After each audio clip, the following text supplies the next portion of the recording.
fights. Though to be honest, this day is also gonna be a pretty slow day. It's just the Ethan stuff, I think, honestly. That's about it.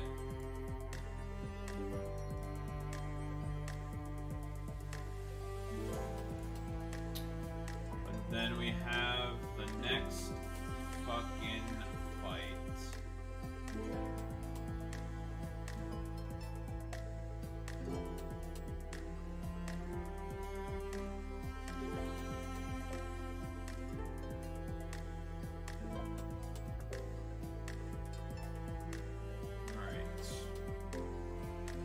What do we have to work with here today?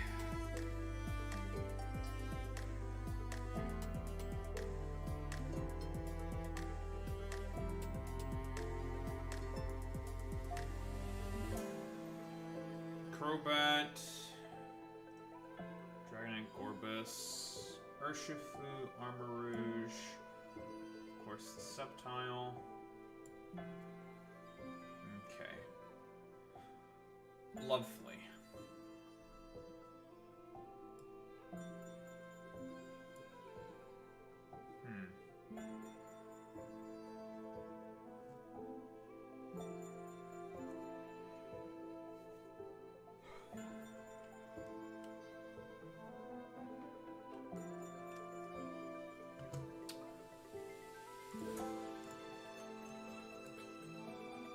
Let's get started.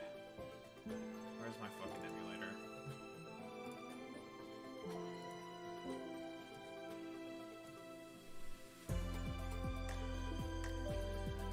May 4. Should be the 4th May fight.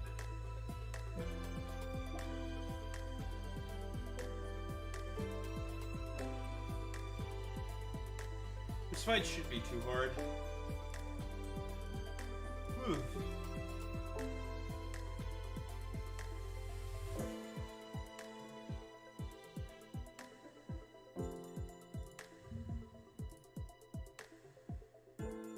Can the emulator open? Thank you. Jesus Christ, that took forever. Don't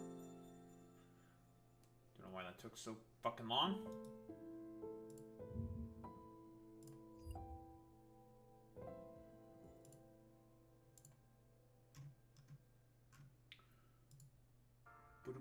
Don't need to look at my ugly mug anymore.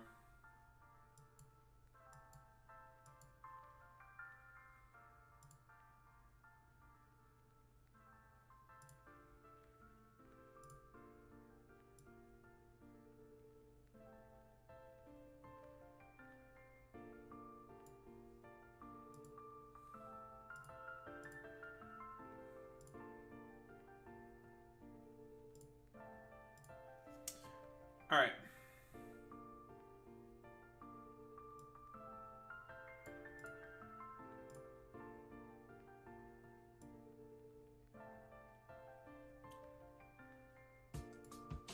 After I adjust, you decide to undo my fucking adjustments? You bastard.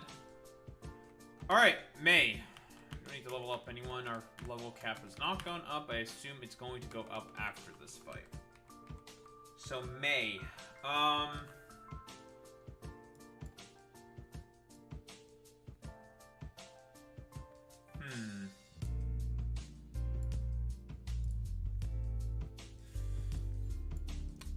Well, okay. Based off of the fact that she leads with Crobat, we're definitely taking Magnezone with us, for sure.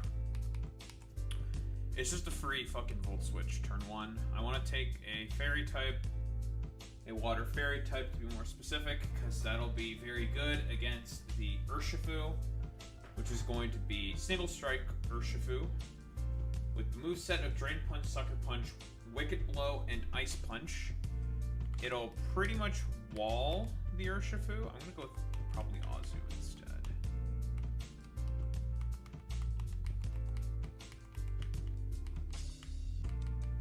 Go with Azu.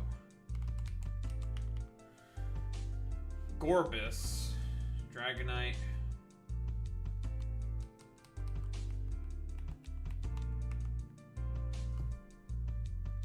Ice Beam, Surf, Moonblast, Shell Smash.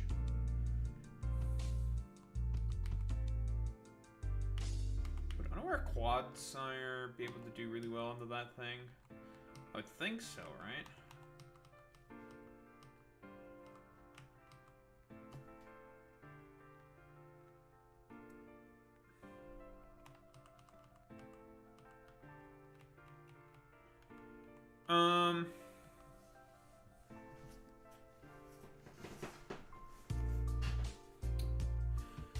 Dual wing beat, Ironhead, Dragonclaw, DD, Dragonite. That's such a weird moveset.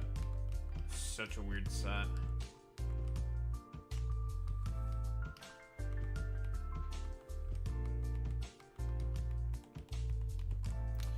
The take is the Mega as well against the rest of the shit that we got up going on here. So we're taking those two for certain. It's not a question.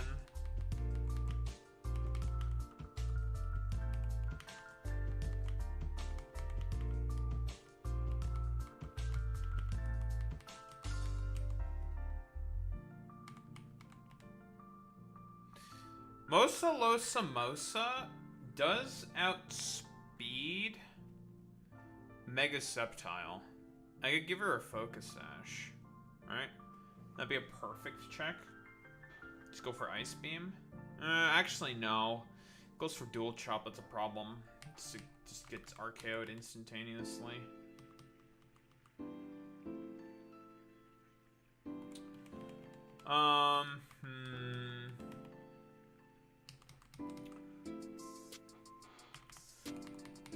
Actually, Mega Scizor would be really good against Mega Sceptile, because it's just too bulky, it'd just be too good. Could go with Mega Scizor.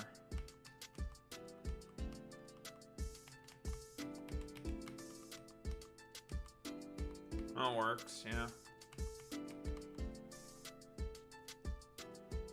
Another thing that would be really good against Scorbut is Empoleon. Empoleon would be able to 1v1 that thing. Mega Empoleon. And it'd probably have a good matchup against a bunch of other stuff. It's so bulky. I can go with the new Mega Empoleon. Doesn't seem too bad. Armor Rouge. Kinda gets unironic. Does it get 1v1 by its counterpart? Kind of.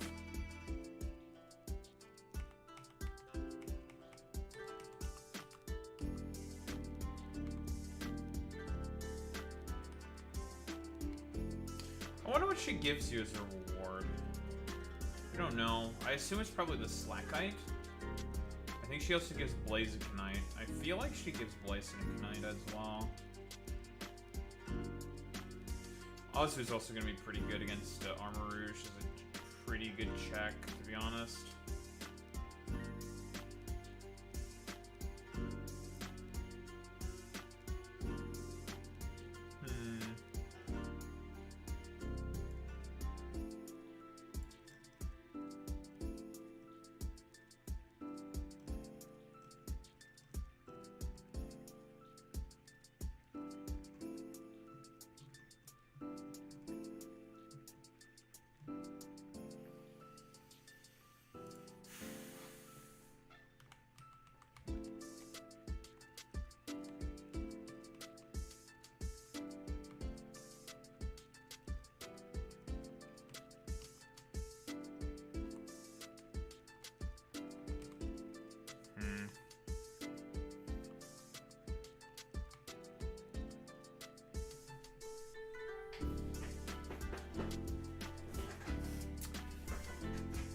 If I had like Choice Scarf for this thing, I would probably take Darmanitan, but I don't have Scarf. We're gonna get our hands on a Scarf relatively soon, but I don't have one yet.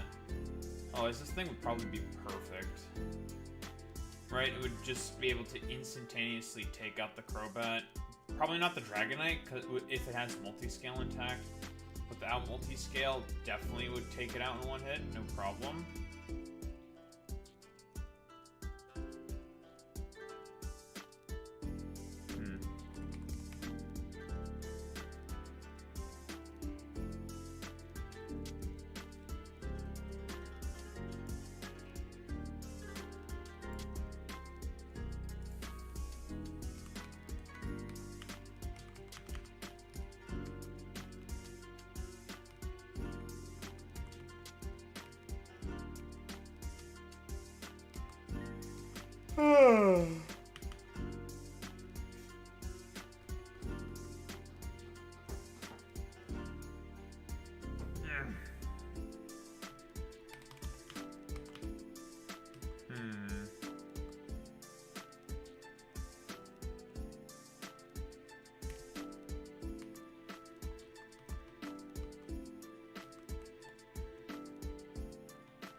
You're holding a mystic water?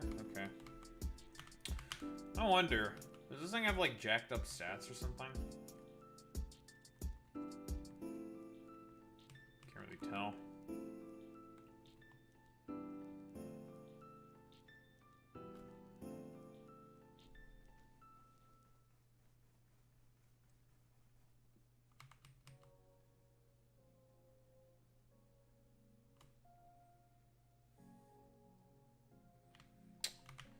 I don't have slack off on this thing, right? No, I don't. Oh, is this would be a pretty good check to Dragonite?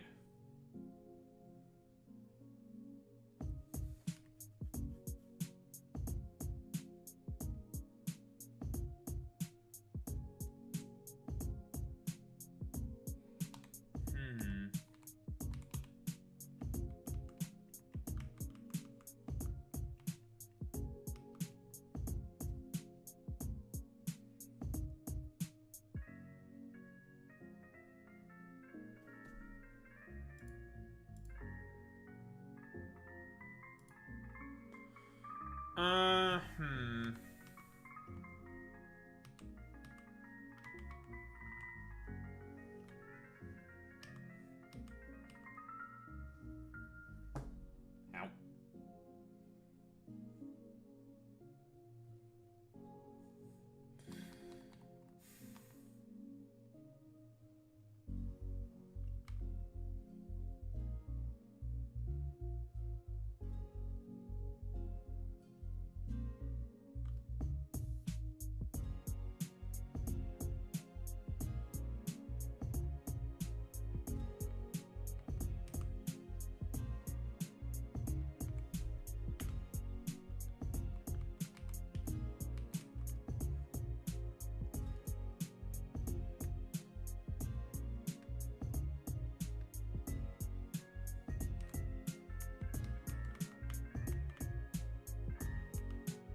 Then.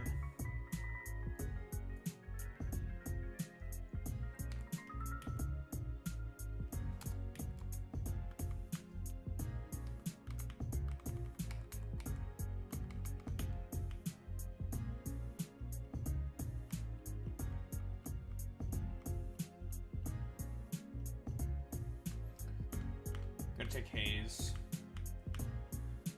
Want that for the shitter. Get rid of Make It Rain, I think, for Haze.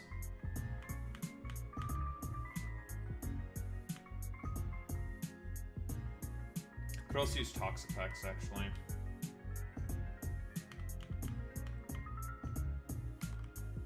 Yeah, let me use Toxapex instead, actually. I think Toxapex will get the job done better.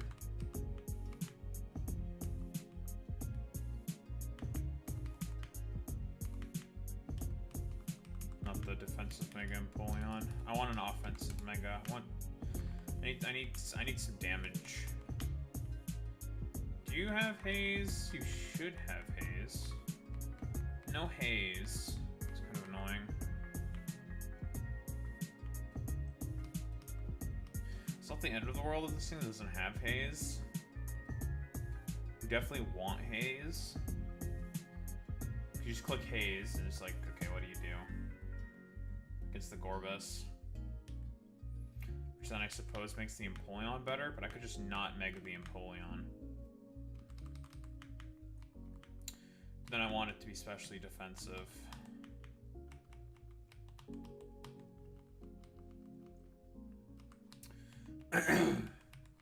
Yeah, especially in defensive Empoleon with Haze. Should be easily able to 1v1 the Gorbis. You just click the Haze button, it's like, okay, what do you do? Oh no, you can click, like, surf maybe, or whatever. Okay.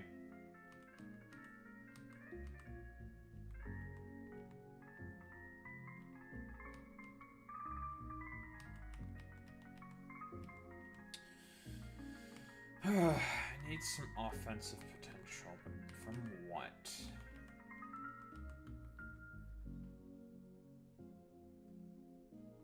What's up, Boy Meets Spinny? That's, dumbass shit again, huh? Oh, excuse me.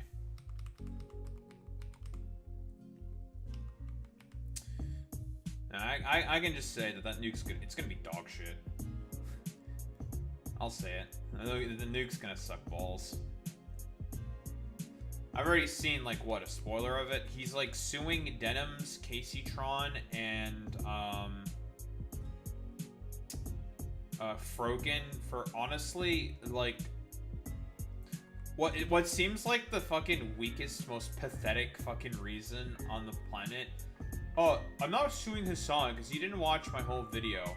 And he's not gonna sue Noah Samson because he tried to sue Noah Samson.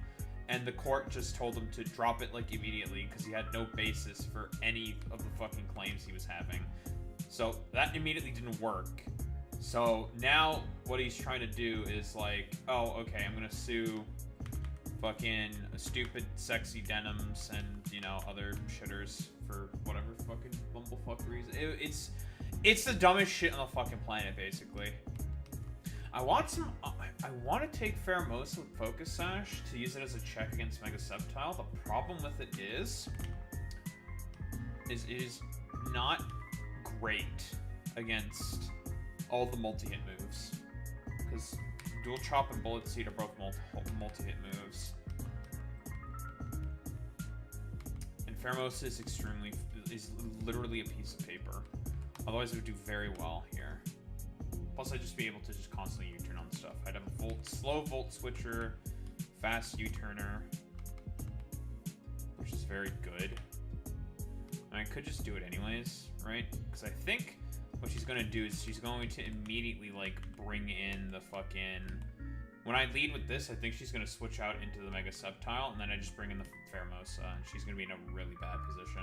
Like, really bad position. So I'm just going to U-turn.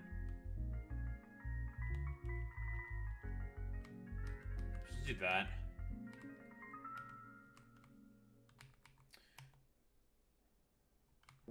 But yeah, she's not, like... I'm not anticipating anything incredible from this fucking content nuke, to be honest. I think it's probably going to be complete, like, a wash. It's going to be probably some of the dumbest shit on the fucking planet. In fact, I know it's probably going to be the dumbest shit on the fucking planet. It's going to be so fucking stupid. You probably outspeed the Gorbis, even if it has a fucking goddamn shell smash up, don't you? Because of Unburden and being so naturally fast. Gorbis is not base 120 speed. Gorbis is not that fast.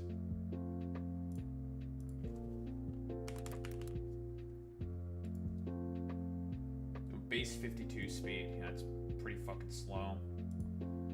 But still, you know, anything with Shell Smash is cool. I'm tempted to comment Israel has 19 nukes and yours ain't one of them on the video. You should just do it, it'd be funny. That would be really funny. I can't do that because, like, again, like, Ethan Klein's supporters would probably just, like, I don't know, mass report my fucking channel. They've done it before. They're not below board to do that shit again.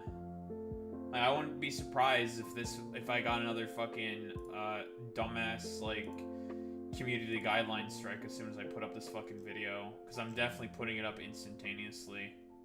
Saying Ethan Klein is, well, basically a pussy. Because, I mean, he is.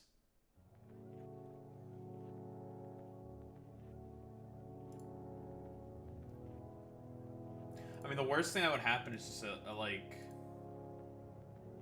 strike.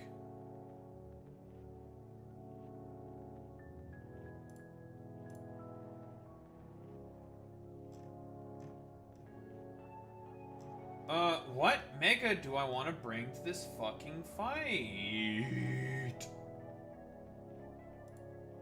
I don't think this fight's gonna be that hard. What do I want to bring?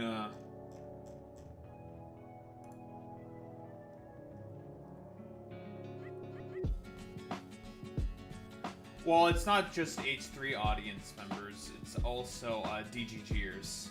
DGGers are all over the fucking place in that fucking goddamn place now.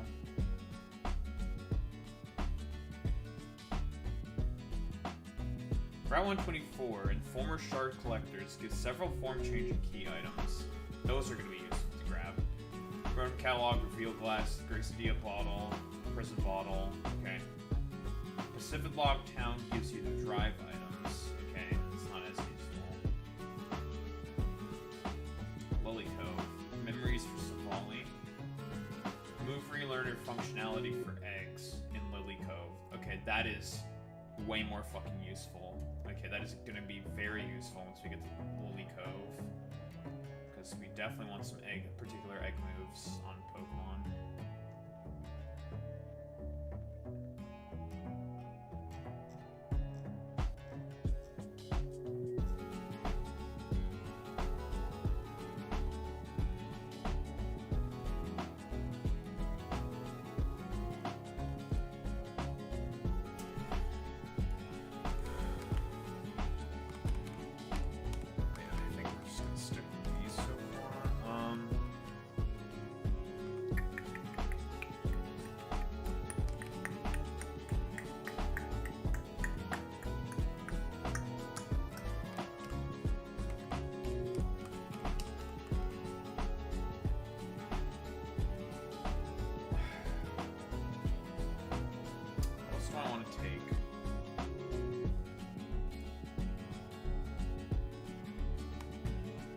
I don't know if they're devs of the game,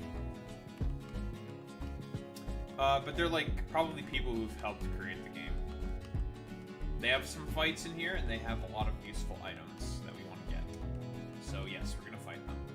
They'll give us choice items. They'll give us nice TMs. They'll give us nice Mega Stones. They give a lot of goodies.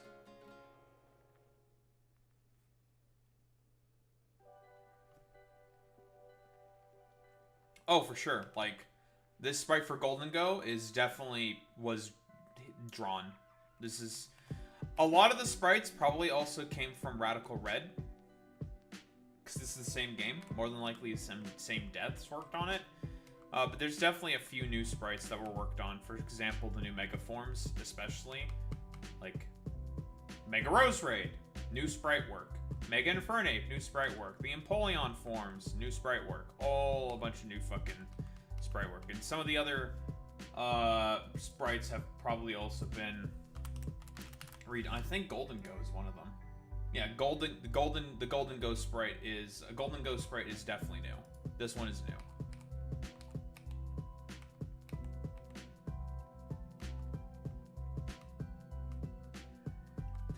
Probably also helps with other redesigns of other sort of sprite work as well. Probably has been a lot of that probably has also been done.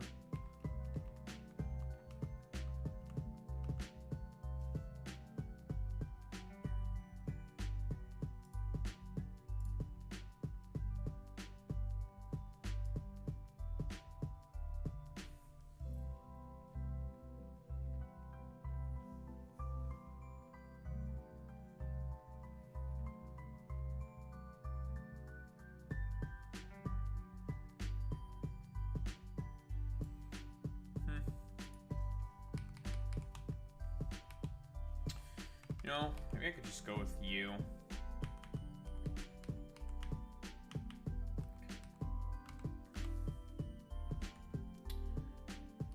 I also just need something for the fucking Dragonite. I'm just gonna bring Unaware Clefable, I think.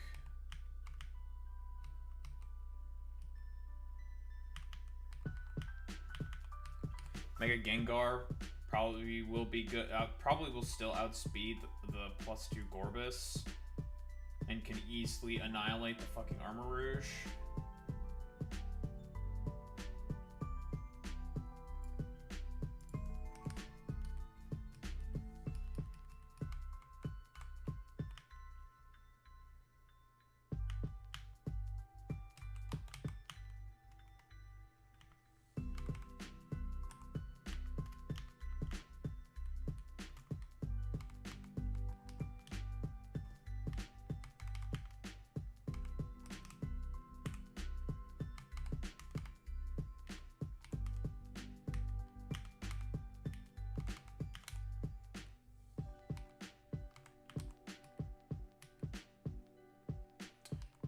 That works. Fully Spec D Empoleon. Let's give it a fucking... Just give it a Chople? No, I'll give it a fucking Citrus. Yeah, we'll just give it a Citrus Berry. I'm gonna give Focus Sash to the, we'll re-give it that soon enough, and I'm gonna give the Focus Sash definitely to Pheromosa. Okay. Any other move I could teach you?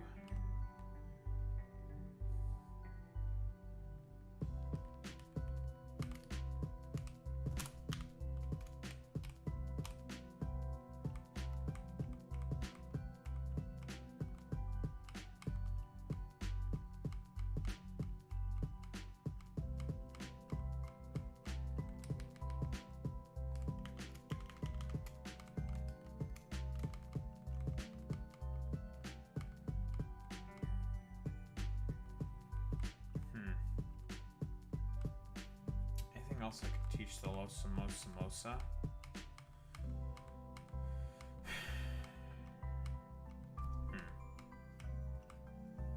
guess I could give the Poison Jab for now. Even though the Poison Jab's not the best move, but it's better than nothing, I guess. Okay, let's just go with this. I'm pretty confident that this fight's not gonna be too hard.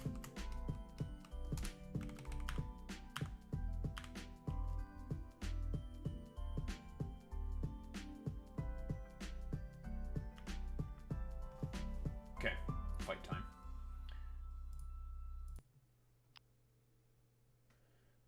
But yeah, but considering the fact, yeah, this stream is probably not going to be as long as usual, is because there's just like not a lot to talk about. I mean, like a lot of the same stuff has been fucking going on.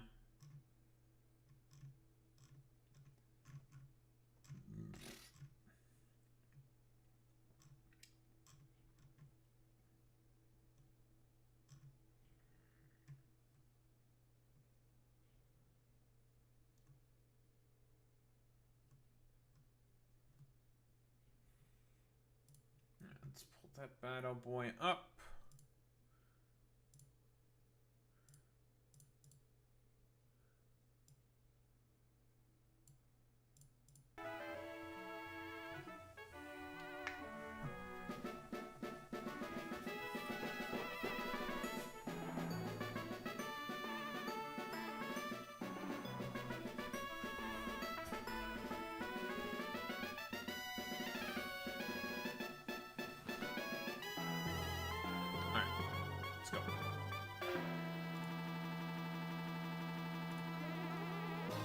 Alright, chat, YouTube. YouTube! May 4? May 4, I'm pretty sure. The team. This is it. It's mostly just a lot of specific counters to specific things. Here's the thing with May 4. She could very easily be put in the spin cycle with, like, you know, aka the vortex between Volt Switch on Magnezone and U-turn on Pheromosa. And everything else is, like, mostly just going to be, like, offensive check kind of thing. And specific stuff, like this especially defensive Napoleon for the Gorbis, which can't really do anything to it, so... We'll see how this goes. I'm not too afraid.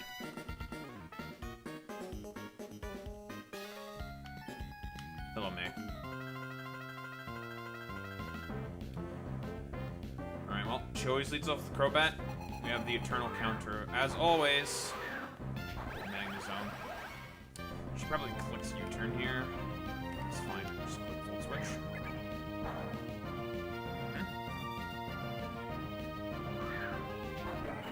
As I anticipated. Now, Pheromosa should outspeed even Sceptile as it Megas, because Pheromosa's speed is 150. Base of 151 speed. So we just click U-turn here every single time.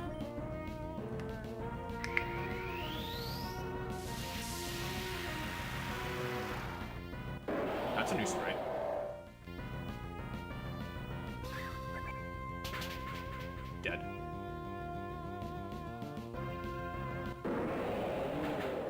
Clap.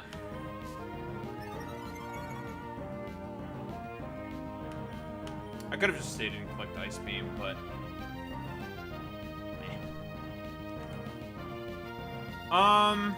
What do I want to bait out here? Sending Gengar baits into Urshifu. Because that's the other threat, is Urshifu. Let's bait out the Urshifu.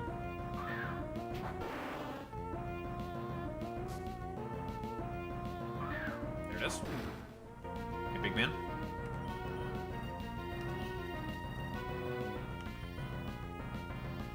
This thing only has moves that can't do anything to Asu. And you better click Sucker Punch. We just click Play Rough here. It's gonna kind of hurt. This won't be too bad. Yeah, not too bad.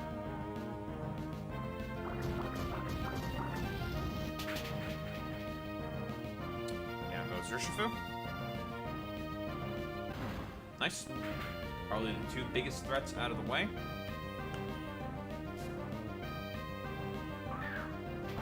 There's the Gorbis. More than likely, this thing's probably gonna go for Shell Smash. Or I could stay in. Make sure it doesn't go for the Shell Smash. It goes for the Shell Smash. Because I can do one of two things. I can immediately switch into the Apollyon and start clicking Haze. I just be like, I will just keep clicking Haze until you stop clicking Shell Smash. I will. I'll just keep clicking the Haze button. I don't really care about what you do. You can't touch Apollyon.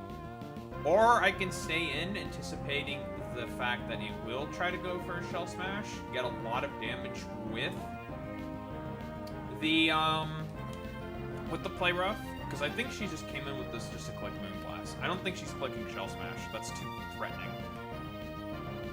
So we're just coming in with the Apollyon here. I'm like pretty sure this should be Moonblast. Yeah. This is not going to do much at all.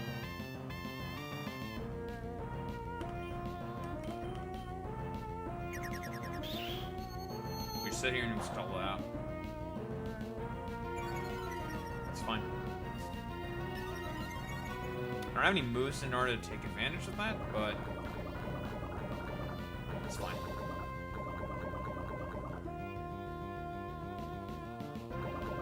We just gotta sit here and do nothing now. I just spam Haze. Because if she even thinks about going for Shell Smash, it's just gonna be Haze delay.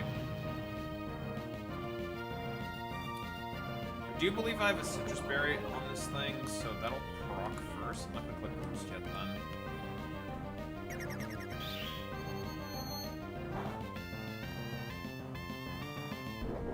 I'm gonna flip turn out on the last turn of Poison.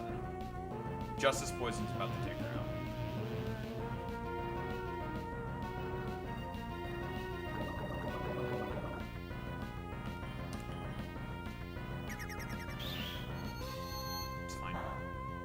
I mean, you can do that all day. Whatever. I don't care.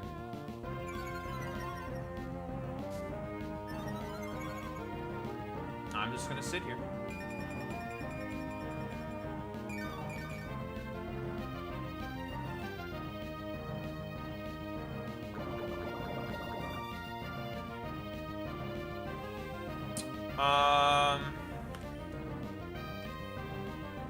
That was a 24% tick.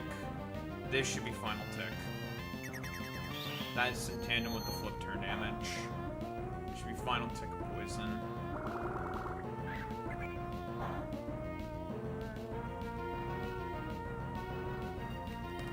Just gonna come in with Mosolo Samosa.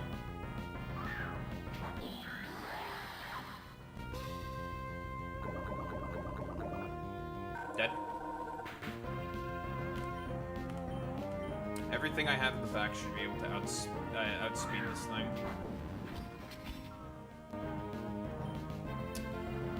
Here's U-turn. Wants to go for the fire move more than likely. Just gonna bring in Azu.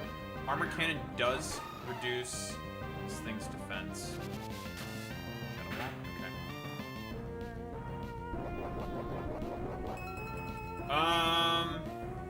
I just click Aqua Jet here every single time, because even if she does decide to come in with the Dragonite, it's fine.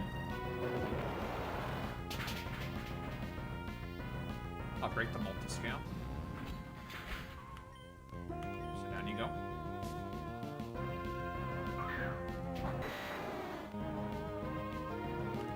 I just click Ice Punch here. If she kills me, she kills me. It's whatever.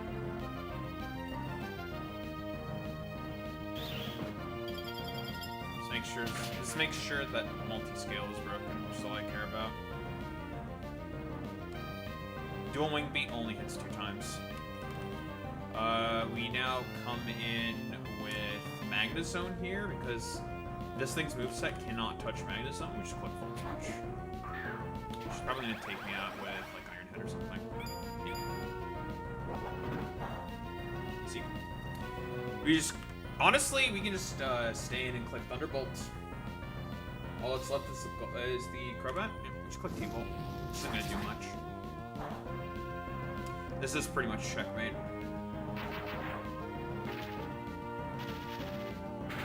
This game's over.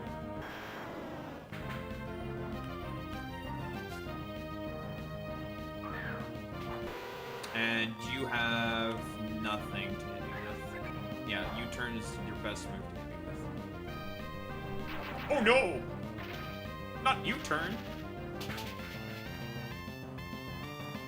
It's over. Goodbye, mate. GG. Pretty easy. I didn't think I'm struggling. A life orb. The Tims? Okay. Lefties? Okay. PP Maxes? Those are some pretty good items, if I do say. Nice Scott. Bye, Scott. And there's our level cap increase. Lovely! Alright, cool. Well, that's May 4. Anywho, YouTube. As always, you know where to catch these live. Twitch.tv/Daharumba, as well as on YouTube, of course. Remember to like, comment, subscribe, do all that good YouTube algo shit. You know how it is. Anywho, peace out,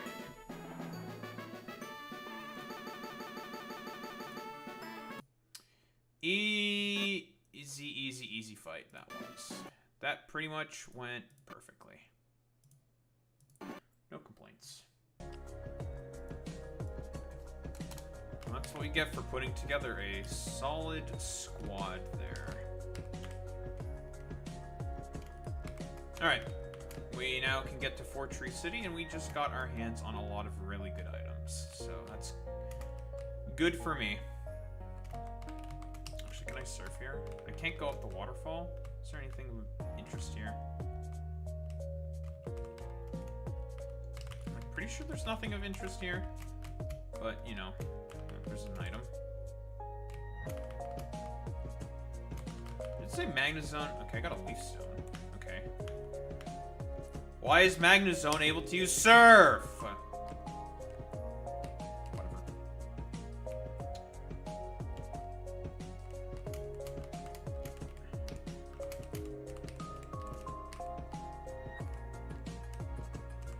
Well, Magnezone doesn't really have circuits in its water. In its, you know, as in its Pokemon, I guess. It doesn't really have circuitry. It's not a machine. Alright, we made it to Fortree.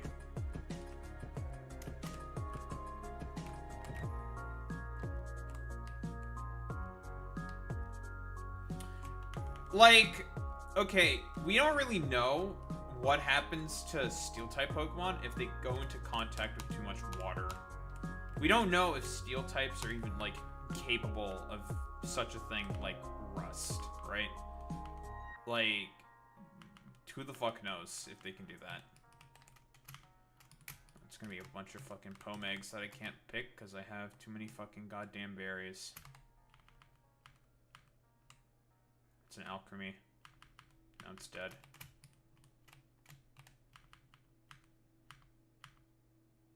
It's also another dead Pokemon. something unseeable is in the way. Well, that's Kekleon. Well, we have access to Route 120, which means one thing and one thing only.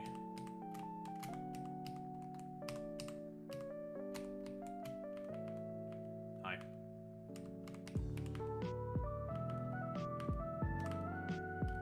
Besides this dumbass. Magnezone cutting things? What the? There's nothing here. This is what I came here for. Hello. That's Megalopunny.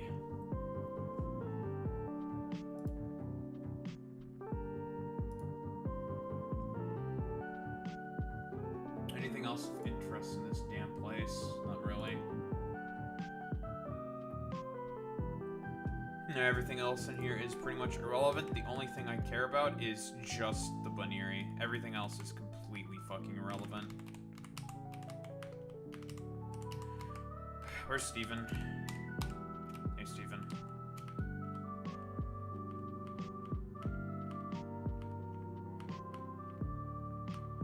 Hello. Goodbye. I'll take the Devon scope. Thank you. We needed that anyways to get to Winona. I do not care about you. Go away.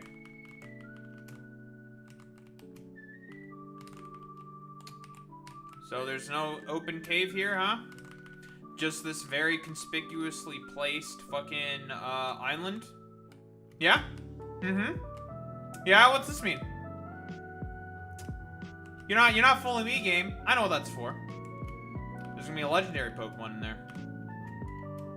This motherfucking game thinks it can trick me, huh? You motherfuckers think y'all slick. You motherfuckers think you're slick. You're not. I know what you're doing. I'm not stupid. Alright, that's all secret base stuff. I don't care about any of that. Okay, this is the room with the developers.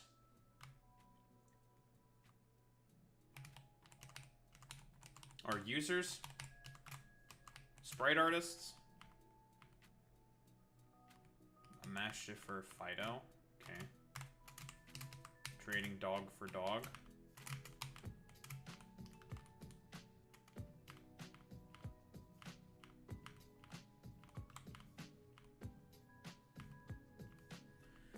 I'll take stored power. It's a TM. Normally she gives him power, I believe. So I'll take that. Cool.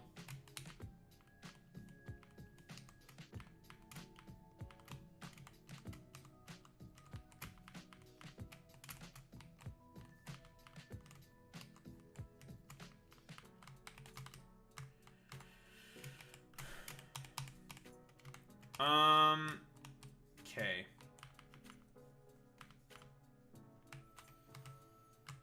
Now it's time for these fucking putos. Hello, gentlemen. I think. Nah, who knows?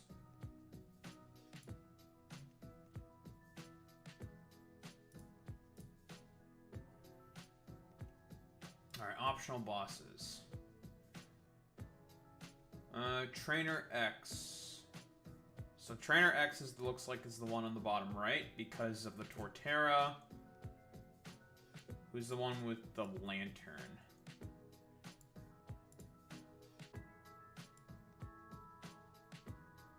I don't really know. That's Trainer Cap.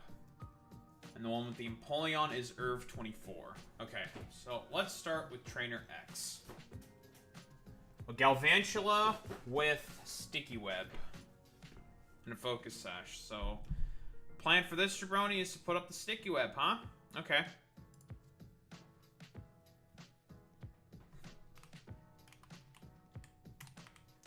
Is there a way we could stop the Sticky Web from going up?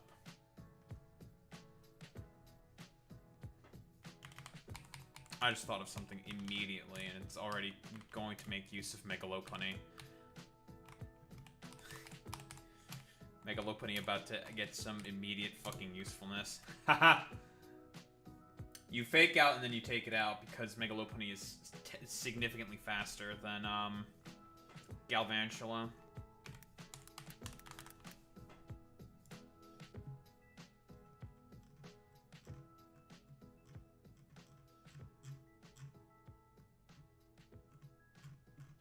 Ooh, and we have already access to high jump kick.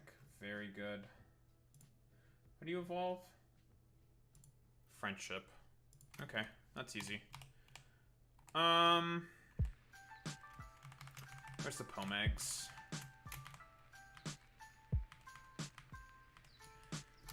Alright.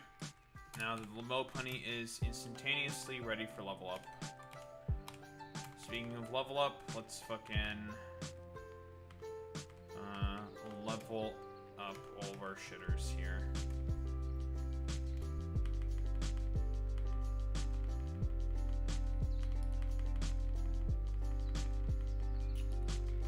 Don't need charm.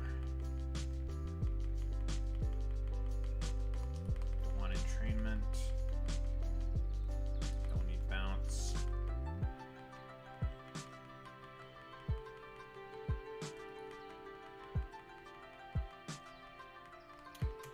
There's HJK.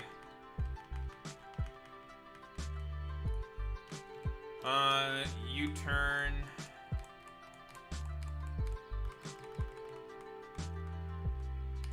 And probably Ice Punch. So pretty normal set here for Megalopony. Although honestly, I do want you to have Fake Out.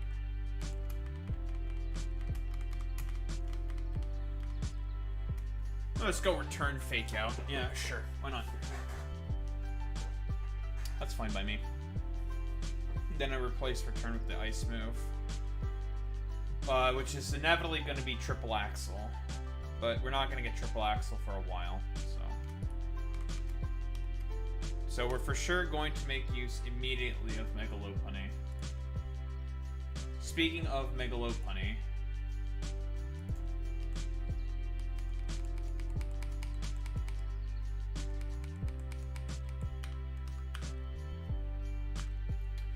there you go. We now have Megalopony.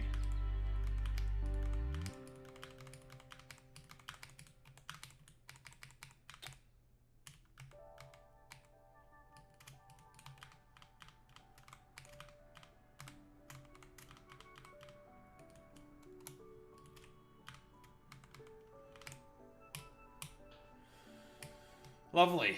Alright, that's Megalopony ready to go, and we are immediately going to use it against the trainer.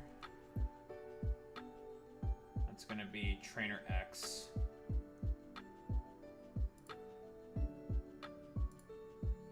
So we can make sure the Sticky Web does not go up, because this dude's team is heavily reliant on Sticky Web going up. So if we can stop that, that's going to be really good.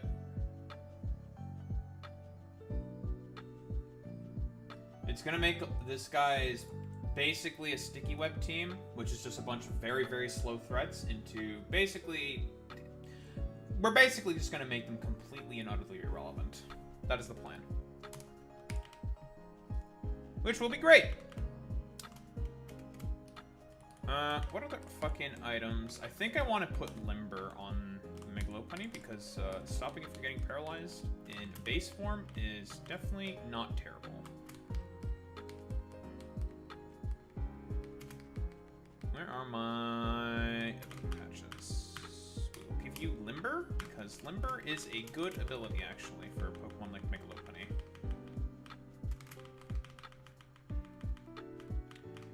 Now you're getting HJK. Nice.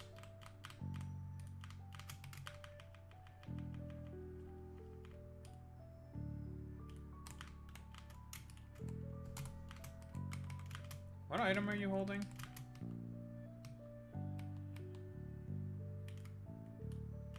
We will now give you back your item.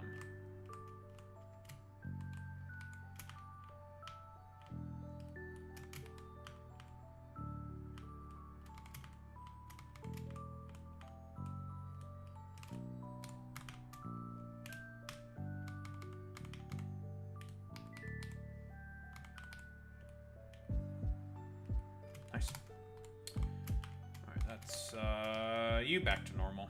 Lovely!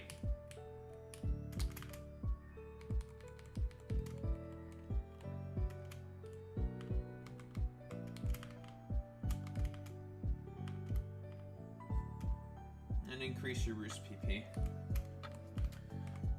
Now we're gonna just increase all of the PP of the recovery moves on the necessary Pokemon immediately, every single time, without even a question. We're not gonna ask any questions. They're going to go up every single time immediately.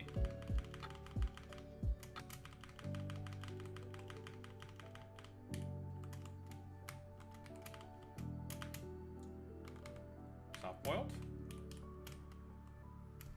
Very good. And now all of our Toxapex can also become instantaneously 10 times more useful because now they can learn Recover. So those things are about to get a massive fucking boost in terms of their viability.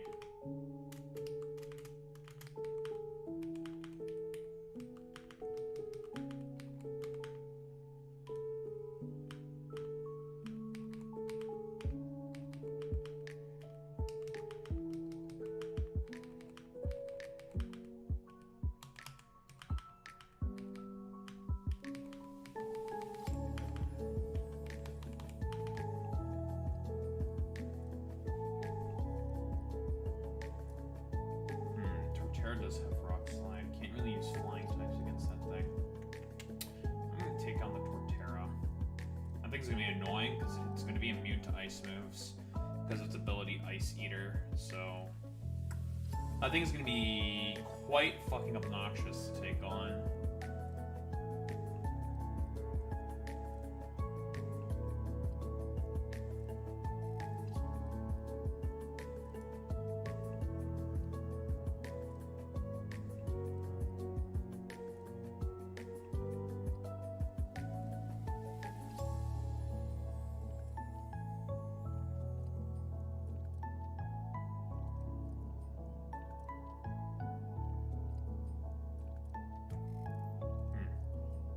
Trainer Irv 24. He does not have a lot out there on his team that's good against Mega Beedrill. Mega Beedrill will give him some problems. Now this is how I get Earthquake as well. I do definitely want Earthquake and Venusaurite. We'll get to him later.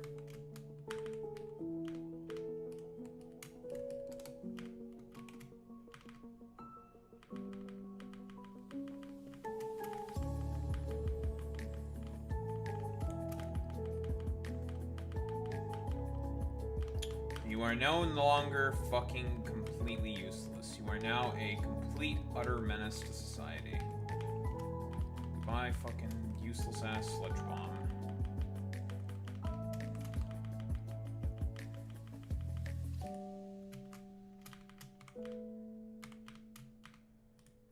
Lovely.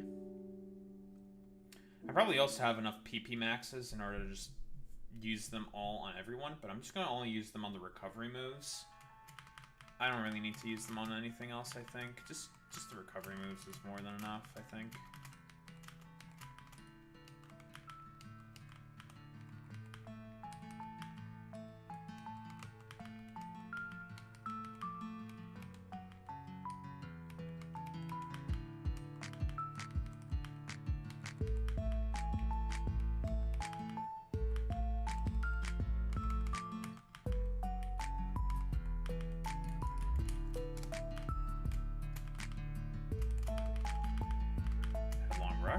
Nice. Let's teach Ursaluna Facade. Because that's gonna be 10 times more stronger than fucking Body Slam. Give me Facade. Lovely. Very, very good.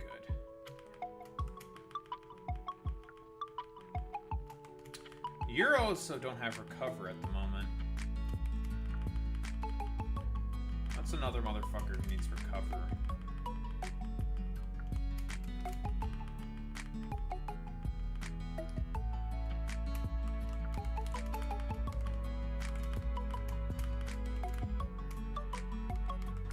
Yeah, you need recover, mister.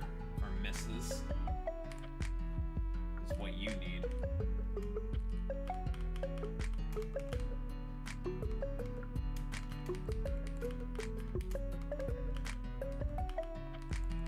I want to teach you Roost. I mean, we're about to get Earthquake for you, finally. All this damn time, no more fucking relying on fucking shitty-ass bulldoze.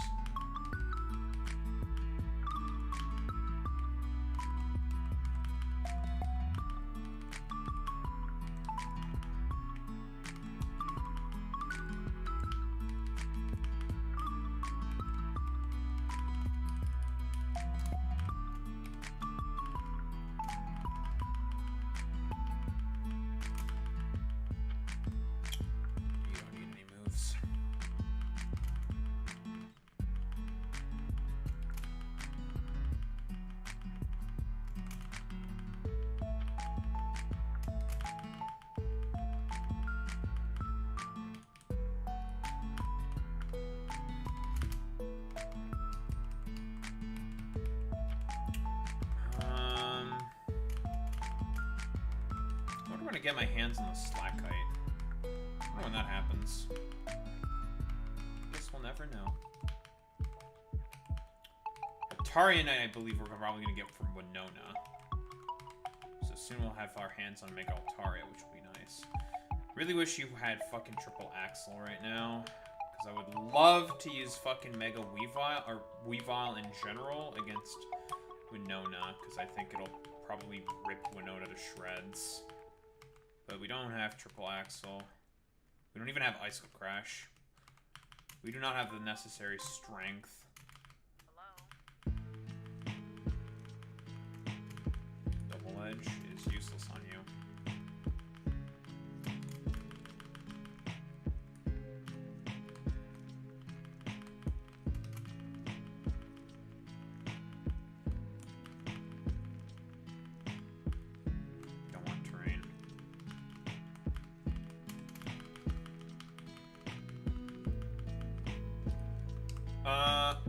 Right, let's fucking fix up the Altaria. We should give it Roost, I'm pretty sure. Does it have Roost? It already has Roost. Let's PP max the Roosts.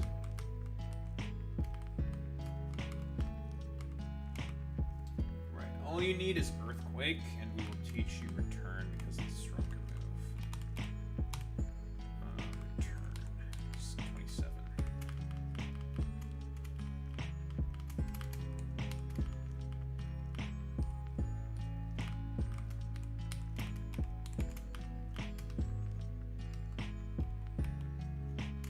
It's not full friendship yet. We'll make that thing real quick.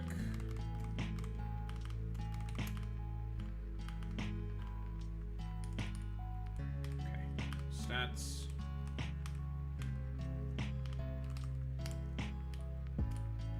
Perfect. Alright. Max power return. That's Altaria taken care of.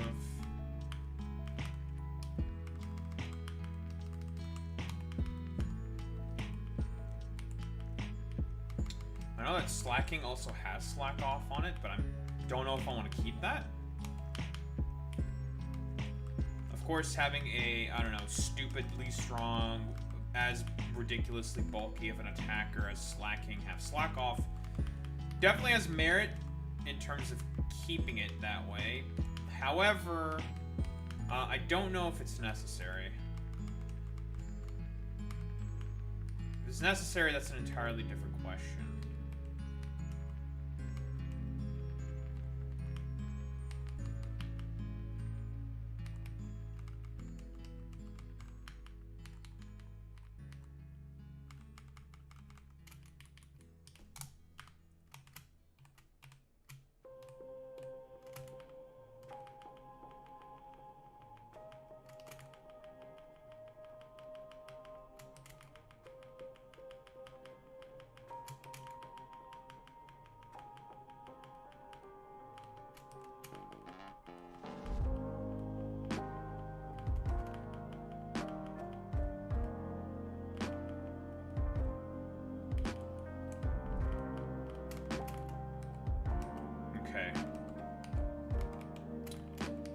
pseudo legendaries.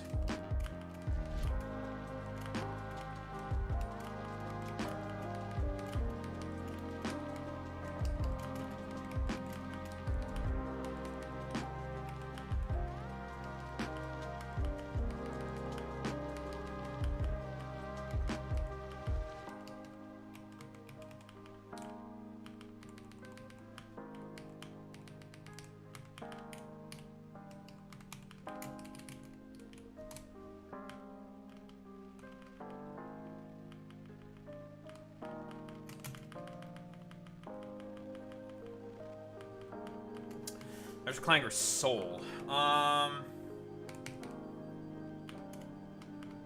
Yes, I will definitely take Clanger's Soul. Clanger's Soul is such an interesting move. Like, to compensate for the fact that the Z move was lost for Como, because it got its own Z move, which is Clanger's Soul Blaze, based off of its clanging scales attack. It got Clanger's Soul as compensation for that. And unlike the Z move, Clanger's Soul, what Clanger's Soul does is essentially gives the exact same Omni boost that Clanger's Soul Blaze gave, but instead of it being an attack, and this is how it's worse, obviously, instead of it being an attack, it just reduced your HP by 33%, I believe. Or it's either 33 or 50%, but it gave you the Omni boost. And it's just like, okay, you get the Omni boost, but you sacrifice HP for it, which is like, it's fine, I suppose. It's the worst trade.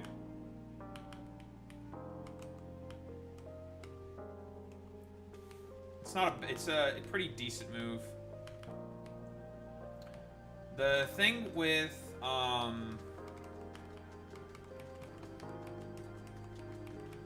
Como is that it has very good bulk. In terms of typing, it's not the best defensive typing. It's fine. It's serviceable. It's pretty solid just because of Dragon being just a good typing in general. It made really good use of Clanger's Soul because of its move. Como-O's fucking moveset when Sun and Move came out was fucking dog shit. However, if it was in Gen 5, it would be banned anyways, because having a dragon fighting type in Gen 5 would have been broken. Period. End of story. In Gen 7, that doesn't matter as much because Tapu's. But fucking Como-O, despite being the first dragon fighting type to have ever come into existence, it was the first. The moveset they gave to it was fucking garbage. Just complete utter trash. Worthless, basically. Good for basically nothing. Because I assumed in Game Freak's infinite knowledge and wisdom, they were just afraid, like little cowards, as always, as to just how ridiculously strong a dragon fighting type was, so they decided to completely nerf the ever-living shit out of it because, in terms of its move pool. Stats were fine and everything, blah, blah, blah. Even had good abilities. The abilities weren't bad either. What, had, Bulletproof's a pretty good ability. Gives you immunity to a lot of different moves. Even Overcoat's good. A lot of utility in that ability. However, I think Game Freak didn't realize how ridiculously strong the Tapus were going to be. Because the Tapus pretty much overshadowed everything, so they decided, okay, well, we can just give Como-O all of the moves it wants, including its own signature Z move, and it's probably not going to really make much of a difference in terms of the competitive landscape, and that's pretty much what happened. It was good, but it'll never be top tier because of the Tapus. The Tapus are everywhere, and they are way stronger. Every team will have at least one or two of them in Gen 7 OU. Which means Como-O is going to struggle because that means it has to use ineffective coverage in order to be able to combat the Tapus. And now we live in a era where the Tapus have never made a return because they're too good. They're too good, folks. Let me tell you, Tapu Koko and Tapu Lele and Tapu Fini, can't forget about Tapu Fini, are all way too powerful. They're too strong, folks, let me tell you. They were disgustingly broken Pokemon. And they will probably never, ever, ever see the light of day ever again because they are just way too good at what they do. And that is setting up the terrain. Why ever use any other terrain setters besides Tapus? They are a legendary Pokemon. They have good stats. They have great move pools. Even Tapu Koko, in its decrepit, more nerfed state, still has a fantastic move pool. And, well, what I mean by decrepit, nerfed state is that the fact that it has to rely more on its special attack, which is not as good as its physical attack, in order to be able to hit. It doesn't matter. It still made it work anyways because putting up electric terrain and just spamming T-Bolt with that is still very strong. Not that its special attack was bad, it was just nowhere near as good as its attack stat. So it's just like, man, I would have loved to have like close combat and play rough. And then they buffed their movesets in Gen 8, but they didn't bring them in because they're just like, those things are going to be too over-centralizing again. And no one else wanted to use anything else besides Tapus. And they would probably be correct, because they're just too good. They are just way too good.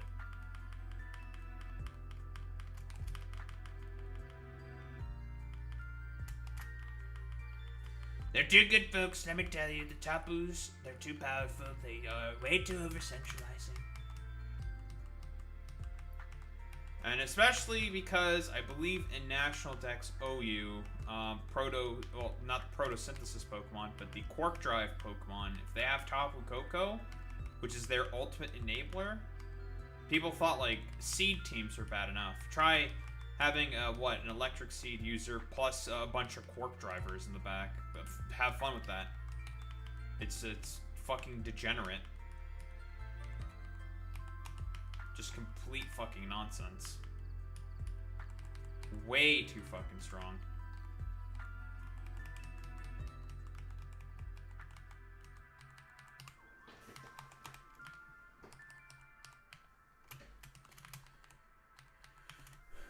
Alright. Just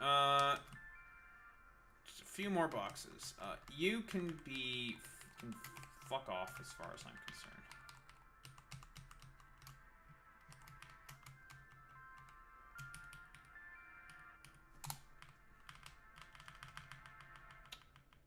We got two shitters here with recovery moves.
Monkey.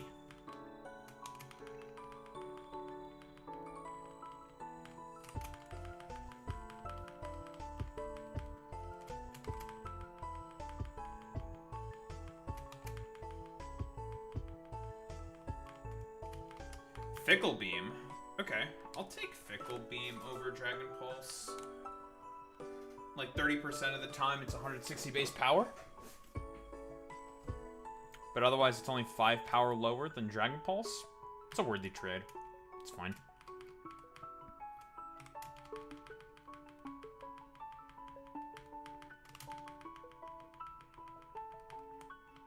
Pyro wall.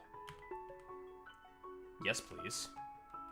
I can miss, but better than Flare Blitz. Longevity and whatnot. Still hits about as hard, so it's fine. I'll take Pyro Ball on Monkey. Monkey.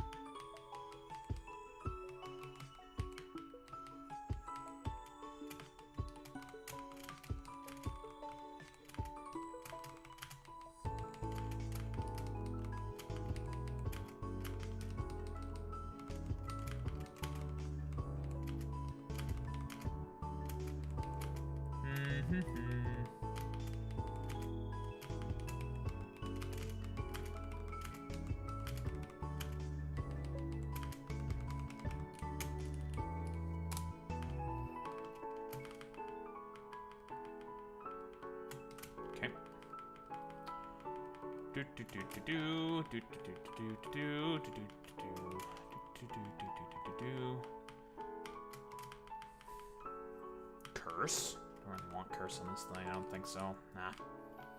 You do have roost, and we will give you a PP up just for your roosts.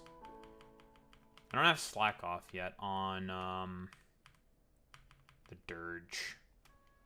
Because we need to get to the one dude in the fucking shitter to get that, so don't have access to Lily Cove yet, but once we have access to Lily Cove, we'll have access to egg moves.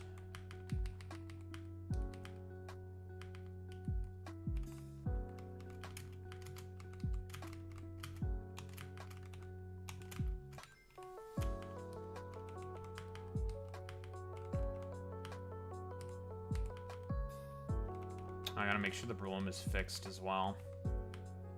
It did not have the correct ability when it was when we were using it against Shelly.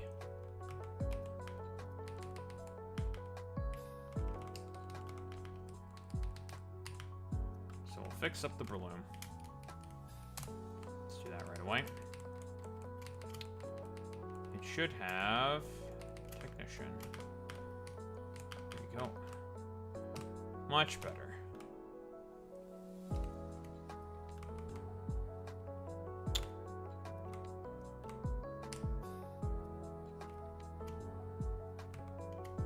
Two shitters with roost. Oh, you have recover. You have roost.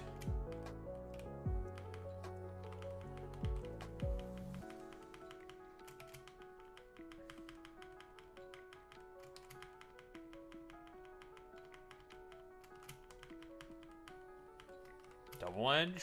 Sure.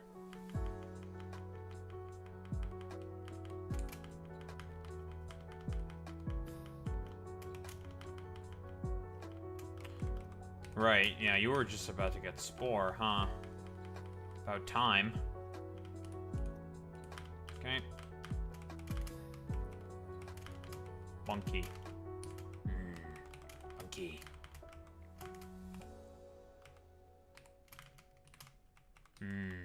Monkey.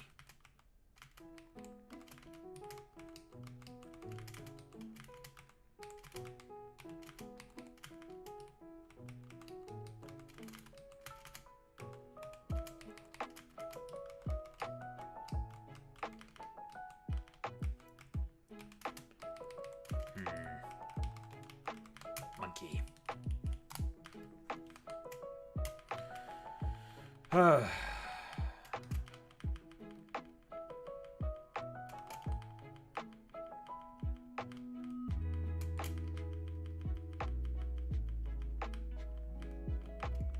You're about to get Sacred Sword relatively soon. We'll replace close combat with that.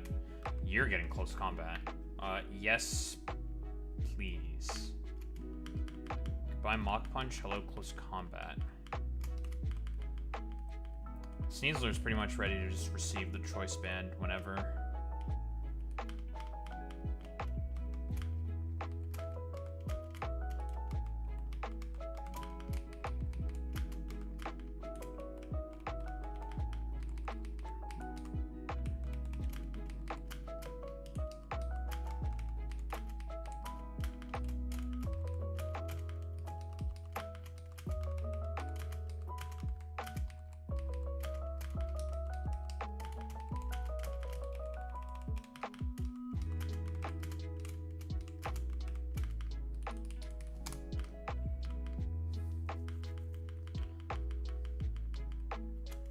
Teach pincer return.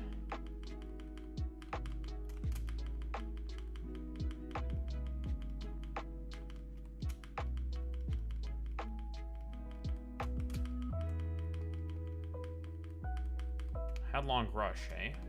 Nice. We take that. It's pretty good.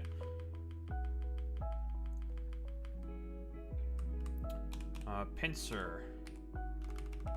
Return.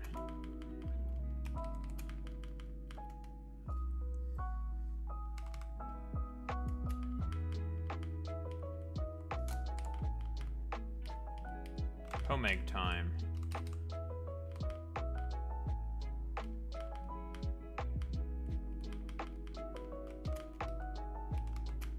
Cart.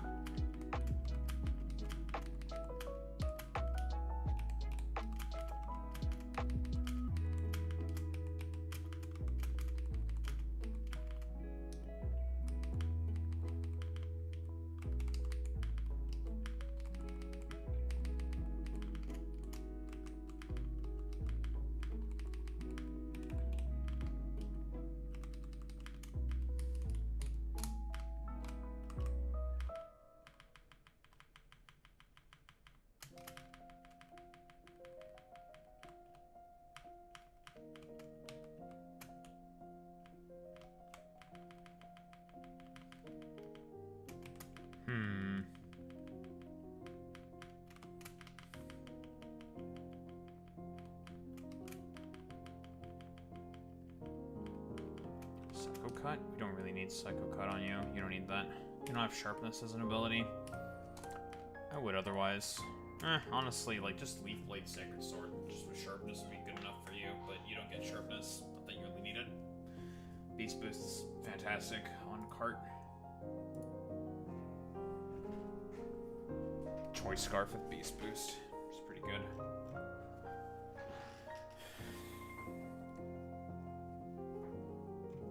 Run like Smart Strike as a steal move. It's effective. Works. Gets the job done. Gets the job done, folks, let me tell you.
Ugh.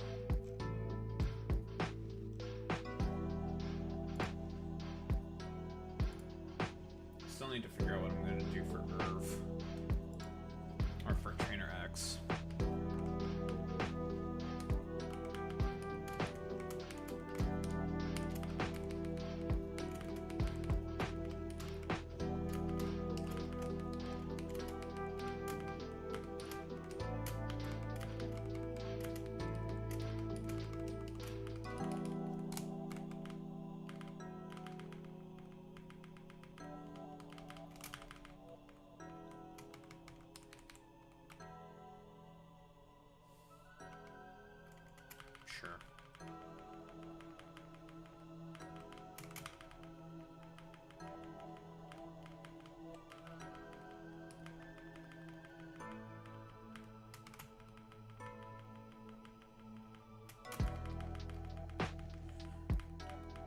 superpower for Big Buzz. Don't think we want superpower at all for Big Buzz.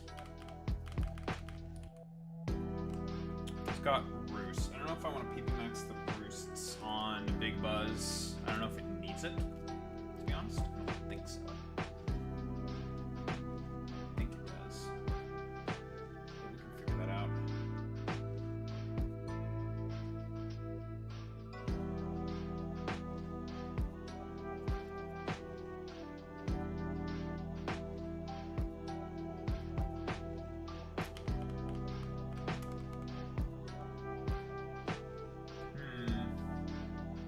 Bring Sandrush Excadrill against Irv 24 to use the Sandstream for the T-Tar provides against them. This dude is rather weak against Excadrill. Not a lot of great options against Excadrill.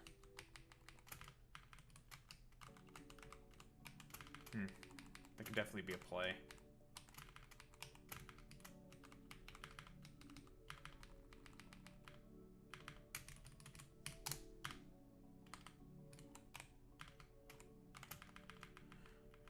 Is all these shitters now leveled up, ready to go.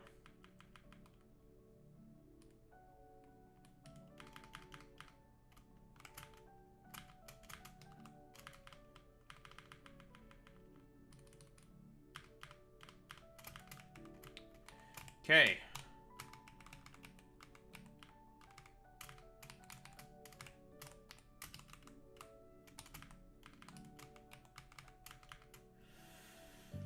Trainer X.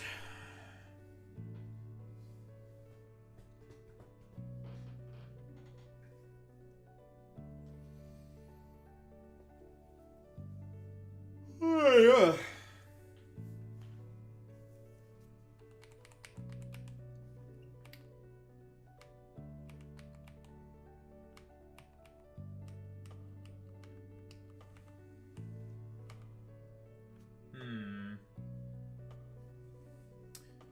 Darmaniton's gonna be kind of annoying.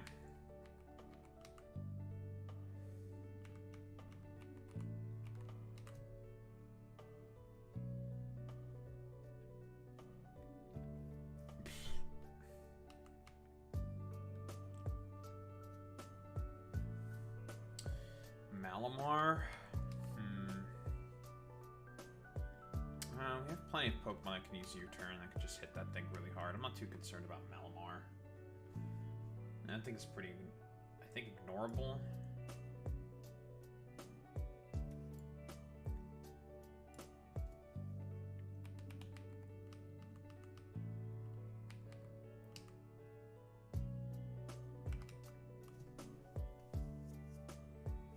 Still more concerned about that Torterra. I need to think about something that can take that thing out. I want to talk about another team that Mega Beedrill is also really good against. It's this motherfucker. But I want to use the Mega Lopunny to take out the Galvantula at turn 1 with the fake out.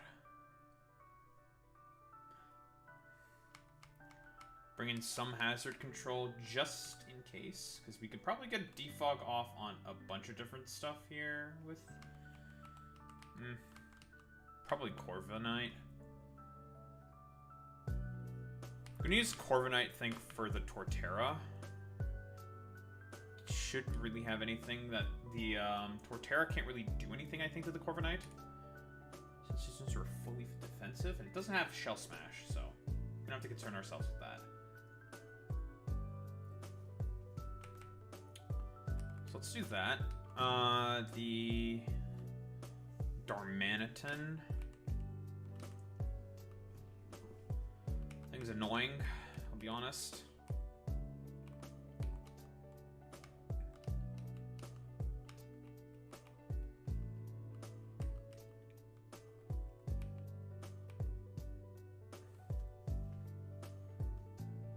Something that's bulky that can just flip turn out, I think, could be pretty useful, I think. Could bring in the Mola.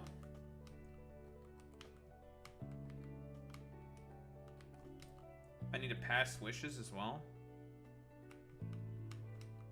Could do so slow, bro.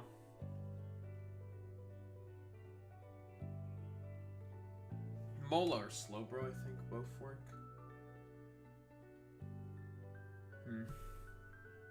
Protean with Ice Beam, Dark Pulse, Surf. Azu can take on the Greninja, because it doesn't have Gunk Shot or anything. Or honestly, I think we'd rather use Primarina. Primarina would do better.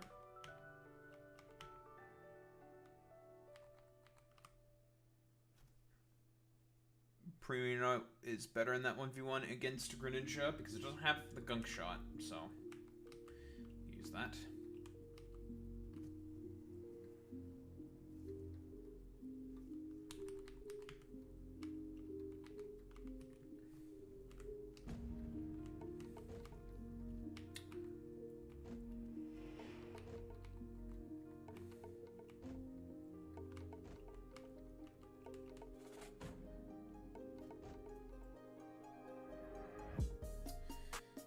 Mimikyu is annoying because of that damned fucking spell tag and stuff.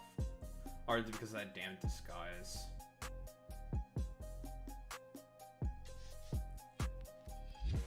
Could use Big Nachi against it. It doesn't have a fighting move. Nachi would have a pretty decent matchup against this thing. Or I can use Unaware Clefable. Or Unaware Claude. Unaware Pokemon would do just fine against that thing. Despite the fact that this thing can't really hit it for super effective damage whatsoever. But that should be fine. Meh. Like, that's kind of meh. Who cares? Take the Unaware Mon just in case it gets too out of hand. Corviknight can also probably take it on naturally. Not real. It doesn't have a move to hit, right? No, it doesn't. More using that against specifically Torterra, so.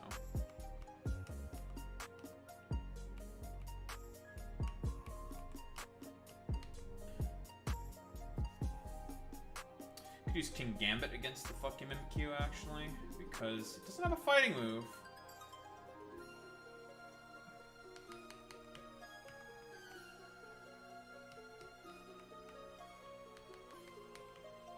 I can do the job. The Big King. Not to mention the priority's just good.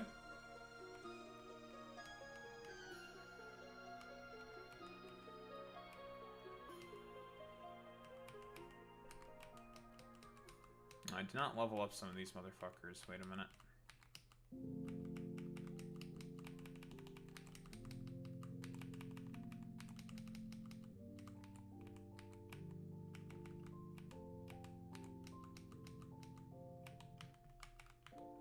Okay, we'll just level up these shitters real quick.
Normally I would use Excadrill with Mold Breaker to just destroy Mimikyu, right? Because it just goes through the disguise. Ignores it. Iron-headed, take it out. Excadrill is not very useful against anything else, really. It would just be for Mimikyu.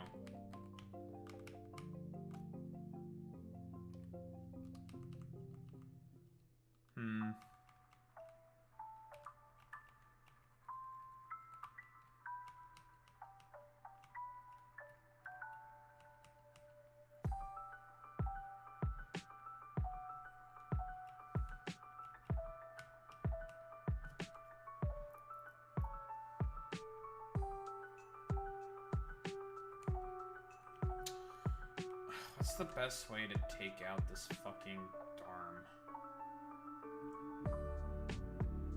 Darmanitan in particular is very annoying because of its fucking moveset. Its move pool is quite good. And it's pretty fast. It is not very slow.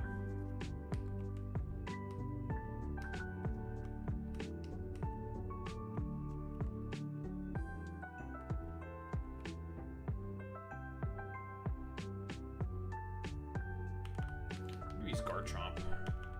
Garchomp should do just fine, right? Take the Earthquake, take everything, outspeeds. More importantly, outspeeds. Yeah, Garchomp. Garchomp will do just fine, I think, honestly.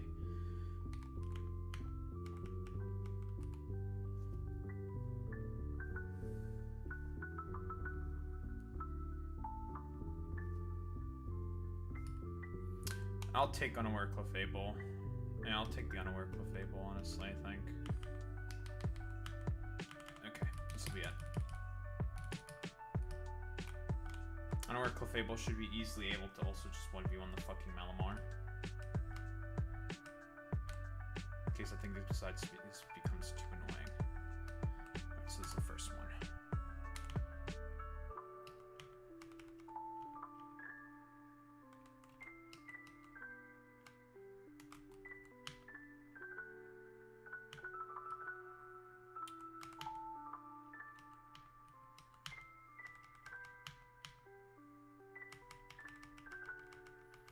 We're also going to teach this thing fucking defog, just in case the sticky web does somehow manage to go up.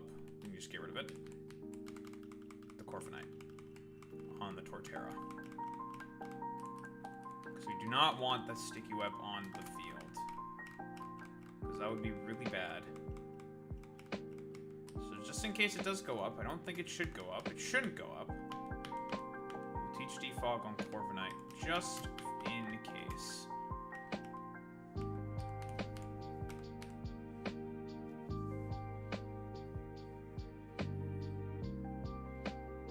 Let's get rid of Iron Defense and Body Press and teach it Drill Peck just to hit the Torterra, I think.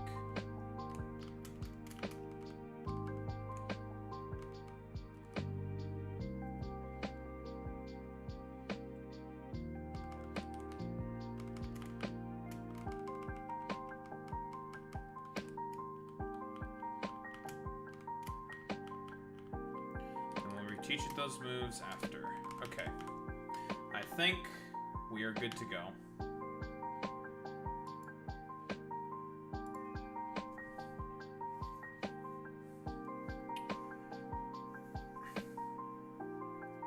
Alright.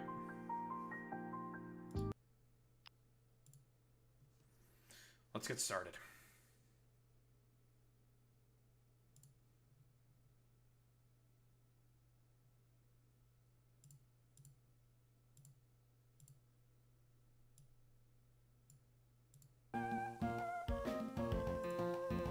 Alright, chat, say hi, YouTube. YouTube!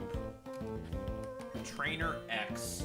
I think it's one of the developers, I'm not sure though. Whatever. The team, this is the team. It's a sticky web team, from what I'm seeing here. At least from what I'm understanding. So we got sticky web, we got a bunch of shenanigans, blah blah blah blah blah. We have just basically a lot of specific counters. Let me give you an item, because I almost forgot to give you an item. Which would be money, I will just give you a yashi berry, I suppose. There's the yashi berry. Lovely. So that's the team. It's specific counters to specific things, mostly. We have Megalopony. If the dude does not switch out with the Galvantula, if we just use Fake Out in return, we just take out the Gal, we don't have to think about Sticky Web. And then we just your turn out. This team is very slow without Sticky Web. So if he doesn't have Sticky Web, he's got a lot of problems that he needs to deal with. So that's the team. We're going to go with this. See how it goes. Hey, what's up, big man? I'm in.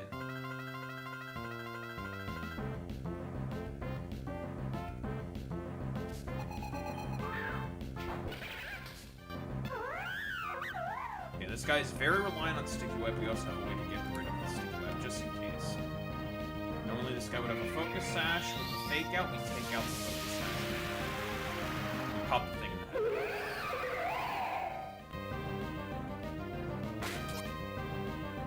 Nice. Okay. Gotta break the Sash.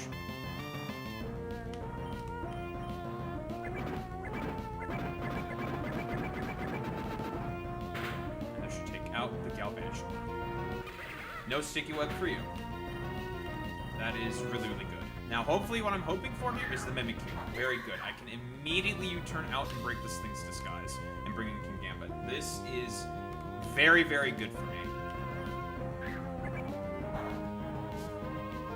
I always get a free 12.5%.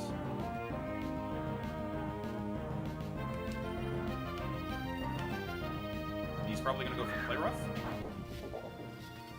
Our boy here should be able to take that. Big man with a big plan. I forgot to teach you Sword Stance, but okay, I'll get Iron Head damage on something. It's fine.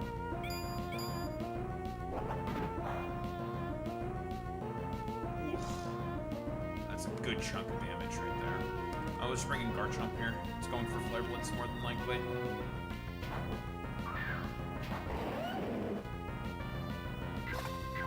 Or Brick Break. It's fine. Take some damage.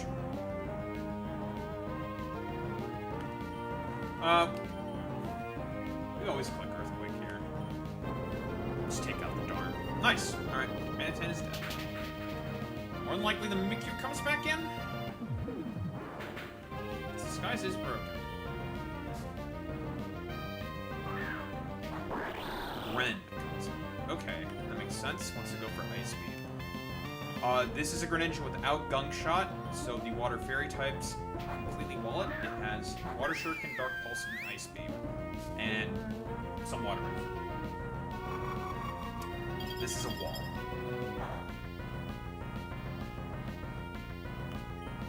We can just click Moonblast here. You can just keep clicking Ice Beam. I don't really care, to be honest. It's fine. It's an easy 1v1.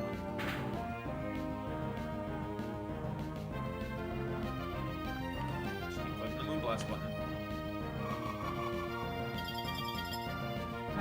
Would have been better if I clicked Flip Turn. No. No. I think I do want to see the Torterra come out here. Ren. Another threat gone. Now this is Torterra without any Shell Smash, so still threatening. However, not as threatening as it could be. Straight into Corby. Should be a pretty easy 1v1.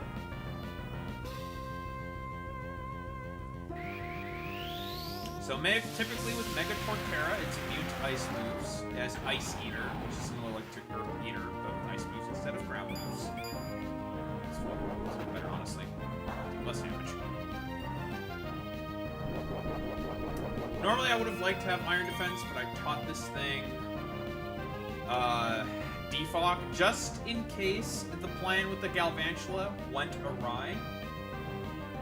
Because I was anticipating that they might switch out after getting faked out, but what I initially thought happened, the fake out, and then I could just pick off the Galvantula instantly with the Lopunny. So we're just kind of stuck here with these two relatively useless moves, but it still helps in the 1v1, so it's not the end of the world. And it'll be annoying if you flinch me a bunch.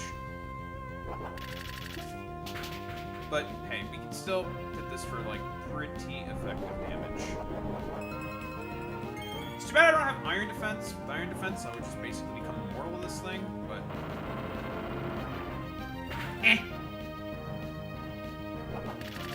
So it's fine.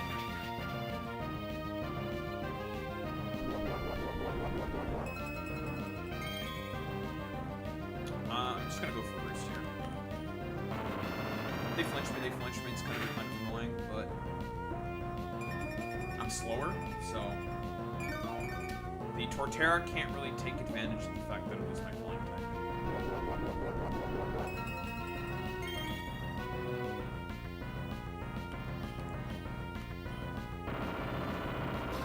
Sure.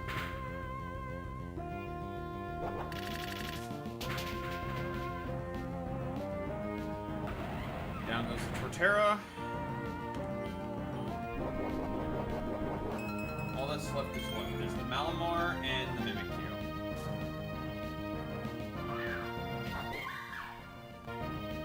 You just U-turn out, I think. Yeah, we just U-turn out.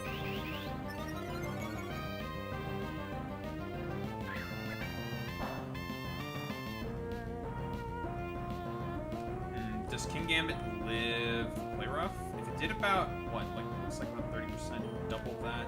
Eh.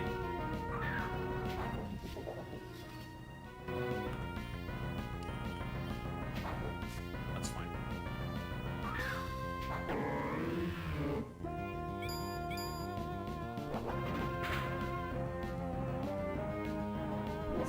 A lot of damage. You want to click probably superpower. You just come in with Clefable. It's unaware of Clefable. This thing wants to click superpower, do contrary shenanigans. It's fine.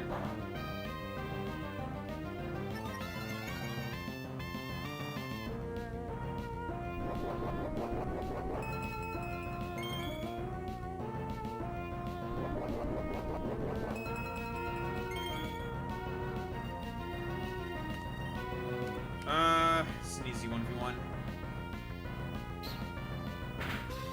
Unless it gets like a crit or something. Speaking of which.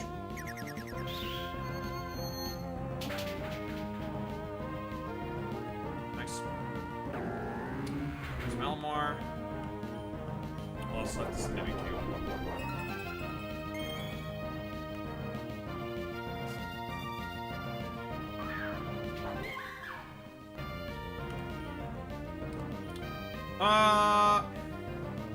I'm just gonna teleport out.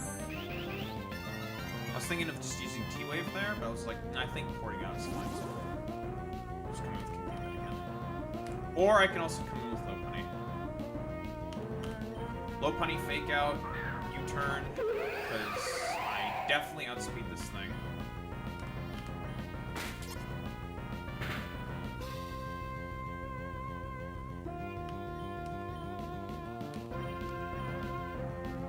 Pretty sure I KO this thing for turn.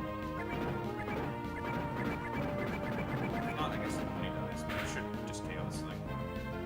That's good. GG. Goodbye, Trainer X. I'll take my items.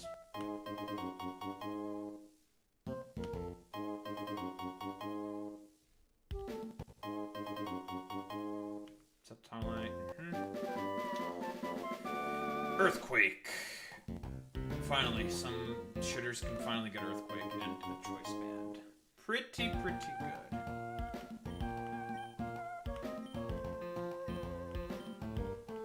Thanks, man. Very cool. Hopefully fantastic. Well, anywho, YouTube. You know what to do as always. Catch these live, both on YouTube and on twitch.tv/Rumba. You know where it is. Remember to like, comment, subscribe, do all like the YouTube algo shit, you know how it is. And you. Peace out, YouTube.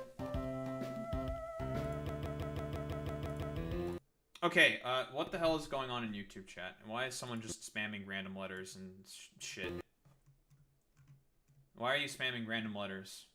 Sade. Why? Why you do this?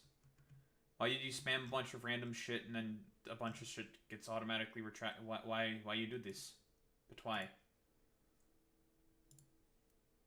I don't really care if people spam. Just be annoying. That's about it.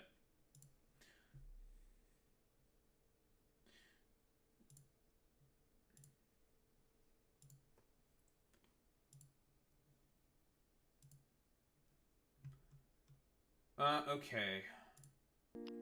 Irv 24. I believe is the dude in the top left corner. You give the water type megastones, substitute, and choice scarf. Okay.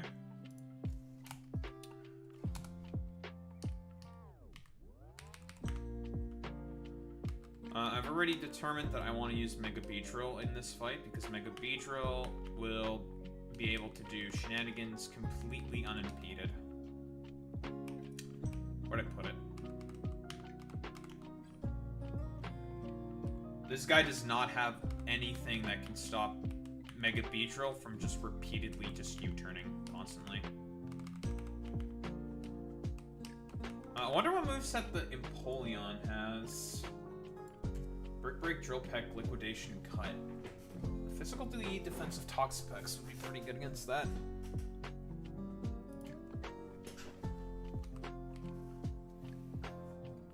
Physical Empoleon, of course, with Emperor's Presence. That Emperor's Presence ability is really fucking good. Like, disgustingly good. Like, fucking stupidly brokenly good.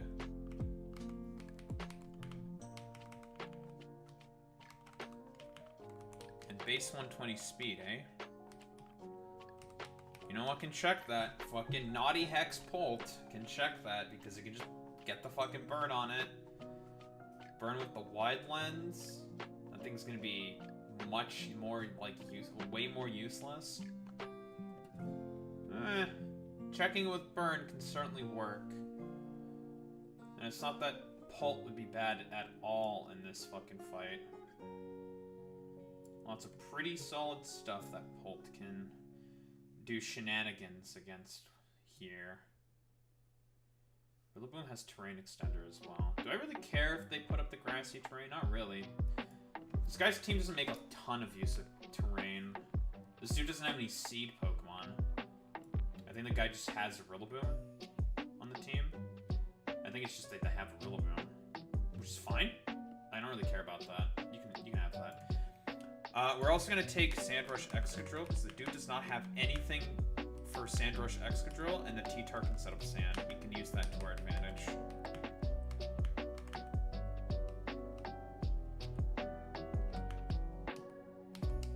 Use their sand against them. I would like to be able to get up a spike against this guy's team. It breaks the Alakazam's Focus Sash, because this guy does not have any way in particular to be able to take on, or rather does not really have anything that can get rid of hazards slash the thing that would suffer. Honestly, it's just the Zam that would have a problem with its sash being broken. Maybe I don't need to do that then. Perhaps it'd be better if I just ignore it then.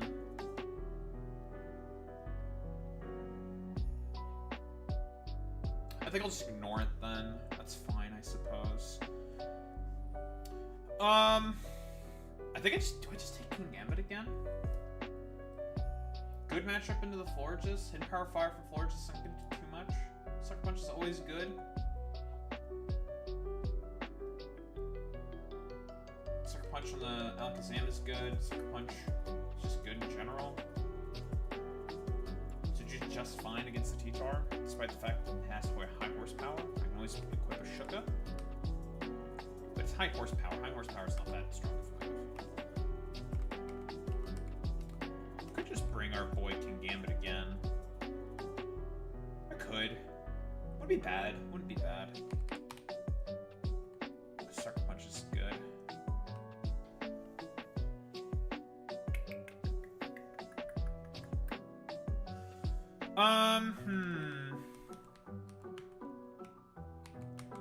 Like, these two are coming for sure. I can really use the things against them. AKA the sand. I can really use the sand against them. Why don't we quickly also equip the Megastones to their appropriate users now. Move items. Venusaur. Here's your Venusaurite. You are now way better. Here's your Sceptileite. And Torterra.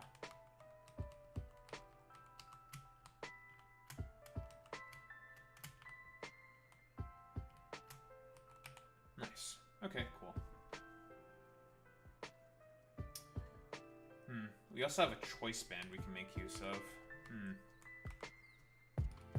Choice band.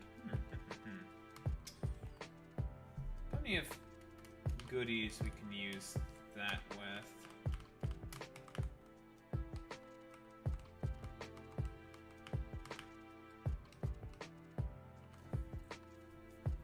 Just a physically defensive Toxapex. We'd have to try to fish for a burn with the Scald in order to be able to take on the Empoleon. But Empoleon just clicking fucking Drill Peck on Toxapex kind of seems like super whatever. Like, I don't care about that whatsoever. Plus, it's good against Florges anyways. Fine against T-Tar. Ampharos and Rillaboom doesn't really do anything to Alakazam. Like, half the team has a good matchup against it, but it's good, really, really good into the Empoleon. So we'll just take it just for an Empoleon, I suppose. It's fine. Although honestly, if I'm able to just get the sand up and use their sand to my advantage, I just take it out with an Earthquake instantly. Thing doesn't have any priority moves. Doesn't have Aqua Jet. So I can just insta-gib it. Insta-gib that thing. Ugh.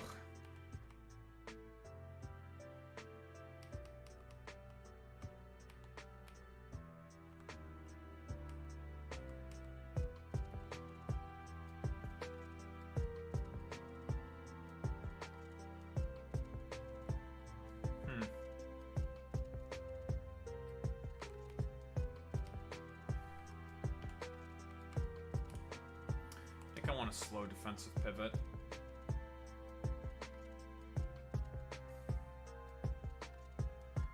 I can bring in Gliscor for the Ampharos. And it'll give me slow defensive pivot. Sure. Form a good core with the Toxapex. Sure. We'll take King Gambit again, because it's just pretty solid against this whole team.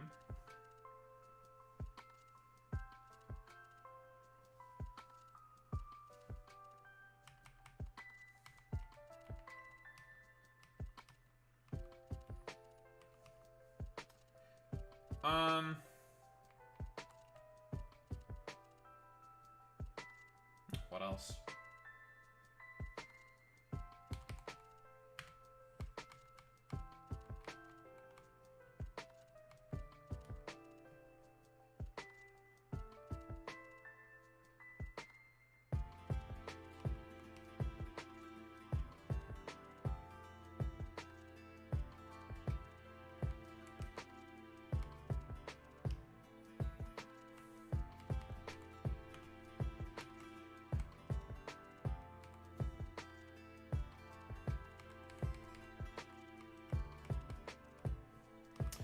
Dude doesn't really have any physical, good physical tanks.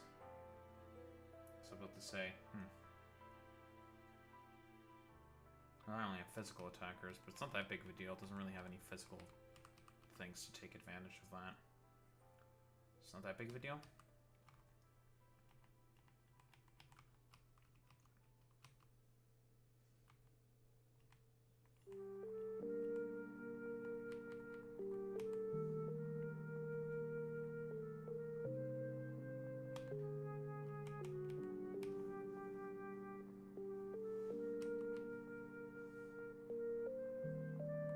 could still take the naughty hex bolt with me and be probably still good.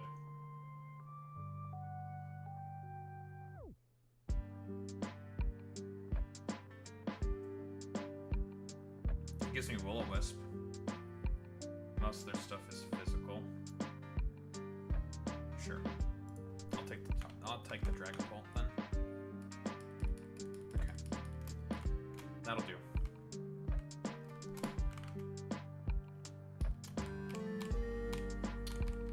For now, we got something to teach Earthquake, and that is Lie Score.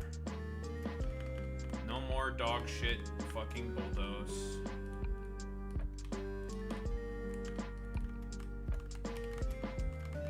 Alright, top left.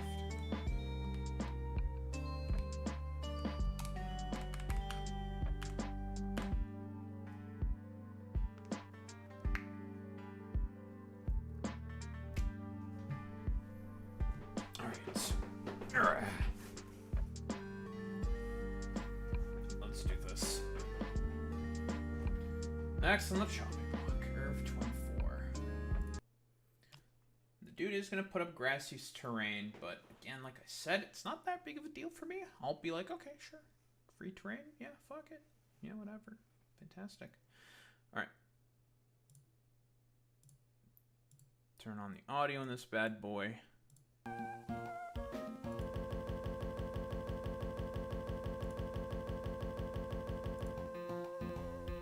Alright, chat. Say hi, YouTube.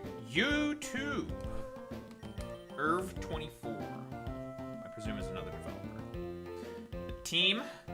This guy does not have a lot for just a U-turn spamming B drill. Also, there's a T-Tower that sets up the sand, and I might be able to use Sand Rush Extra Drill to my advantage. Otherwise, like, I don't know, there's like about some standard stuff. You know. Fully physically defensive Toxapex just for the Mega Empoleon, which is like the only real big threat I see. Everything else is just kind of eh. Yeah, eh. Nothing too concerning, but anyway, let's get started. Oh, they created the hack. Ooh.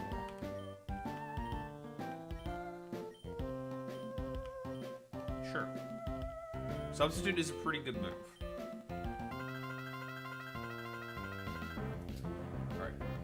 Starting off with the Rillaboom.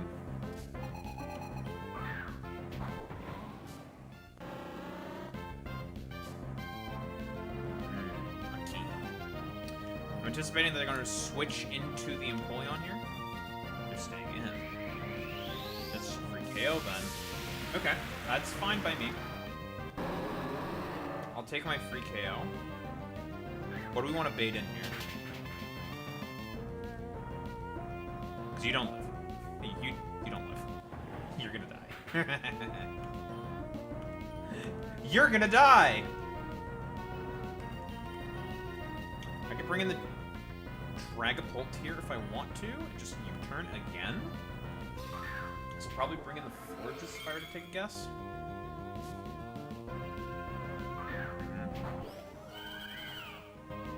Moonblast.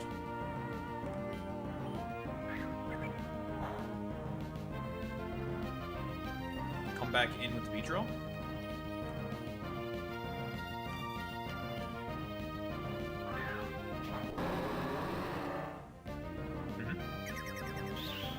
Free Poison Jab. Even if they switch, it's not a big deal, to be honest. A little bit here. Get 2 turns of healing. Even if they switch, it's not that big of a deal, to be honest. Into the Empoleon to tank the Poison Jab. They don't, you're dead. Kill for the beat. I get another tick of grassy terrain healing here. So it's fine by me. No problemo.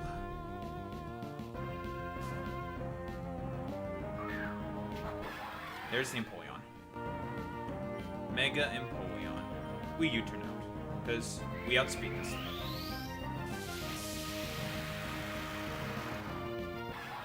I like the design of this thing. Going like... The idea of just like completely flipping the stats on the head of the Empoleon, making it a really strong physical attacker. Emperor's Presence, I think, is a fantastic ability as well. It's a very, very cool design choice. Alright. Alright, say hello to the wall. That ain't doing shit. Delicious. Alright, well. Keep clicking Scald until it dies.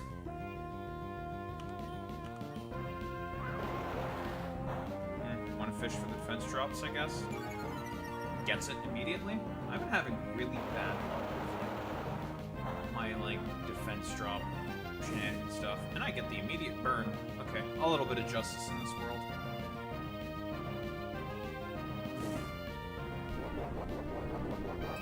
Well, now pretty easily 1v1 this thing. It's burnt. So.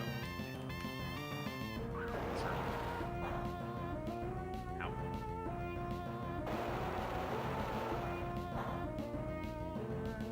Listen, buddy, you don't win this 1v1. I win this 1v1. I'm full Fizdef. You ain't gonna do anything to me. I'm gonna keep clicking the skull button until you decide to either switch out or you die. And this 1v1, as soon as the terrain goes away, it's gonna be actually even worse for the Imperium. So I'm fine with this.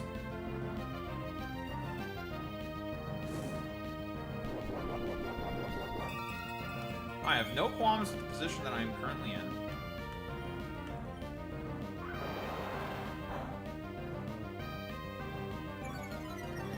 That's a little annoying, but not the end of the world. But that's a little annoying.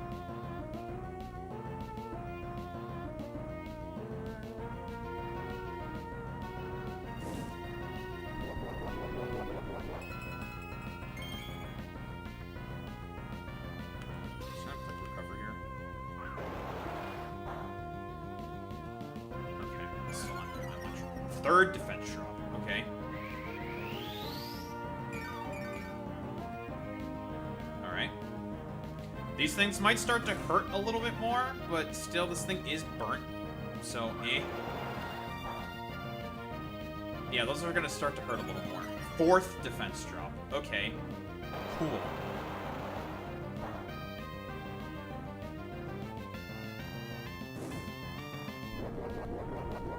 I don't know if that's enough for Burn to take it out. We'll just go for another Scald. Kind of liquidations. Maybe? Whatever. It's dead.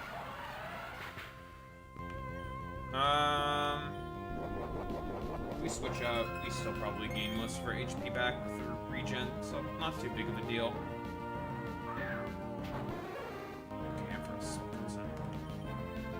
Electric move is fairly obvious. I could also come in with the Excadrill.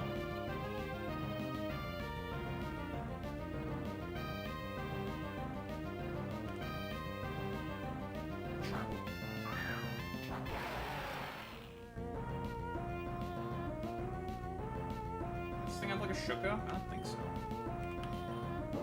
Die. Rose looks so angry. Why are you so angry, bud? I mean, you're dead, so I guess that's a reason to be angry.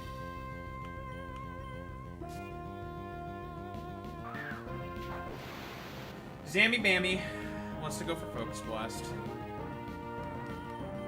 Just go for like a funky little double.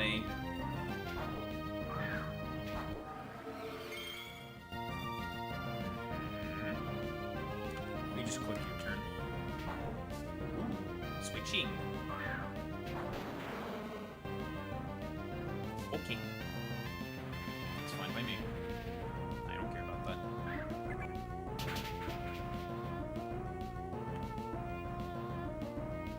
We come with Beedrill. Click your turn again.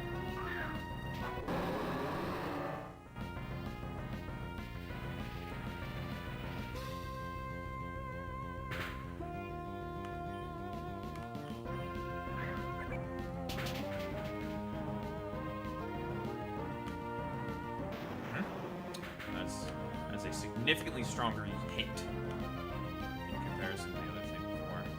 And then we come in with the Dragon Bolt.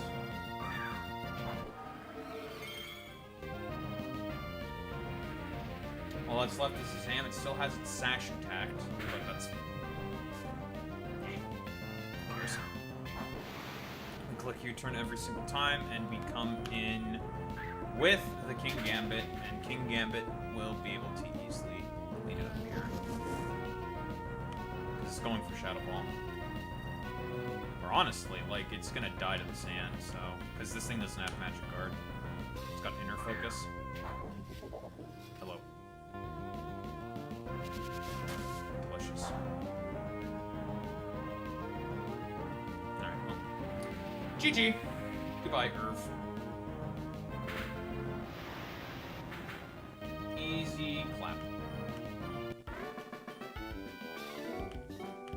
Thanks, man. Napoleonite O. Blastoise. Swampert. And you give me sub. I'll take sub.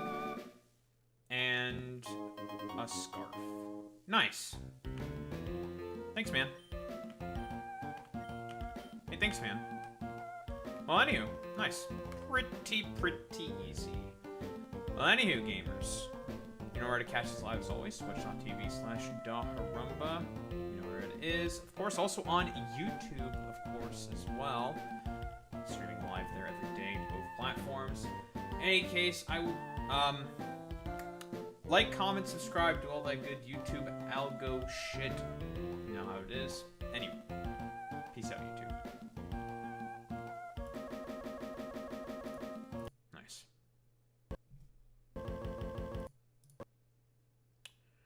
Bop. Alright, one more. Cap. Cap. Cap.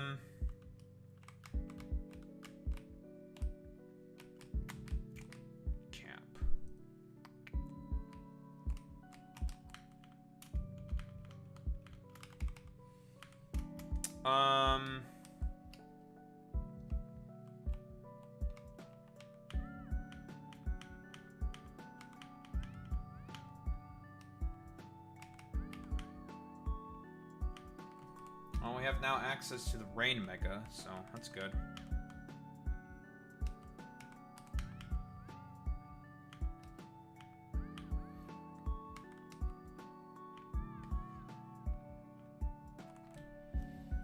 Alright.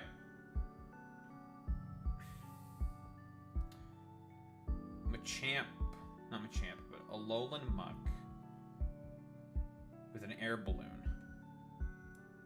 Conk. Donphan Lantern. A fucking Stila? Ugly. I hate Celesteela. I think it's so annoying. I think it's very annoying to deal with. Lantern, huh? Okay. Celesteela. And of course, the Mega Zard Exington. Zardmond.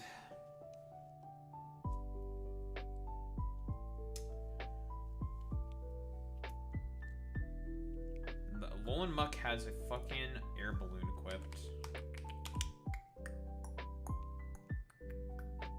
Okay.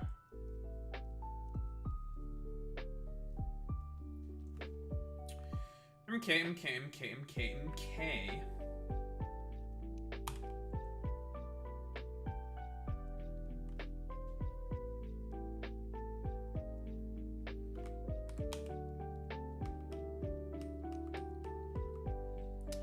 How do I want to approach this? In terms of shenanigans.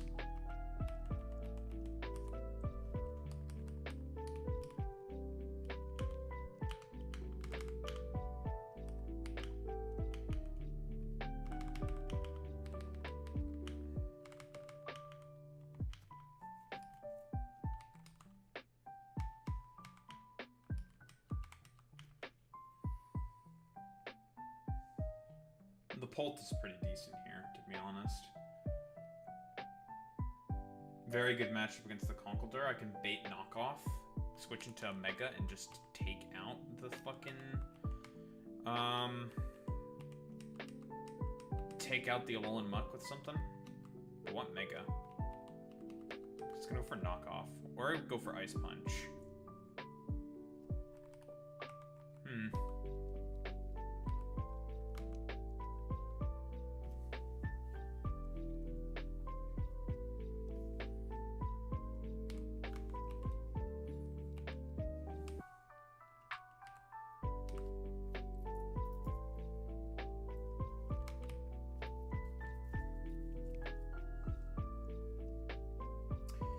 This dude's team is pretty slow. It's not very fast, right? The fastest thing on there is actually the Zard X.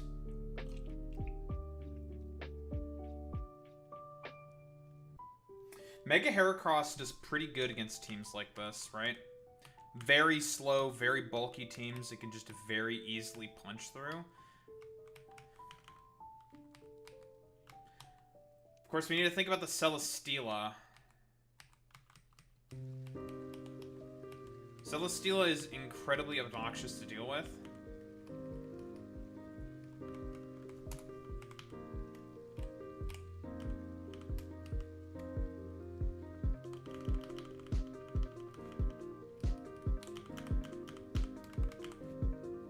Do we pull out the forbidden Magnezone Magnet Pull? It's holding an Assault Vest. One T-Bolt will not be enough to KO that thing. And I will not like taking flamethrowers. I mean, I could always just throw on an Akka Berry to make sure I don't take too much from the first one. That'll be that. At the very least, it won't have, like, annoying shit like, Leech Seed shenanigans, but I could just do that. Trap the Steela. Now, what does trapping Celesteela accomplish for me? What avenues does that open? Besides getting an annoying fucking shitter out of the way.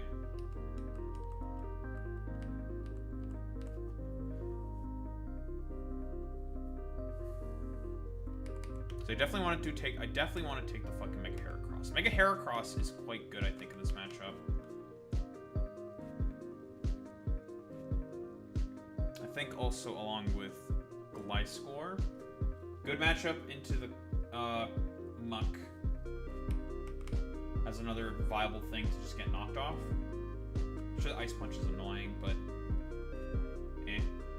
Good matchup into the Conch. Pretty decent into the Lantern, especially once you have the Toxic Orb going. The Scalds don't matter as much. And also very good into the Donphan.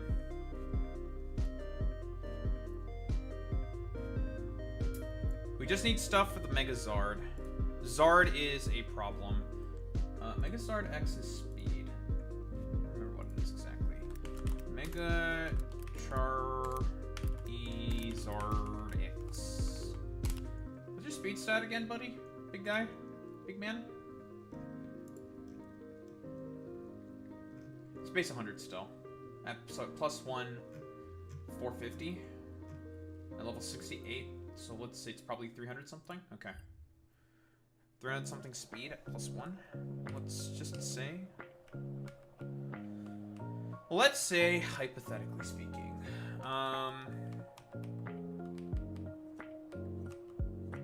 Because I need something for the Zard.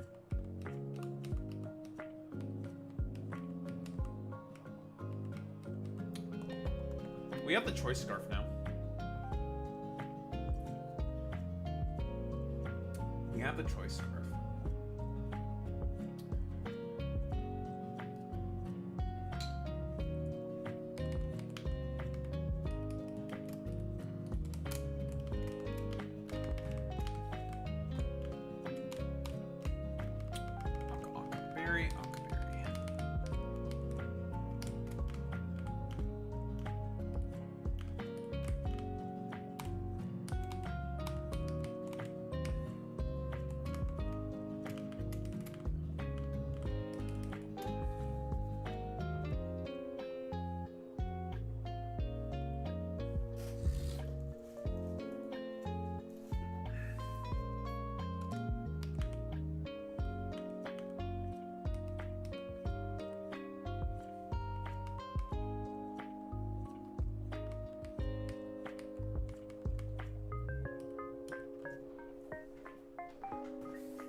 Slowbro? It's a classic counter. Slowbro is very good in Zard.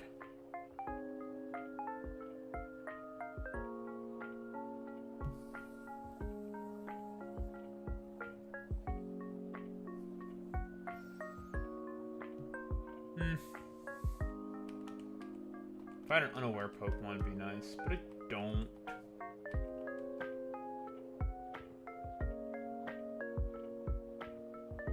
What's like my fastest ground type? Sandrush Excadrill? It's not quite good enough. That's not quite good enough.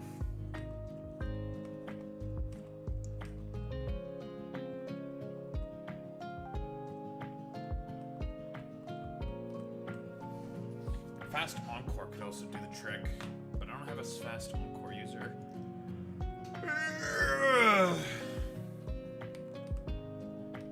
Actually, I have a physical Zard, right? That's the special one. Where's the other one?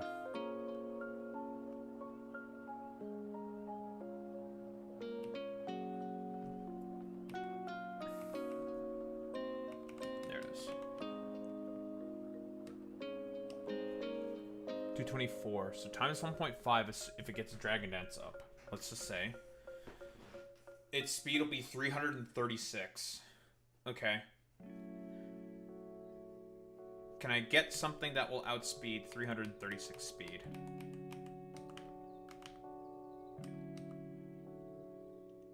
You very easily can outspeed 336 speed. Same with you. So, hypothetically speaking, if for whatever reason we switch out, it goes for a Dragon Dance. After it takes, like, a bunch of damage or something, we just automatically RKO it with a move.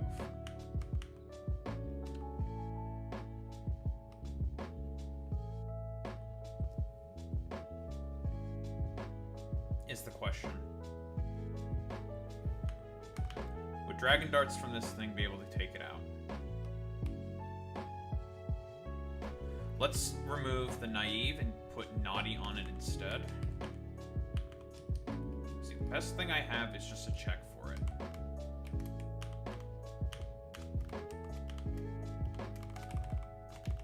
Put Naive back on it. So Naughty Hex Bolt. 262. Plus the Scarf still outspeeds.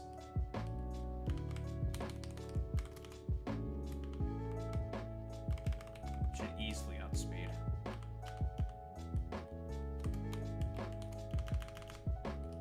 Okay. That'll work.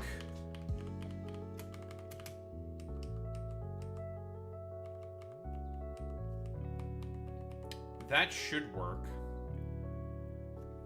If that doesn't work, because again, the only thing that I'm afraid is just the fucking Zard. Everything else is kind of irrelevant. I don't really care about everything else, I think.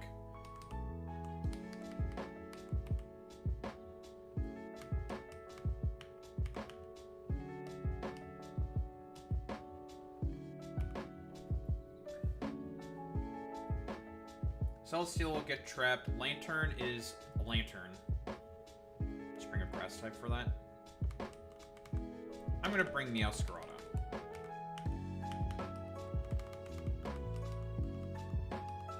Which didn't level up. Meowscarada will be good against other stuff as well. So Meowscarada I think is fine. But it will just be used against the Lantern. I mean, if it T-Waves me, it T-Waves me. That's gonna be kind of annoying. But, whatever. Just gonna have to accept that.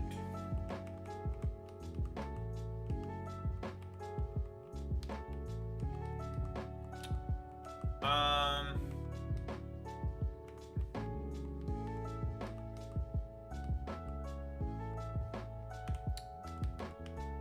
think this is the one time where we probably want Sucker Punch on this thing, right? Yes, I do think so. We'll get rid of Play Rough and put Sucker Punch on, I think. To be able to bap things just in case. Just in case. Just in case. In case we need to bap things, we can bap things. The final slot can be...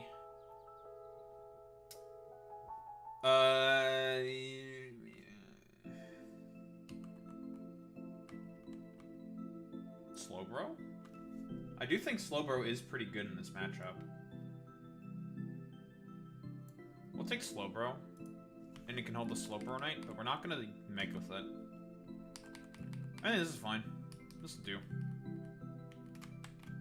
This dude's team is overall pretty slow, but it's very bulky. Mega Heracross is a very good time against slow, bulky teams.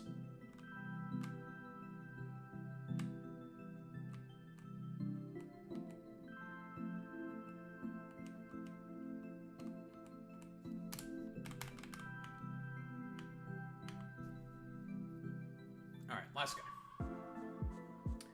Last guy.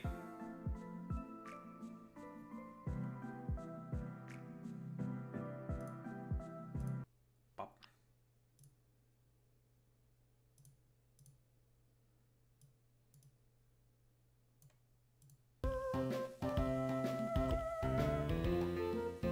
Alright, let's get started.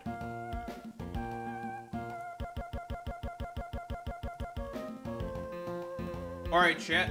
See how YouTube. YouTube!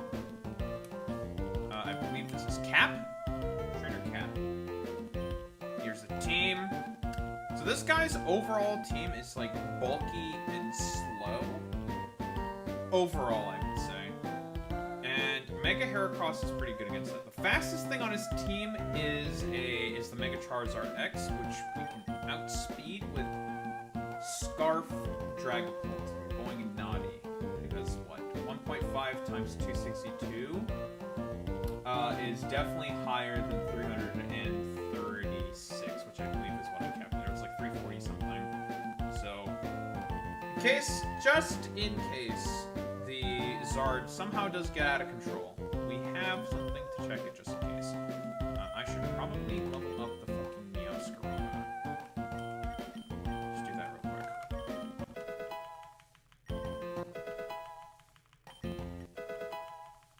And I want to reteach its Sucker Punch, just in case the shenanigans get a little too out of control, right? So I'm just going to Sucker Punch, just in case I'm gonna play rough. Otherwise, we'll just have this thing for my turn. Thank you. Alright, why don't we get started? I'm a literal gerber baby, because this game is easy. Okay, well. You're cooked, buddy. Damn. That's crazy. Cap. Alright, well, you have an air balloon, huh? I don't know, get chopped up and clapped up or something, I don't know. I don't even know if it's tails, to be honest. It's gonna do a fuck ton of damage, that's for sure. I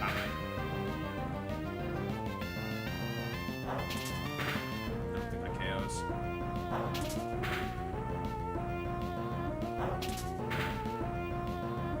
Ooh, it's close. It's close.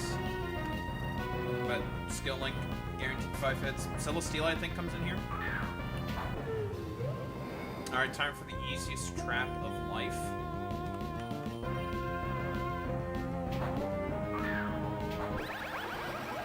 Low. I don't know if this thing will die in one hit. I have an Octoberry on this, so I definitely live the speed. It's a little annoying.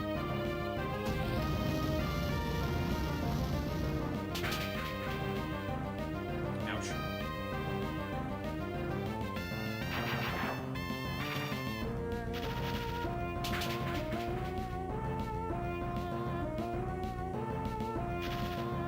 Ooh, the paralysis. Well, now I can definitely go for a full switch. Lovely.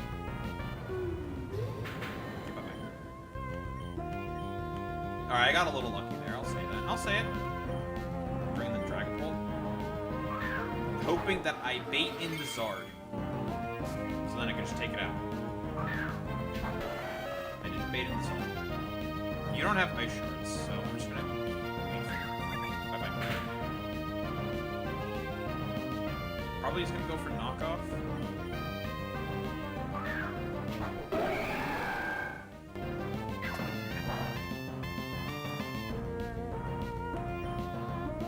Bullet. Like I said, Heracross is very good against this, like these. This guy's team is pretty slow. It's bulky, but it's pretty overall slow. Heracross rips these kinds of teams to shreds. Now I'm anticipating the Zard to come in. Probably wants to go Flare Blitz. There's the Zard.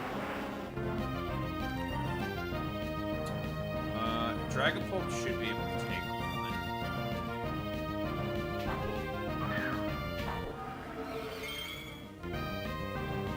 It's a bit of an aggressive one. A little aggressive. Hey, big man. Ouch. Okay.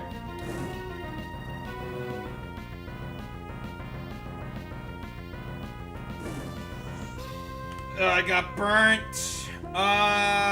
This just got bad. Of course I got burnt. Dragon Darts definitely does not KO now. There's no way. Of course I got fucking burnt, man.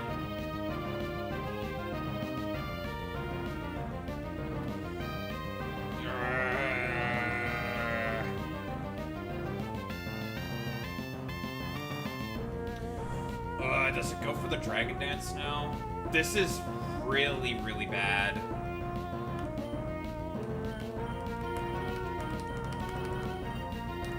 I think I just go for the Dragon Darts and sack this. Because I can't allow this thing to go for Dragon Dance on me.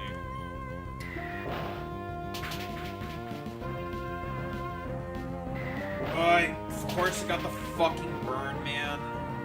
That's so trash. I just have to accept that. It's fucking annoying, but I just have to accept it.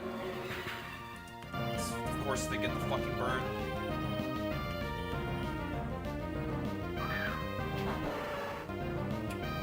Ugh.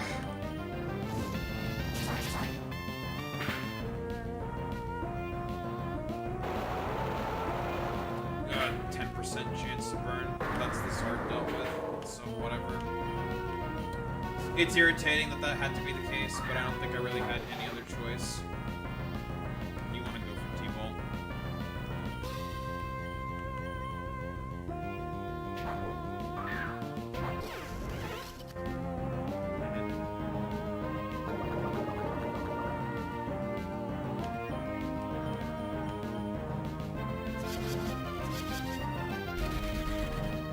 I wasn't sure if this thing outsped me or not. So that's why I went for Earthquake. I was like, I think this is the outsped. I didn't know. I'll be honest. I had no idea.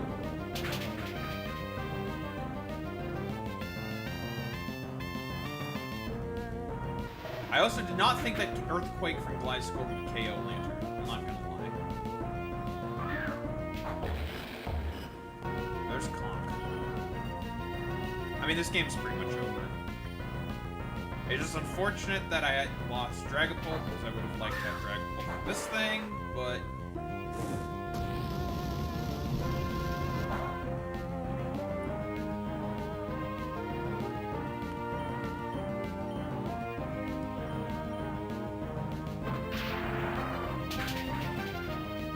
Should let them keep much.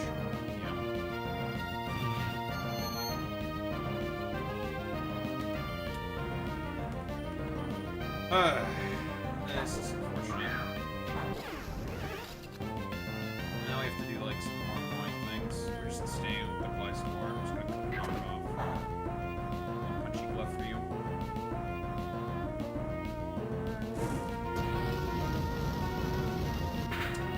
instead of cleanly just going for the will-o-wisp with the, whatever the heck, I have to use Vice Spore instead.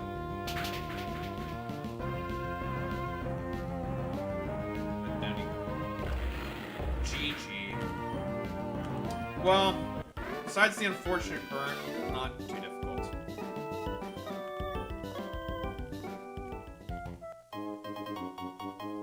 Zard Excite, Zard Y, and Blazikenite. No Infernate Bite because we got that from Flannery, and that's DD in the specs. Lovely. They are pretty good items, I do have to say. Well, anywho, YouTube. Oh, besides the unlucky burn, pretty much went perfectly. Just an unlucky burn. Anywho. To catch us live as always, twitch.tv/DrRumba, and on YouTube itself, of course. Remember to like, comment, subscribe, do all that good YouTube outro shit, hit the bell, blah blah blah, you know how it is. Anyway, peace out, YouTube.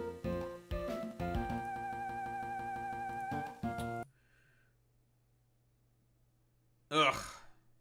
Of course, I got burnt by flare blitz. So annoying. Because the Dragon Darts definitely would have KO'd. Because what, based off of the damage, each hit did about 20%. You doubled that, each one would have done about 40%. Or no, did about like 25%. I'd say. All I'm saying is that the Dragon Darts definitely would have KO'd in tandem with the Flare Blitz recoil. Which was what I was hoping for. But hey. Unfortunately, we didn't get that. We just got El Fuckeroni'd by a 10% burn chance from Flare Blitz. It's just like, alright, well, you know. I mean, I did say it was a risky play. The safer play is to just go slow pro and just click teleport. Because they just go for the Dragon Dance, and it doesn't matter if they click the Dragon Dance, even if it goes for fucking Dragon Dance. Dragapult with the Choice Scarf outspeeds anyways, and just clicks Dragon Darts. And just takes out the Charizard.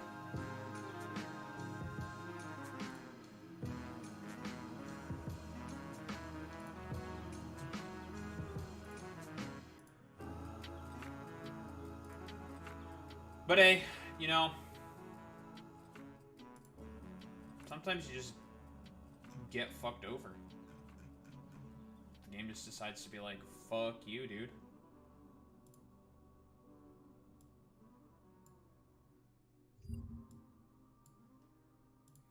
Is there anything else worthwhile to talk about besides all this, like, dumbass fucking Ethan Klein bullshit or something?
big ligma.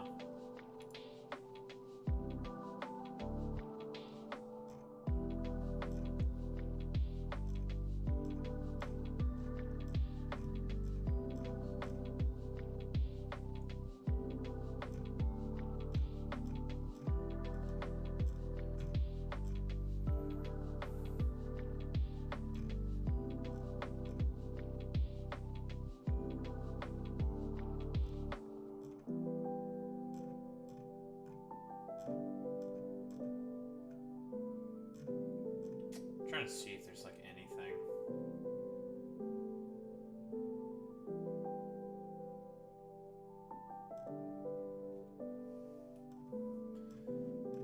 Not really.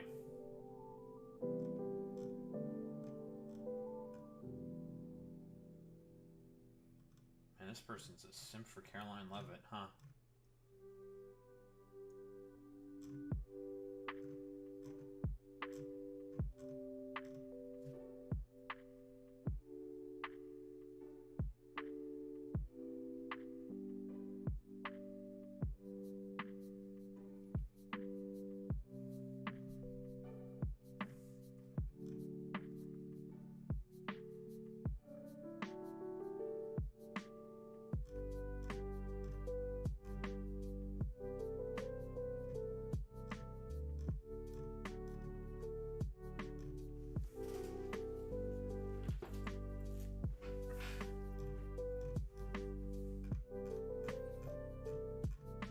TikTok ban got extended by another 90 days, even though you probably can't do it because the initial thing says you can only do it one time for 90 days. Okay.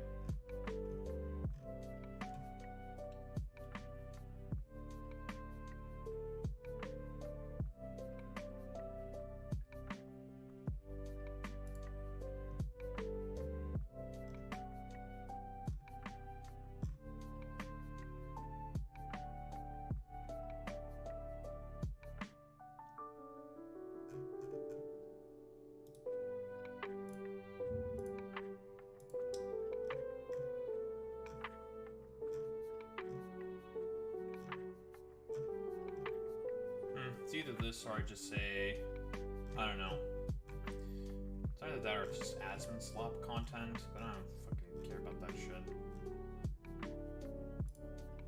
I guess I could just make fun of Asmongold for not understanding what the fucking First Amendment is, but then again, he's never cared about the First Amendment.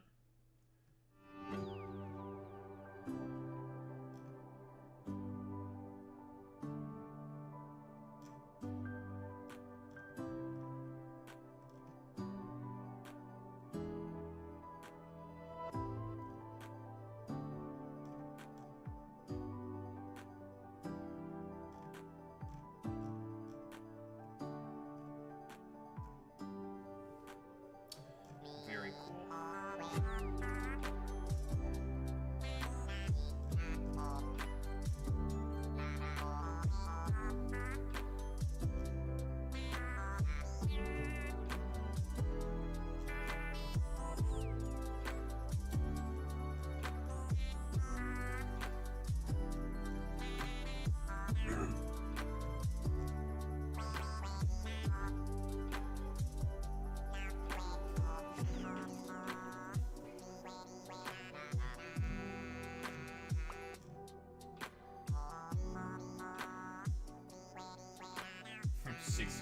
Of Democrats agree leadership should be replaced. Woof. That's funny. Man proposes to his AI chatbot girlfriend. Surprises hides eyes out after it says yes. Oh, Jesus Christ. Wait, bro fucking programmed it. Okay, I'm curious. You have my attention. Also take a look at that. Boy.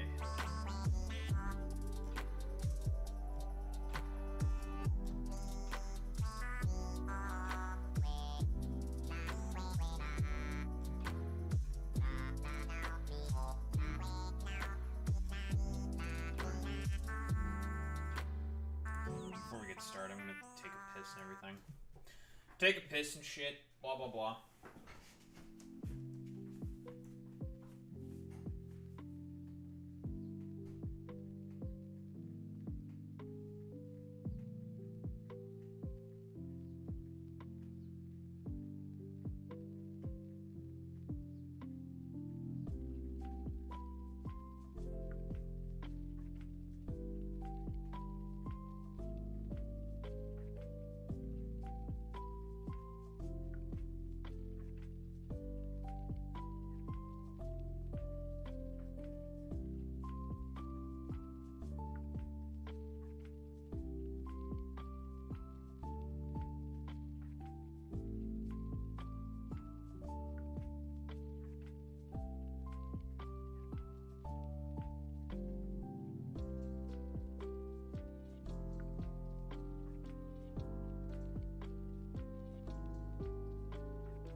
All right.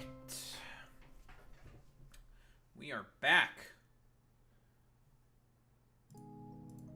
We are so back, actually. Boo. It's me.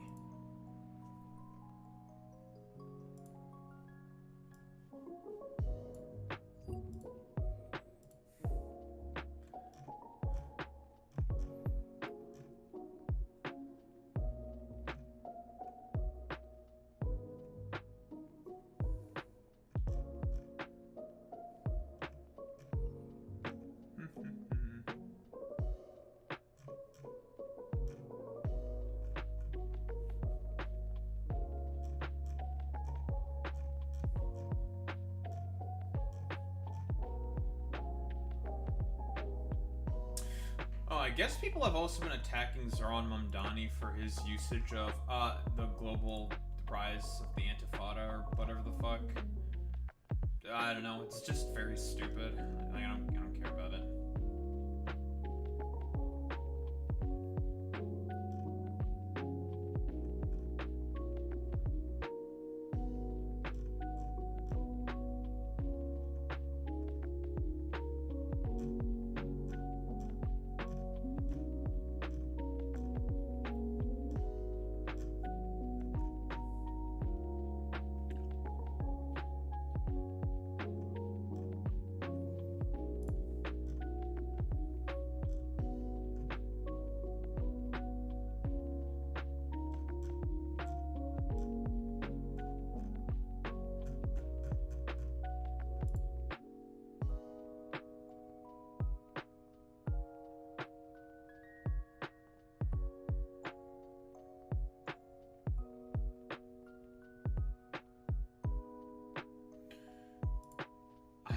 People just becoming more fucking brain damaged.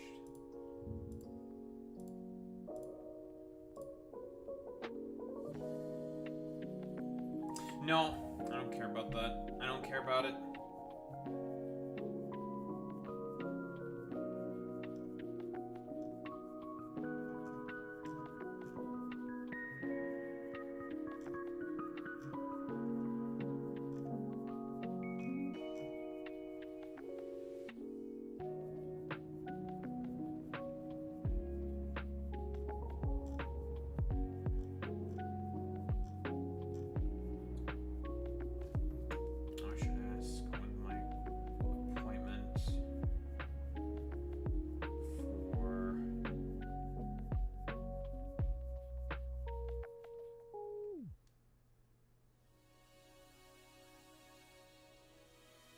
I have an appointment, I think, this weekend to the doctor.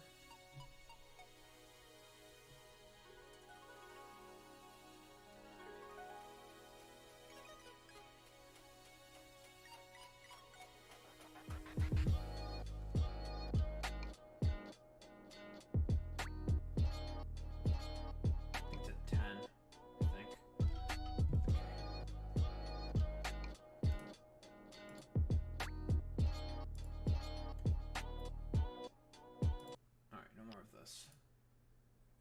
I'm not seeing anything else that's interesting to talk about. Time to get into the main topic du jour, I suppose.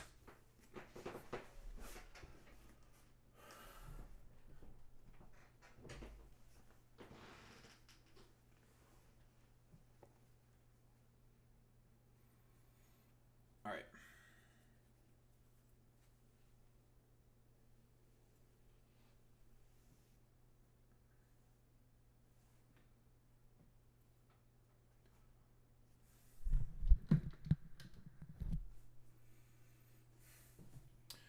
Well.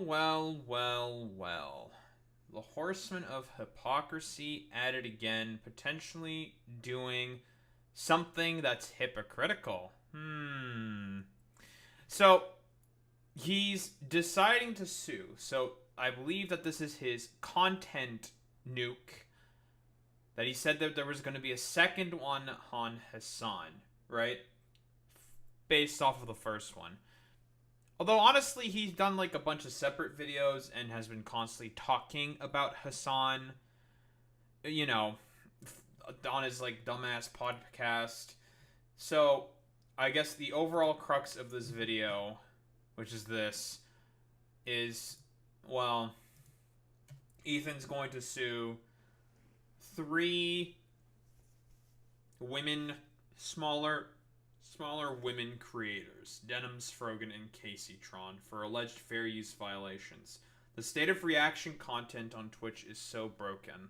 That's very, very funny, because isn't that essentially the same argument that Matt Haas was also going with when he put forward his lawsuit against Ethan Klein? It makes you think. It makes you think, to be honest. And so I find it very interesting that Ethan is deciding to go ahead with this fucking dumbass angle. And again, you know, I guess so much for being a champion of fair use and whatnot. I still don't really understand why he's going with the fair use violations. Like, did they not react hard enough? I don't even know if Frogan covered the content nuke video. I'm not sure. We're gonna see what the arguments he makes in the video are. I'm assuming he probably does a lot of out of context clipping, if I were to take a guess. My guess as well is, I think he even says that he's not suing Hassan because he didn't get through the entirety of the content nuke, which is okay, Ethan. Like, it's complete nonsense. What, Hassan spent like about 8 hours, I think, initially on, I think, about 2/3 of the content nuke, because he kept pausing and having to debunk such a ridiculous amount of fucking misinformation that you were putting out there, that you were just wrong about, right? So, and I did my whole sort of spiel on the content nuke. I thought the content nuke was really fucking just bad. It was just complete dog shit. It was a terrible, terrible fucking video. Mostly due to the fact that, because I went into there trying to be like a moral, objective arbiter. And since I've learned some more stuff at this point, he lied about the Houthi pirate interview. I thought that the kid, Hashad al-Radad, was a Houthi pirate. He wasn't. He was a Yemeni, a Yemeni teenager at the point. He was like 19, right? So he was a Yemeni kid, and he was not a part of the Houthis. He's just a citizen. If you're not a part of the fucking now terrorist organization. The interview took place when the Houthis were at that point off of the terrorist watch list, because about a month into his presidency, Joe Biden took the Houthis off of the foreign terrorist organization list, and then Trump, a month into his second term, put them back on the foreign terrorist organization list. Again, the only reason why Trump is doing that is for the behest of, well, is just for the behest of Israel, to be honest. And I find it, like, I guess fucking Joe Biden's now a terrorist supporter in the mind of Ethan, if he's at least being the very slightest consistent. But no, the thing that really turned me against that video was the fact that he decided to go along with Dan Saltman's schizophrenic fucking conspiracy theory about the Israeli fucking IPs being blocked. Now, were there Israeli IPs that were blocked? Yes. However, they were only Israeli IPs that were blocked from desktops in terms of registration. You could still use phone registrations. Because guess what? If you're doing a phone registration, it's going to have a different fucking IP. Those registrations were not blocked. And Dan Saltman also didn't love to not pay attention to the fact that there were also Palestinian IPs that were being blocked. And I've already talked about more than likely what happened with Twitch. They probably put in the policy because initially they had someone stream a racist attack in 2022, in May 2022, I believe, of someone doing a racist attack in a grocery store in, I believe it was Buffalo. I think it was Buffalo. It was a racist attack on a grocery store. Someone went up there, streamed the attack, killed 13 people, 11 of the victims being minorities. I believe they were black people specifically. So 11 of the people that were killed in a racist attack were black people, if I recall correctly. So, that's a whole factor as well as to why they were also blocking IPs, because more than likely Twitch didn't want to have another one of those fucking racist-esque attacks be streamed on their live streaming fucking platform from either, I don't know, sources from Hamas or the fucking IDF. Because if we go on like TikTok, for example, we can find fucking TikToks, or there were probably TikToks of the IDF streaming their fucking war crimes. Quite literally. Twitch doesn't want to fucking deal with that smoke, so they banned the fucking IPs and did not allow anyone to make any more registrations of those IPs. Or, well, banned the fucking registrations of those IPs from desktops, which is what they did. Sure, fine, fantastic, excellent. They didn't want to fucking deal with any of that bullshit. Great. Okay. Why was that policy still in place? And if I were to take a guess, and this I would mostly say is a tribute to not malice, but to incompetence. They probably put it in, wanted to keep it in there for a while, and just forgot to turn it off. I'll be honest, they just forgot to turn it off. Now, a lot of the counter arguments that these morons will say is like, well, what about Twitch unbanning all of those anti-Semitic creators like Fresh and Fit and Sneeko? Like I've said before, Twitch, even though they do indefinite ban policies, they indefinitely ban people, more than likely has a policy of only having that be in effect for probably a set amount of years. If I were to say. Keep in mind, Vosh, as an example, was also indefinitely banned for the comments about Israel that he had. The Pepe 416, blah, blah, blah. You know, if you were there, you were there, you know. You know what he said, right? About Israel. And he got permanently banned for that. But I believe in 2022 or 2023, his indefinite ban got reversed, kind of randomly. You know, he sent appeals, but eventually he stopped, and then eventually they just unbanned him, sort of just naturally. So, more than likely, if I were to take a guess, there's a policy in Twitch saying that the indefinite bans aren't actually indefinite, and that more than likely there's a system in place that eventually just takes off that indefinite ban. And depending on the content creator in question, the Twitch staff more than likely will reban them based off of like whatever offenses. Like Sneeko and Fresh and Fit got like soon banned like right after. But I do believe that even though that was the case and Ethan saw that, I think he himself also said that they got banned soon after anyways, and was honest about that at least. But again, like I've been saying before, between the idiotic, schizophrenic conspiracy theory that Dan Saltman was orchestrating, of course, Ethan also had a problem with the fucking stupid hummus tier list, the Sabra fucking tier list, doing a conflation of Sabra, which does mean Jew, to Sabra hummus, which was the joke. I'm like 95% certain that was what was meant there. And even Ethan fucking acknowledges that. Like, we all know, it's a fucking US-based company. Quite literally, it is fucking colonizer hummus bullshit. Like, that's the thing. Because, again, Israelis want to claim everything that is Middle Eastern is actually theirs because they are colonizers, for example. The CEO was born in the US. So, again, it's complete fucking bullshit, but like, whatever. It's complete fucking nonsense. Who the fuck cares about any of that shit? It was fucking stupid. Can we quibble about if it was a poorly executed joke? Sure. I can agree with that position.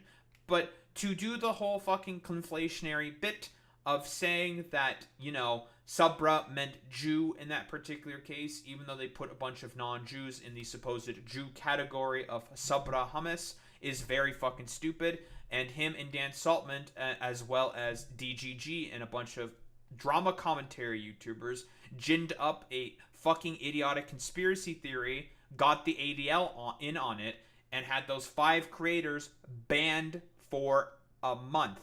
And the 5 creators were Frogan, Denims, Vio, Raf, and Capri Sun Poppy. Those were the 5, and they're all Arab.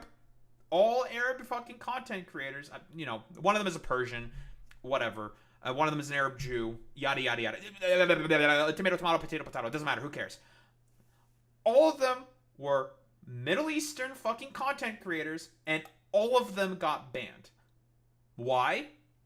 because of a stupid fucking conspiracy theory that was ginned up by DGGers and Dan Saltman, Ethan Klein, and drama commentary YouTubers. All of these fucking troglodytes. So, that is, I guess, the essential huge preamble that I am having with the initial content sort of nuke video.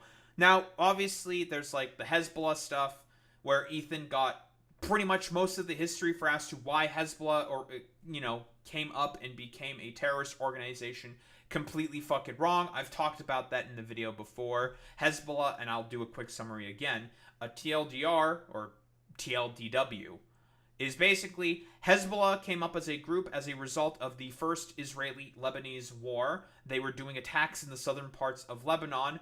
These sort of disparate groups that were attacking Israel, I believe.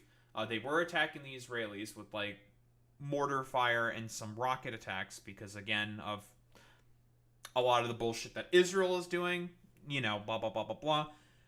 They did an invasion of Lebanon as a result. This obviously pissed off the Lebanese government and pissed off all of these disparate factions within the southern parts of Lebanon. They coalesced together to form Hezbollah. Not only the political party of Hezbollah, but also the militant wing of Hezbollah.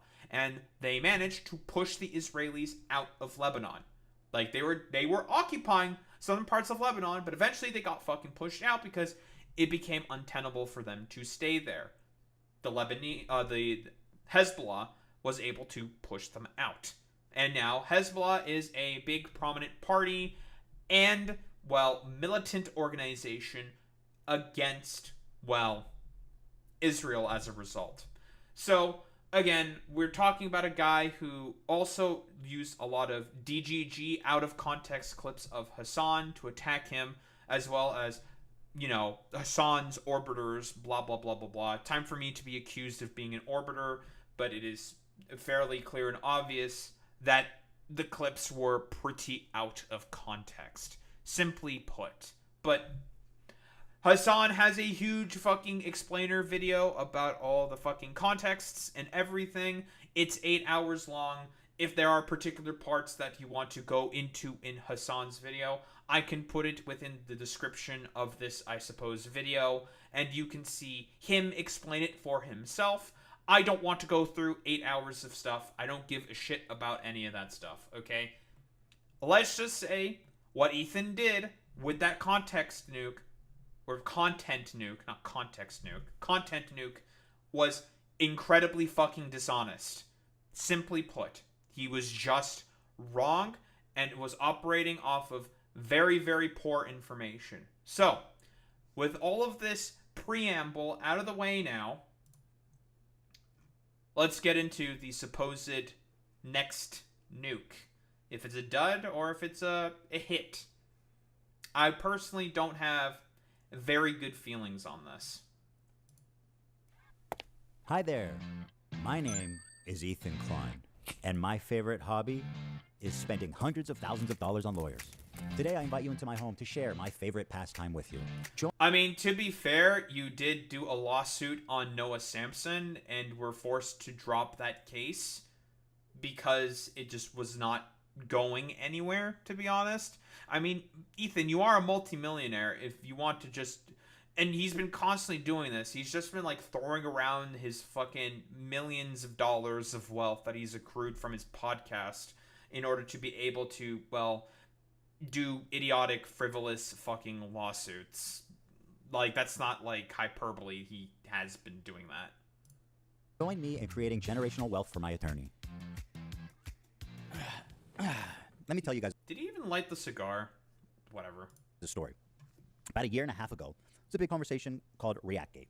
ReactGate was a debate going on in the streaming community about what constituted fair use. Is he doing the whole stupid, idiotic bit talking about ex-Destiny orbiter denims? That's a little fucking strange. Why the fuck would you bring up that she's an ex-Destiny orbiter? Why does that fucking matter? Is it just as a way to deflect from the fact that you yourself now are a Destiny orbiter and operate off of a lot of information based off of, Destiny's clips and viewers like out of context stuff that they feed you through your subreddit? I wonder. People like Hassan, XQC, and many of the large Twitch streamers would watch other creators' entire video on their stream. They would rarely add sufficient commentary or even pause the video to speak. Most egregiously, they would re-upload the entire VOD to YouTube with the same thumbnail, the same title, so that they could cannibalize traffic from the original video. Here's what Lamino had to say about this phenomenon. I don't mind people reacting to my videos, but I do mind when they play the entirety of my video. A facecam in the corner or the occasional interruption does nothing to address that issue. My video is still being played from beginning to end in someone else's stream or video. It's neither ethical nor necessary to feature the entirety of someone else's work. Or, they could do the bare minimum and ask for permission. Something that none of the major reaction channels have ever done when they've streamed or re-uploaded my videos. But to answer your question, no, I don't want people to stream or re-upload the entirety of my videos. Now understand... I don't disagree with Lamino there. I think Lamino is correct in that assessment. Which is why I technically speaking, I guess I am also vulnerable to that. I try to add in as much as possible. I think Hassan has his own fucking spiel for as to why he does react content the way that he is. I don't know if it's like sufficient. I haven't seen the sort of like explanation for a while. Same with like XQC or Asmongold. Certainly, I don't really disagree with this point. That is probably honestly that's like one of the reasons that turned me off of like Hassan's content to sort of that in general. But like, let's be honest here. Is Hassan like a major React channel? Sure, yeah, you can quibble about that. You can partially agree with that, but I think he's like mostly diversified his content at this point. You can even make the same argument with like XQC, although less so with XQC, and probably more so with Asmongold. I think Asmongold has done more diversification of his content, relatively speaking. I'll give credit to Asmongold for that, as much as I fucking hate him, but sure, whatever. I like Lamino. I do think that Lamino's point is certainly agreeable. I don't disagree with this whatsoever. But again, like Ethan, like it's kind of hypocritical that this is the kind of attack line that you're going with. I mean, I should expect this from the horsemen of hypocrisy, but it's rather hypocritical that this is the line of attack that you're going with when Matt Haas accused you of the exact same thing, and you argued correctly that, hey, has have you put in a more than enough sort of like content and talked about it, blah blah blah blah blah. Now we can talk about certain videos being more egregious in terms of like Hassan, Asmongold, and XQC, and I would agree with those. Those should be taken down, but is this like a sort of like general sort of blanket statement that is accurate to say? No, because that's more or less what Ethan's argument I'm assessing so far is here. Understandably, this made a lot of people angry, because why should these content thieves, essentially, get more views than the author of the video, which in a lot of cases was happening? I mean, people don't like injustice, and we all see this, and no, it's not right. This debate culminated when XQC, one of the prime suspects, called into my show to debate me, in which case I'm sad to report that I was terribly owned. So in that regard, do you care at all about... Well, if I recall correctly, that was when XQC did the fucking worm. I remember that moment. That shit was so fucking... I mean, XQC is a fucking idiot, but, like... And Ethan, more or less, if we want to talk about, like, rhetorical sort of, like, ability, it's kind of easy to beat XQC in terms of rhetorical proficiency, because XQC half of the time is completely unintelligible. You can't understand half of the words he says more often than not. So, Ethan didn't really have anything for the worm tactic, okay? He got wormed on. Get owned, idiot. He had nothing for that rhetorical tactic. Like IP or copyright? Or, like, the fact that it's illegal, does that matter? That it might be illegal, does that matter to you? No. It doesn't matter. Well, if flat out doesn't, because... But that's fair. Watch me full screen cam. To get started in data analytics, you don't need previous experience. I love YouTube or a ads. degree. The Google Data Analytics Certificate. Do the fucking worm, then watch your Do prime. that. Then watch Bro, your prime do it content. for a week. Do a week of no reaction content and see how many fucking views you get. Okay, sure. I mean, that's content, man. It's original content, at least. The ultimate debate, bro. He hit him with the worm. think of that first. I kid XQC, but he is not the one I'm suing. Despite my criticism, he's not a malicious infringer. But the ones I am suing, you'll see, are much, much worse. Now, ironically, after this debate... How is XQC not a malicious infringer based off of the definition from Lamino's... Because if we're operating based off of what Lamino has said, XQC would technically be one of the worst infringers, unless he's changed recently. My bet is that probably not. XQC does not seem to be the particular kind of individual to change on this particular aspect.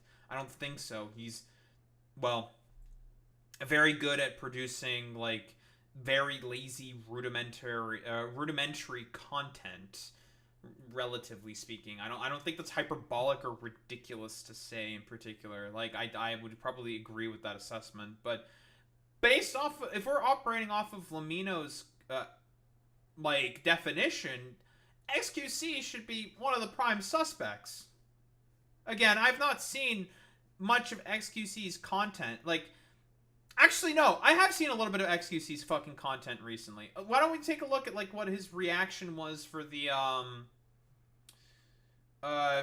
LA protests, right? When I was commentating on that, when the slap apocalypse decided to come and he became, well, the Horseman of Void. Oh, the 4 horsemen analogy doesn't work anymore because now there's, what, 5 horsemen? There can only be 4 horsemen. What the? I don't care. Like, let's be honest here. That's the Channel 5 stuff. He did like an hour long. I want to see it's the fucking libtard stuff. This video is what I want in particular right here. If I were to like take a look through this, how much commentary does like XQC have in this fucking video? Is this on in IRL in LA? Nah, that's hard. Uh-huh. Just saying to the chatters. My ears still raising that flashback. That blew up in our face. That was crazy. Sick. Uh-huh. Like I felt it in my head. Like the impact of it. Yo, this is my favorite part, when they block the highways and people can't go to work. Chat, that really gets the... Now, you know, does the, of course, like, we really need, I'm not gonna, like, debunk all of, like, XQC's, I don't know, 3 IQ dumb fuckery on, like, his thoughts on the, what sort of efficacy of what how to protest. Like, I'm not gonna, like, talk about his refereeing of the Los Angeles protests at this point. It's stupid and idiotic to quibble about that, but whatever, sure. The people on your side when they can't go to work, cause... Okay, so there's like XQC's commentary, sure. Okay, that was over there. It's just words. Chat, you might just come show me. Is there like a YouTube that has like a good and shit? This is gonna be crazy. He's just like mostly, for the most part, just sitting there and just kind of reacting, right? Like not really providing any commentary or anything. And this is about 1 minute in. Like he's just saying like, check, do you have like the thing or whatever the fuck? Sick. The only thing he said about like, the only point that he's brought up basically is just being like a little referee. How far am I in this video? Let's go 3 minutes into this video, sure. You can use our programs to humanize our essays and it will show us 0% I written. Let's see, XQC, does he have anything to say? Does he say anything? Are they going to basically try to push them back up the ramp? Is that the idea? So he switches feeds. Sure. Chat, does this sound right, Dad? I'm waiting on your side. If you shut up and you got an American flag like her. XQTIU. So he's complaining about there being no American flags, no further sort of analysis there. Now, you may be wondering, Daha, why the fuck are you bringing this, I don't know, troglodyte up? Why are you doing basically the same thing? I'm bringing this up as a sort of analogy to sort of talk about who is much worse in terms of the sort of reaction sort of content, going off of what Lamino's sort of a definition is. I would agree that XQC and sort of, well, XQC, Hassan in the past, I would say was also quite bad about this. I'm not 100% certain how much he's improved on this. I know that XQC has basically done no improvements on this, and Asmongold is also not very much so better on this either. He's probably better than XQC, but that can also be quibbled about, which is why I'm bringing this up. No?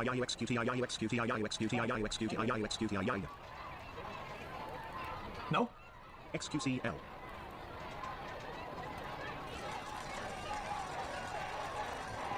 Okay. Interesting. Chat, technically, is this legal or not? Wow. That's a significant size crowd there, basically. And then there's people. So why don't they just drop a massive net over the... Why are they, like, okay, first off, I have to say this first. Like, why, like, it's not illegal to wave another fucking flag of a different country at a protest. Who the fuck cares about any of that? There's nothing in the Constitution.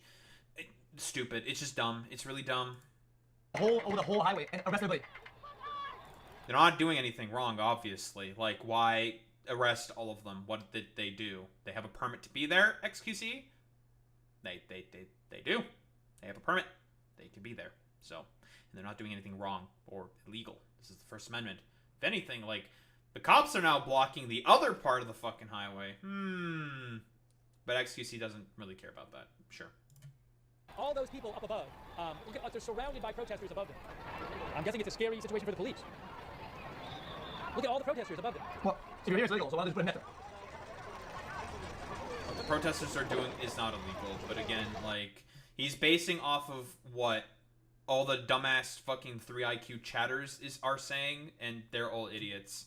So, I guess overall in this quick sort of 3-minute little blurb here, XQC really does not provide much analysis besides like, dude, blocking traffic is kind of bad and there's no American flags. Bro, you're fucking, if we want to do the stupid LARP bullshit, sure, you're a fucking dumbass fucking Quebecois Canadian dude, okay? Like, you're not any more American than anyone else fucking down there, okay? It's stupid. But, again, overall point here, why am I bringing this up? XQC has not really improved much on his behavior. That's the thing that I'm mostly pointing out here. So, in terms, relatively speaking, of, like, Lamino's definition, XQC, certainly. Hassan, questionable. Same with Asmongold. Questionable as well. But we're going to complain about, like, other people that are malicious? By Lamino's definition, XQC is more malicious. But okay. And in the wake of this large conversation, the problem seems to have only gotten worse. You have people like Hassan Piker paving the way of fair use with what's known as chair reacts. When Hassan gets up to go to the bathroom, or to eat, or to talk to his mom, or to do whatever, disappears for an extended period of time and leaves the video playing for his chair. Mr. Chair, they call it. IDF had warned people to leave the area around the main airport in Sana. Then this. So this is him just looking at what? A news segment, right? News segment, news segment, news segment, news segment.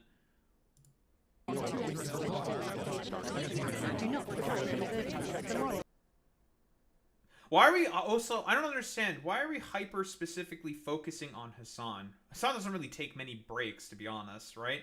As far as I can tell, he doesn't have like a BRB screen.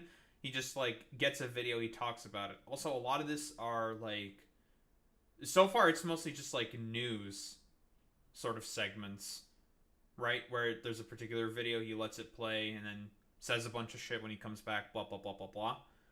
He has probably, I assume, a lot more content to get through, and also he sort of streams for much longer. It is understandable that he gets up out of the chair and goes and takes a piss or whatever, sure. You can complain about, like, quibble about, like, how long it is or something, but okay, whatever. I see this as, like, tenuous at best. And again, I would, like, is it, like, any better in comparison to, like, what Asmongold or XQC do, or these other, like, prime sort of big reaction channels? No, maybe, like, again, And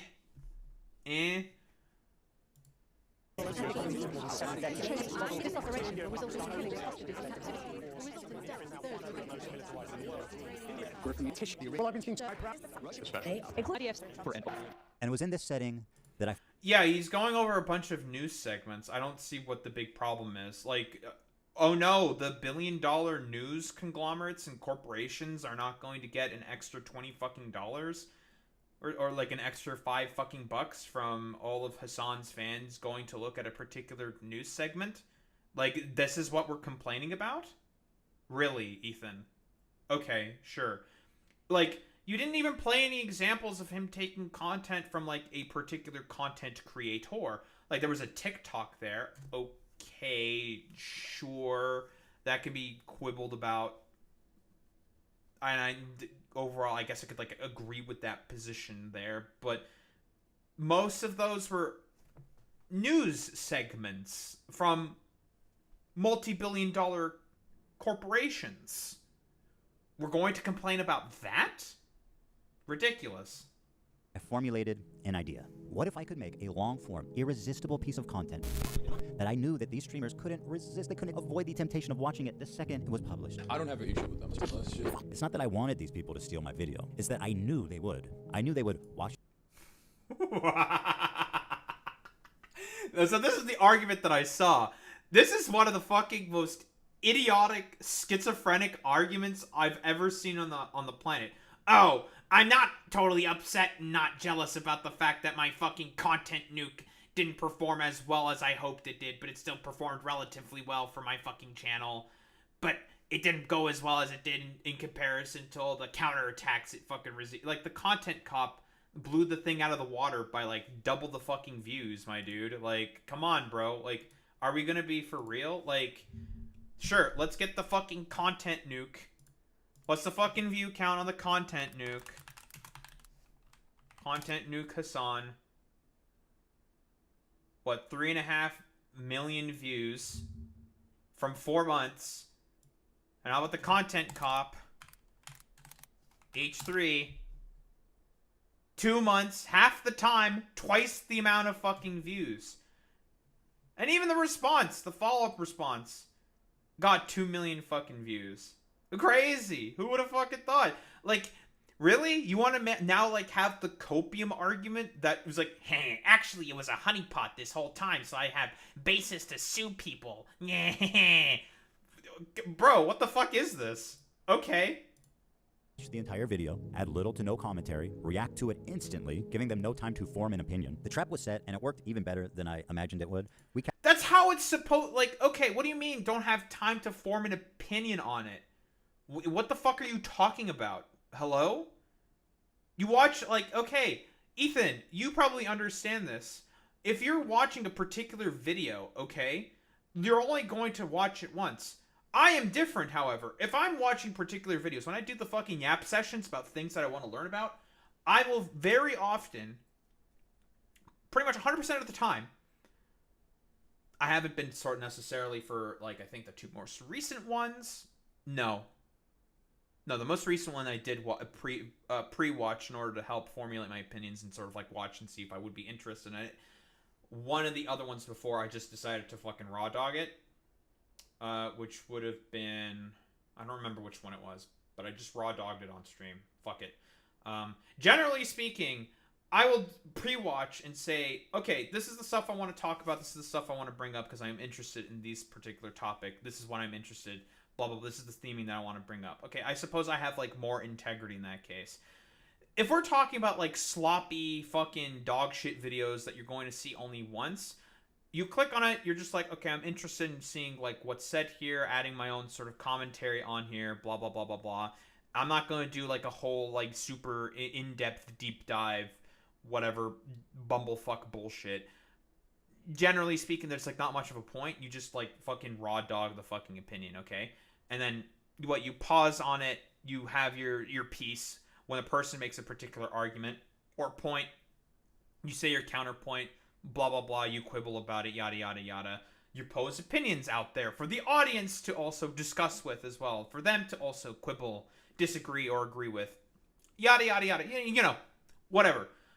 And now, like, you're just going to say it was because it was supposed to be a honeypot, but you wanted it to be a honeypot, but you wanted people to also, like, look at it and consider it and think about it in particular. Which is it? Like... If you wanted it to be a very highly informed, well-researched out video that was, you know, very, very well considered, thought about, researched, but you didn't do that. It was just sloppy fucking dog shit research that I brought up a lot of the problems with earlier. Again, I will post the fucking dumbass 8-hour fucking Hassan React content to it, where he gets through, I think, about 2/3 of it, and has a ton of pauses in it to debunk a lot of Ethan's idiotic fucking misinformation and things that he just completely left out that are all appropriately fucking segmented, so you can click to whichever bumblefuck part you want to click to. Okay? But you wanted it to be very carefully considered and thought about, but it wasn't constructed in that way. It was a complete fucking slop shit show fest, which makes people not want to fucking do that and just raw dog the React and just go ahead with it. Like, at this point, like, I have nothing else to sort of say in this particular aspect besides skill issue. Like, unironically, just skill issue. Make a better fucking stupid attack hit piece video essay, Ethan. Like, just be better. This is ridiculous. Captured pretty much every large streamer reacting to it in its entirety immediately after it was published. Now, the thing is, there were a few people that went above and beyond to commit copyright infringement. For example, Venom sits here silently with nearly 50,000 live viewers. That's 30 times her regular viewership. She's working directly with the Snark subreddit moderators to siphon views, and their intentions... Wait, wasn't she also, like... Hassan's face was right there. Wait, no, this is a part of the, never mind. This is a part of the content nuke. That's my mistake. That's not Hassan's reaction to it. Sure. Okay. Was this the sort of... I'm curious. Okay, wait, hold on. I'm curious. Did she just mostly just sit there and do nothing? Denims reacts content nuke. Insane reaction. Well, that's H3. Ethan's Hasanabi nuke. She spent 4 hours on this. Okay. I find it very funny that he's clickbaiting with Asmongold's face and XQC, but, like, he's not suing them. Very silly. Okay, she spent 4 hours on the video, my dude. 7. It's happening. It's 4 hours. Launch. Thank God. 5. Launch. 4. 3. It's saved. H3H2. 2. Product. Thing we could all agree on. But okay, let's assess Ethan's claim here. Okay, the content nuke was about an hour and a half. Sure. Okay, this is Denim's spending about 4 fucking hours on it, about double the length of the time. Okay. I can only assume that more than likely she provided a lot of commentary and a lot of sort of, I don't know, thoughts and beliefs. Let me do personal anecdote Reno time. Sure, why not?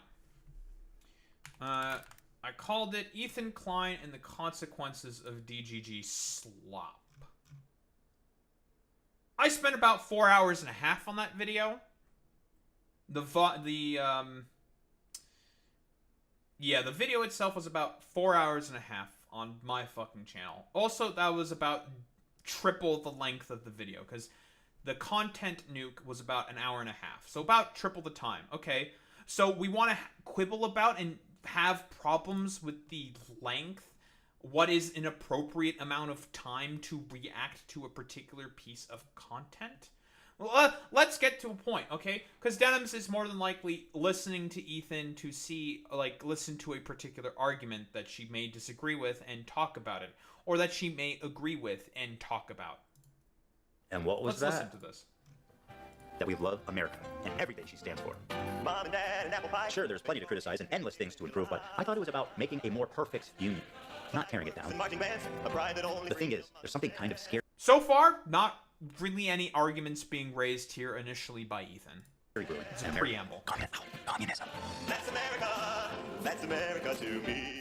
How much of I that is a started the show a joke? couple of years ago with my acquaintance, Hassan Piker. Well, then they You might can remember fix him from such classics as America deserved 9/11, dude. Fuck it, I'm staying in it. Yeah, kill them. Kill those motherfuckers in a video game. Sorry. Holy shit. That's not what I said. You dumb bitch. And of course, the Leftovers podcast, which was our show, which we made broadly to goof on the antics of the right. Now, to be clear, I knew about all these edgy and controversial jokes at the time we made the show together, because who am I to judge? There's Ethan Klein being a delightful human being.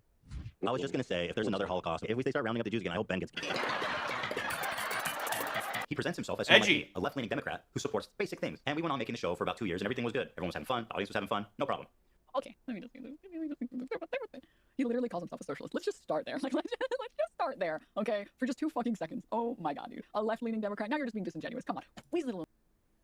Okay, so there's Denim's disagreeing with one of Ethan's points, calling Hassan a fucking left-leaning Democrat, which, yeah, as far as I can tell, is an accurate point to criticize, because I don't think Hassan has ever called himself a left-leaning Democrat before. He's always called himself a socialist. I don't even think I talked about that point, because it's like, did I talk about... I don't even fucking remember this. The fucking video came out, like, months ago. Like, I don't remember all the fucking points I raised up in there. Like, I think I even, like, questioned that claim. I'm just like, did he ever call himself a Democrat? I don't think so. Like, pretty sure he's called himself, like, a socialist before on stream. Like, the DNC and the Democrats more than likely know that's what his position is. But, yeah, sure.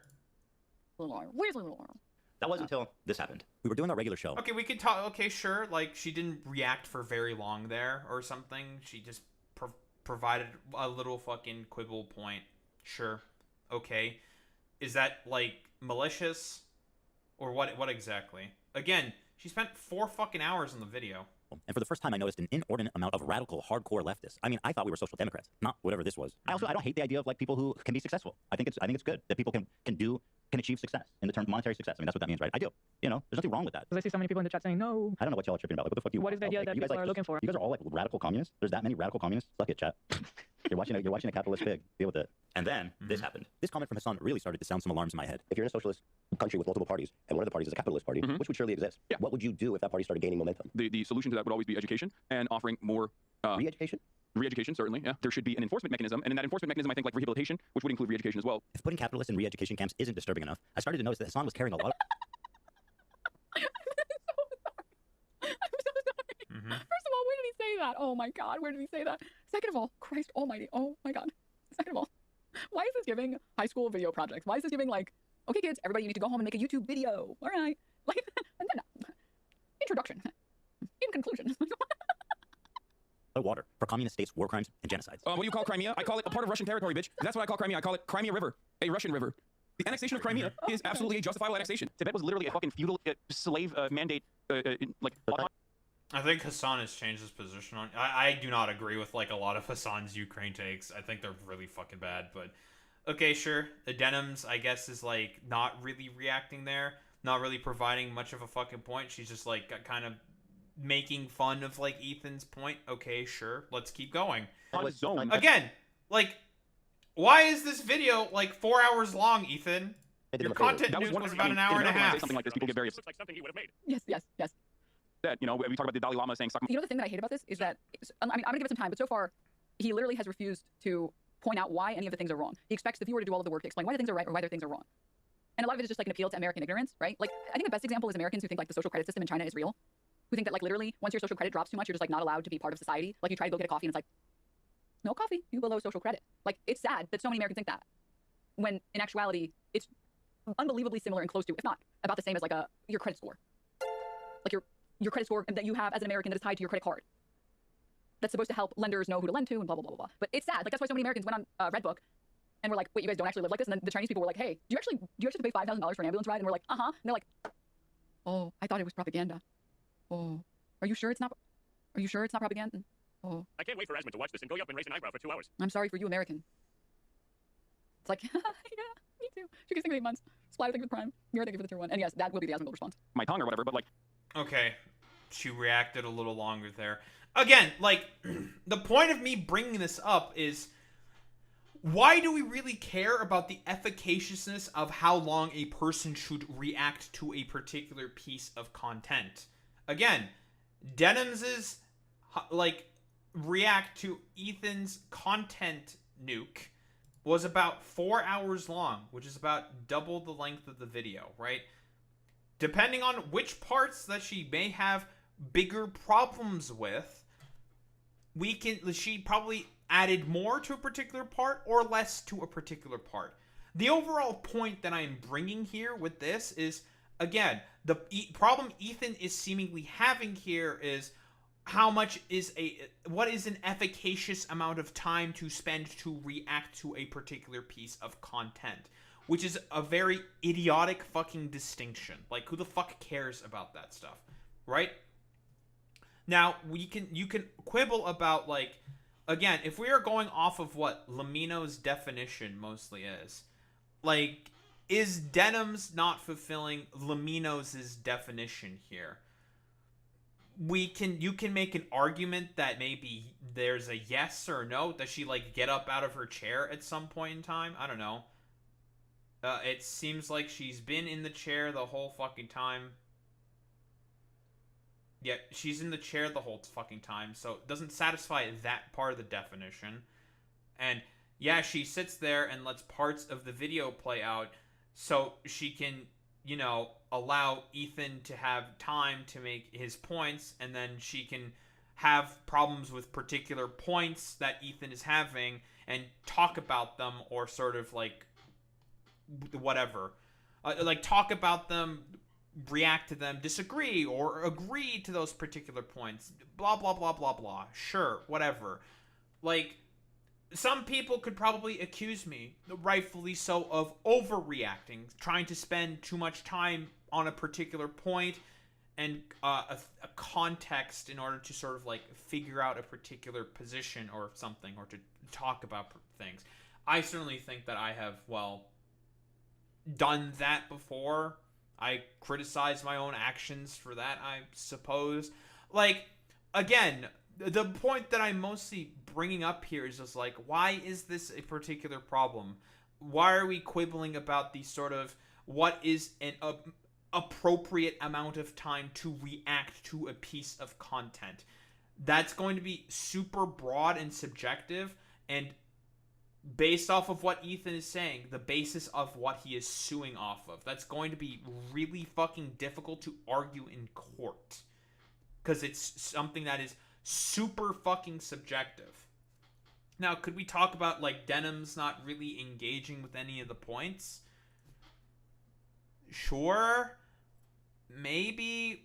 Whatever. I'm not gonna fucking watch the whole 4-hour fucking thing to get, like, context to see if she does fucking react to a particular point. The point that I'm, again, reiterating here at this point for, like, the third time is, what is, stream, it's basically like streamer react harder or streamer react less or whatever the fuck. It's stupid. It's an idiotic distinction. Here silently with nearly 50,000 live viewers. That's 30 times her regular viewership. She's working directly with the Snark subreddit moderators to siphon views, and their intentions couldn't be clearer. Here's an excerpt from a sticky post. I'm very curious, the Snarks, because I don't think, like, Snark shit is good. I agree with Ethan here. I fucking think Snark Reddits are stupid and dumb, right? It's like just like Kiwi Farms fucking bullshit, the more often than not. But again, like, is there any evidence that Denim's is working with the Snark Reddit, for example? Like, I'm curious. Here's a list of creators who've supported our sub.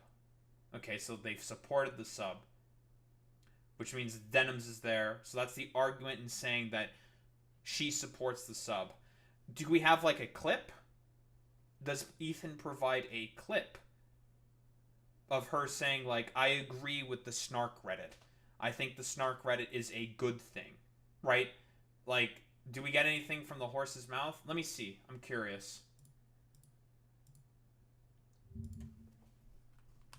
H3 Snark Mega Thread. Let's see.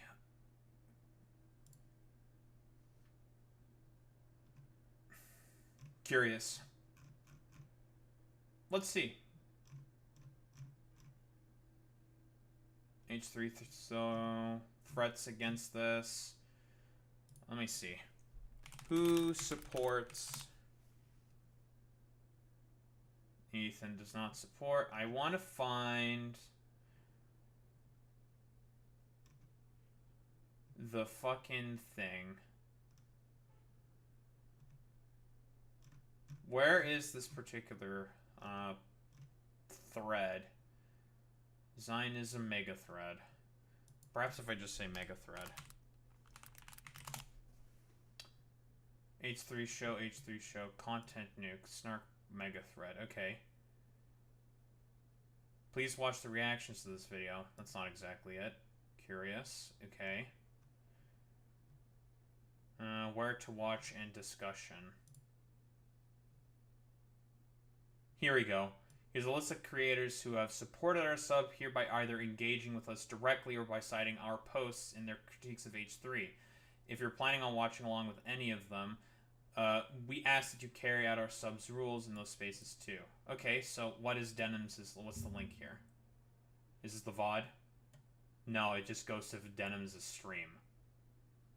Okay, well that doesn't really accomplish much of anything. Is there any particular clip of her saying that she's using information from the Snark Reddit? Because this is the exact thread that you're using for evidence here, Ethan.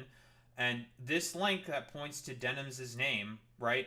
Sure, we can even look at, like, what? Mike from PA. Well, that just goes to his Twitch. Okay, that's Mike from PA's Twitch. One of the people that you're suing is CaseyTron. This just goes to her stream. Okay. Yeah, Ethan Klein is suing me. Very, very cool. Yada, yada, yada. She is just simply, this is just her stream again. Frogan, sure. One of the other people that you are also suing. Here is Frogan. It just is another link to her stream. This isn't pointing it to any particular clips or anything. Are you going to provide context for this, Ethan? For your evidence that you are saying here? Or are you just going to go off of what a mod of the Snark Reddit is saying? I don't think this is enough substantial evidence unless you provide a clip. Clips of them using any Snark information? Let's see. From the Snark subreddit. Hey everyone, we've seen a lot of comments about wanting to watch the nuke without showing support for H3. Here's a list of creators who've supported our sub, either by engaging with us directly or citing our post in their critique of H3. Here they're offering these streamers as market substitutes for my work. This is the cardinal sin of copyright infringement. The Snark subreddit has been a frequent and persistent infringer. That's how I knew, when this video came out, the Snarkers were going to encourage, promote, and push streamers to commit copyright infringement. I should thank the Snarkers actually. Because of their predictability, they acted like double agents for us, incriminating their favorite streamers and serving them up on a golden platter. So, thank you, Snark. It's one thing for a subreddit to admit it's engaging in copyright infringement. But how do you get the streamers themselves to admit that they're stealing content? Well, guys. Wait, you're not providing any evidence. Okay, so this is also from Snark. I'm still a little curious. In what way is this copyright infringement being done by Snark? They're taking your public, like, this is a public post, for example, right? From his Instagram? Is that copyright infringement? Of, like, your IP? A public Instagram post? This is your evidence, Ethan? An Instagram post is your IP? Okay, sure, I guess, like, IP doesn't mean anything to anyone? Like, I guess you have all of your fucking IP is copyright protect? Like, not IP. Your Instagram posts have all copyright protections? This is the evidence that you're citing? Based off of Snark committing copyright infringement? This is very fucking tenuous at best, right? This is like such a stretching of the imagination as to what IP law is supposed to do. Like, this is fucking ridiculous. If you enjoyed not giving any views to that terrible video, follow, subscribe, throw a prime. If you like the content, if you enjoyed your time here. It turns out they just do it for you. Okay. You couldn't cook up a more incriminating statement if you... That is the evidence that Ethan is using for the incriminating Snark clip that fucking Denim's is using? One of his public Instagram posts. Really, Ethan? That is a fucking weak argument. That is fucking pathetic, dude. You tried. Denim's the queen of self-owning. You prevail again. There's one thing about copyright you should know is that you got to register it before you publish to be eligible for statutory damage. Again, are all of your Instagram posts have copyright infringement protections, Ethan? Because that is an Instagram post. What post is that?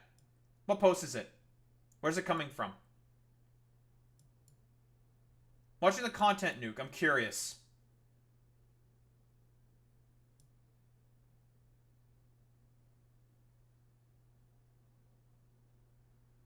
I want to find this, because it's from this video.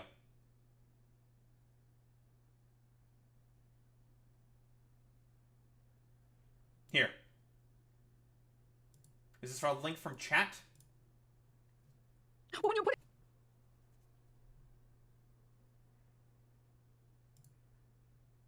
I want to see the post. Dan Clancy's refusal to moderate extremists is the only reason for any of this. He is the sole What's person the to blame. post? He had so many opportunities to stop this. Ultimately, after dedicating months of my life to creating this video, I'm left with Don't admit that, man. Come on. Just a little self-respect. one overwhelming conclusion. Don't do that. Don't. Fuck this dude. Yeah, the fact that he spent months creating that fucking dog shit content is pathetic. Wow. That's gotta be like top 5 worst videos I've ever seen in my fucking life. Yeah, that's pretty bad. That was pretty dog shit. I'm gonna be honest. I never want to see anything like that ever again. Please, I'm begging you, Ethan Klein. What stop is this making name? videos. What is They're this not snark good. post If name? that was months of labor, you should reconsider doing that. That's not good. That's not good. Can we look at comments? I mean, one thing I can say for sure is like a lot of people came to rapidly like and dislike the video. Okay, there's nothing interesting here. It actually is kind of, yes. It's actually. It's like, Sure. I know that he's bragging about it on his timeline. Someone sent this earlier. His response. Here. Okay. So this is the contents. So this is the snark. This is an Instagram fucking post. Okay. Of him doing the sort of like copium bit, because this is copium, right? Because it was bad. It was pretty bad. Call me dumb. I mean, it was pretty fucking stupid. Wait for your friends to clip tiny moments from the video and to avoid interacting with any major criticism. I mean, the major criticisms that you levied, for the most part, Ethan, were very stupid. Like, to be honest, kind of ridiculous and silly. And then this is the most important, never watched the video. I mean, he eventually did watch the video. Because it was really dumb, and he did it for a charity. Like, again, Ethan, I have to ask you, Denim said it herself, this is from his Instagram. Is every single post on your Instagram automatically stamped with copyright infringement protections? Really? That is fucking ridiculous. I don't think that's the case. This is not your fucking IP. You are just spreading your thoughts on a public platform. Does that mean literally I am now committing copyright infringement by listening to Denim's opinion? If I go on like a Twitter thread, for example, like, look, I'm gonna take a look at this fucking Twitter thread and talk about this man proposing to his fucking AI chat bot girlfriend, okay? After I'm done looking at this stupid fucking dog shit. And I'm going to talk about the opinions that this individual lays out here. I'm going to say what is being said here, repeat them, blah, blah, blah, blah, blah, blah, blah. See what I agree with, see what I fucking disagree with, yada, yada, yada. Is that me committing copyright infringement? Really? This is a public post on a public forum. Does anyone interacting and commenting on a public post on a public forum count as copyright infringement? That is a very fucking strange standard. That doesn't make any fucking sense. No, it's fucking stupid. I don't even know if that violates Title 230. Does it? This seems very, very strange, to be honest, but the argument that Ethan is laying out here. Very, very ridiculous. Guys, if you enjoyed not giving any views to that terrible video, follow, subscribe. Actually, I'm curious. What is the rest of this? 100% predicted. Say it's bad. Say everyone who thinks it's bad. Say everyone thinks it's bad. Call me dumb. Wait for your friends to clip tiny moments. And the most important part, never watch the video. Too risky. Yeah. Sure. My professor would fail me, and I turned in this quality of video.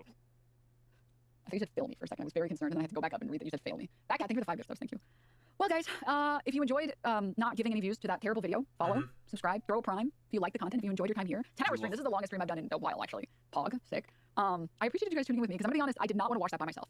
That's torture. That's torture. That actually would be torture to do that by myself. Tamara, thank you for the. I watched that shit by myself. Loyal, it was torturous. Thank you guys. But thank you all for tuning in. Thank you for the coverage with me, or thank you for joining me in the coverage. I will be back again tomorrow for our usual Saturday fun day. Okay, so all she did was just reply, like, just say, hey, this is what the video's content, like, just repeated what you said on the post. Again, like, I have to ask Ethan Klein fans, this is copyright infringement?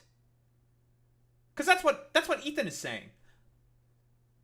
Just reiterating the points made in a public post on a public forum, which Instagram is. That's copyright infringement. Strange. That doesn't make any sense. Hey, Stephen, thank you for the 10 gift subs. Thank you. And I stream 4 days a week at the moment. Friday, Saturday, Sunday, and Monday. So, yeah, I appreciate all of you tuning in. I'll send you guys over to Hassan. I think it's only fair after he got, Imagine growing up and finding out your dad wasted months of time that he could have had with you on his obsession with another man. Well, when you put it that way, okay? Okay, I don't think, like, Denim's further really engages with any of this. She's just raiding out, and this is, like, a chatter who put the link there with the snark red. Again, like, I have to say, how is this copyright infringement? I'm asking genuinely, how? This is your public opinion that you post. I've said this fucking thing 7 times at this point. Streamer, fucking move on. Wrap it up, Domi. Like, how is this copyright infringement? I don't understand. This seems very fucking ridiculous. Again, because this is a lot of the exact same arguments that Matt Haas had of Ethan when Matt Haas fucking sued him. And Ethan appropriately called it out, saying, like, that's not fucking copyright infringement. What are you fucking talking about? This is your fucking coup de grace? This is your magnum opus? This is the crux of this argument? This is pathetic. Throw a prime if you like the content, if you enjoyed your time here. It turns out they just do it for you. You couldn't cook up a more incriminating statement if you tried. Denim's the queen of self-owning. You prevail again.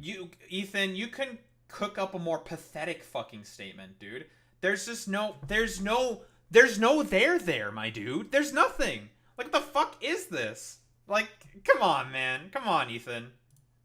There's one thing about copyright you should know is that you got to register it before you publish to be eligible for statutory damages and attorney's fees, which is the main biting force of a copyright infringement lawsuit. Well, I'm happy to tell you guys now. I, Ethan Klein, have registered Hassan Piker Content Nuke with the United States Library of Congress. Some of you guys out there sweating? Even though theoretically I could sue. Wait, really? Are you fucking for... But the talks about this happened like forever ago. Now you want to do... This just seems like a fucking spite. This is just spiteful. This is pathetic, dude. Really? You just want to go after people who fucking criticize you. What's the likelihood he's going to fucking sue, like, Asmongold or whatever? I mean, Asmongold probably agreed with everything that Ethan said because, again, Asmongold's a fucking troglodyte. So, whatever. Like, really? Really? A lot more creators and rake in millions of dollars. But the purpose of this is not financial gain. People like XQC and Asmongold may have watched the entire thing, but I would never sue them just for doing that. I don't want to chill the reaction community into fear. Actually, the opposite. I hope that we can all unite against this type of egregious behavior that not only makes us... Yeah, but the argument that you're going along with, Ethan, will chill the entire reaction community, my dude. You're just... This is why I say he's the horseman of hypocrisy of the slotpocalypse. Like, quite literally. This is incredibly hypocritical actions of Ethan. The main crux of his argument so far is that Denims didn't react hard enough, and that Denims looked at a snark post that was basically his public post on Instagram. And that's copyright infringement? Really? That is the standard? So that means, I guess, like, no one's allowed to interact with any posts at all of, like, a corporation saying, like, this is a deal that we're doing, and a person saying, well, it's fucking dog shit. Like, that corporation now has grounds to sue that individual for copyright infringement. Like, that's the standard that Ethan is going along with. Like, again, I reiterate, this is the fucking dumbest shit on the planet. This all look bad, but could destroy the commentary community as we know it. Well, guys, if you enjoyed not giving any views to that terrible video, follow, subscribe, throw a prime. The state of reaction content on Twitch is so broken, these creators feel comfortable looking right into a camera and saying outright, hey, I'm stealing this guy's content. Pay me instead of him. This is not a healthy environment. And with people like Hassan reacting to entire TV shows on stream, my fear is that Sony or Disney comes along, sues everybody, and sets a devastating precedent that could endanger... Time the fuck out. What the fuck are you talking about? That's Hell's Kitchen. Hell's Kitchen at this point, like, Twitch has bought the rights to allow people to play those fucking TV shows. What the fuck are you talking about? Twitch quite literally has a stream of, like, they used to do this like a couple years ago. They had a stream where they were playing the fucking Pokemon anime. They probably bought the rights for people to be able to stream that particular content. What are you fucking talking about? Okay, so then you should have the exact same standards for Discord fucking watch parties. Okay, anyone who streams on Discord, for example, a Discord watch party, a movie or what have you, or TV show, all of them should be sued, and that Discord should start cracking down on that in particular because of that. Okay, YouTube, for example, should also not allow anyone to have any fucking re-uploads of any shows under any circumstance, right? They should heavily crack down on stuff like that and not just use the current monetary sort of copyright infringement system that they have. They should outright ban all those people and allow people to get fucking sued for that, Ethan. right? Is that the standard? And also, again, keep in mind, YouTube currently, for example, resells shows that they have already bought the licensing of. Like, we can even, like, look this up on YouTube itself, right? Like, they allow you to buy particular shows that you can play on YouTube itself, right? Like, I don't know. Let's say fucking Friends TV show. Fuck it.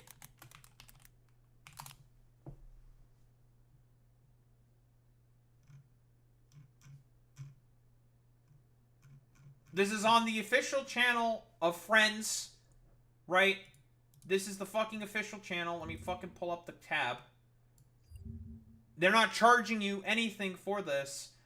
If I watch this, am I automatically committing copyright infringement? What about public domain? I don't know if these are on the public domain or not. Like, Friends has stopped airing on network television at this point for fucking years. Like, if you were to watch this, should you get a copyright strike? Is this infringement? Do the creators of Friends have the ability to sue you now? This is very, very strange, I'll be honest. Our entire field. Now, before I tell you who the 3 people I'm suing are, I just want to make it clear that they all met this very specific high bar of criteria that I set forth earlier. These people were not targeted based on their gender, their identity, their political beliefs. All 3 are on this list. In fact, they're the only 3, as far as I could tell, that reacted to the full video. Drum roll, please. Who's sweating at home, guys? Casey Tron, the queen of ripping farts and bong loads. They do musicals. They're very musical people. Are you being serious? Dog, what do you... Look, you think I made this? Frogan, who, bless her soul, okay, she's still rising. Can I walk away and use the bathroom? Do I have permission? She's like, okay, so far, schizophrenia, okay, whatever. Like, this is some fucking weird shit by Ethan, but okay. Can I use the bathroom, please? I'll leave it playing.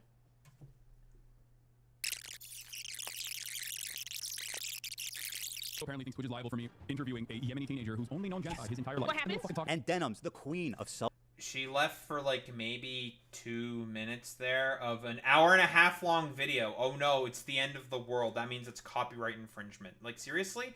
Really, Ethan? Okay.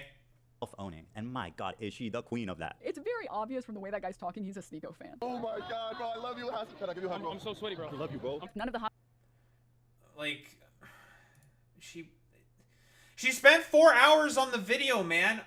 Streamer, you need to react harder. React harder, streamer. Streamer, why aren't you reacting hard enough? Streamer, react harder. Forehead. Like, seriously, bro? That's the... Okay, whatever.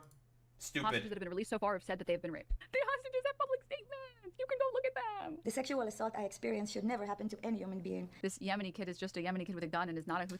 Again, if we want to talk about the... There have been families of the hostages who have said to the Israeli state, please stop using our story. You're not using it accurately. You're using it for propagandistic purposes. That's been confirmed by those families, but okay, whatever. Hey, Ethan, the state of Israel often puts out a lot of propaganda to justify a lot of the actions that they do in the Middle East. That happens really often, Ethan. Very, very cool. Houthi, and there is no proof of him being a Houthi. Are you a soldier? Yes. Well, that seems pretty definitive. He never said. Okay, you know what? Okay, we'll do the meme. Okay, because you're kind of stupid.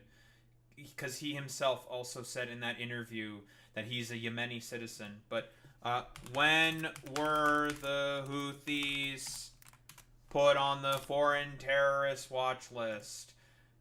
Whoa, President Donald J. Trump redesignates the Houthis as a foreign terrorist organization.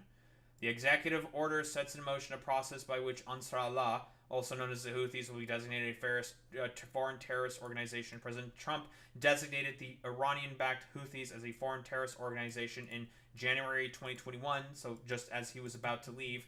Within 1 month of taking office, the Biden administration reversed the Houthis' designation. So that was in February of 2021. When did Hassan interview Rashad al-Haddad? When did Hassan interview Rashad al-Haddad? When did he do that? When did he do that? Timothy Chalamet. About a year ago. This is a Clips channel, of course. So this It was about a year ago. They were not on the fucking terrorist watch list at that point. They were not on there. He's not a fucking terrorist, okay? They are basing this completely off of fucking Newsweek goddamn fucking headlines, even though he said himself in the fucking goddamn interview that he is not a fucking Houthi, okay? English is his second language. In the interview, he had an interpreter. Was he entirely fucking accurate or correct? Maybe I don't know if he fucking understood exactly. This is what we call manufacturing consent, Ethan. This is how it looks like. Because again, at this point, Houthis, not a terrorist organization under the Biden administration. I guess the Biden administration are now a bunch of terrorist sympathizers, I suppose. Cool, okay. We got redesignated as a terrorist organization under the Trump administration. So actually, Ethan is now to the right of the Trump administration on that particular issue. Incredible to say. Very cool. And he himself, based off of the interview, which no one had to ask what his perspectives were on this, he himself has said that he is not a part of the Houthis. His last name is not also al-Houthi, so he's not a Houthi in that respect. And he himself has claimed that he is not a Houthi. Now, if you can present evidence to say that he is lying, sure. But based off of him saying that he's a soldier is tenuous at best. The sort of pike through, I don't know, the dude's fucking anus kind of image that he posted. Does that mean he is a Houthi? No. Does that mean he's violent and he doesn't like Zionists? Sure. Yeah, I can agree with that position. That doesn't mean he's a fucking Houthi, though. Like, it's fucking stupid. It's fucking stupid. There is no standard that's being set here.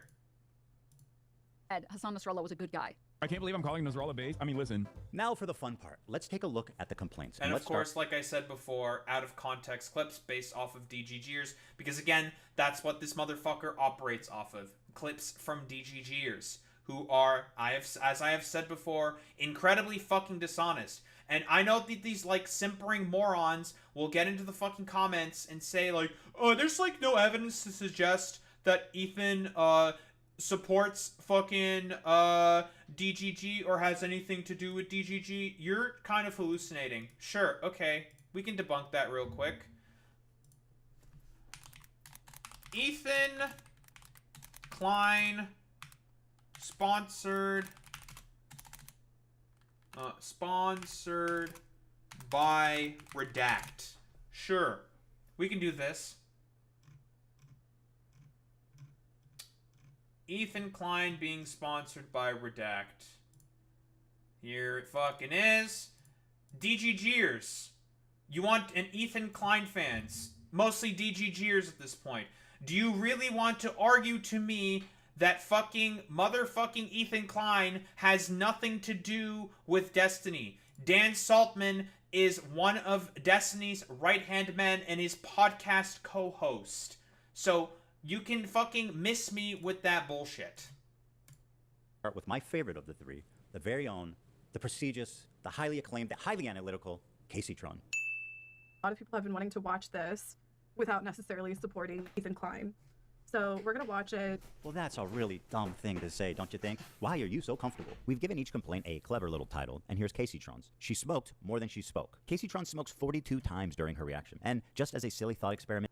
That's the basis of the fact that she smoked a lot of weed while watching it. That's the... okay, whatever. I guess you really can sue anyone in America for fucking anything. It's ridiculous. We thought, wouldn't it be funny if she spent more time smoking than she did talking? And thinking there was no way that that could be true. Well, we tallied them up, and lo and behold, there's 15 minutes, 40 seconds of commentary versus 18 minutes and 55 seconds of smoking. She spent 3 minutes and 15 seconds longer smoking than she did talking in her... Are you really? Seriously? This is fucking weird. Oh no, she spoke too much. That's not gonna pass the fucking smell test, Ethan. She still provided commentary on the fucking actual video itself, right? If she has lawyers, they can provide an argument saying like, okay, again, it's all just streamer, react harder, streamer, why aren't you reacting hard enough? Streamer, react harder. You need to react harder to this fucking clip, streamer.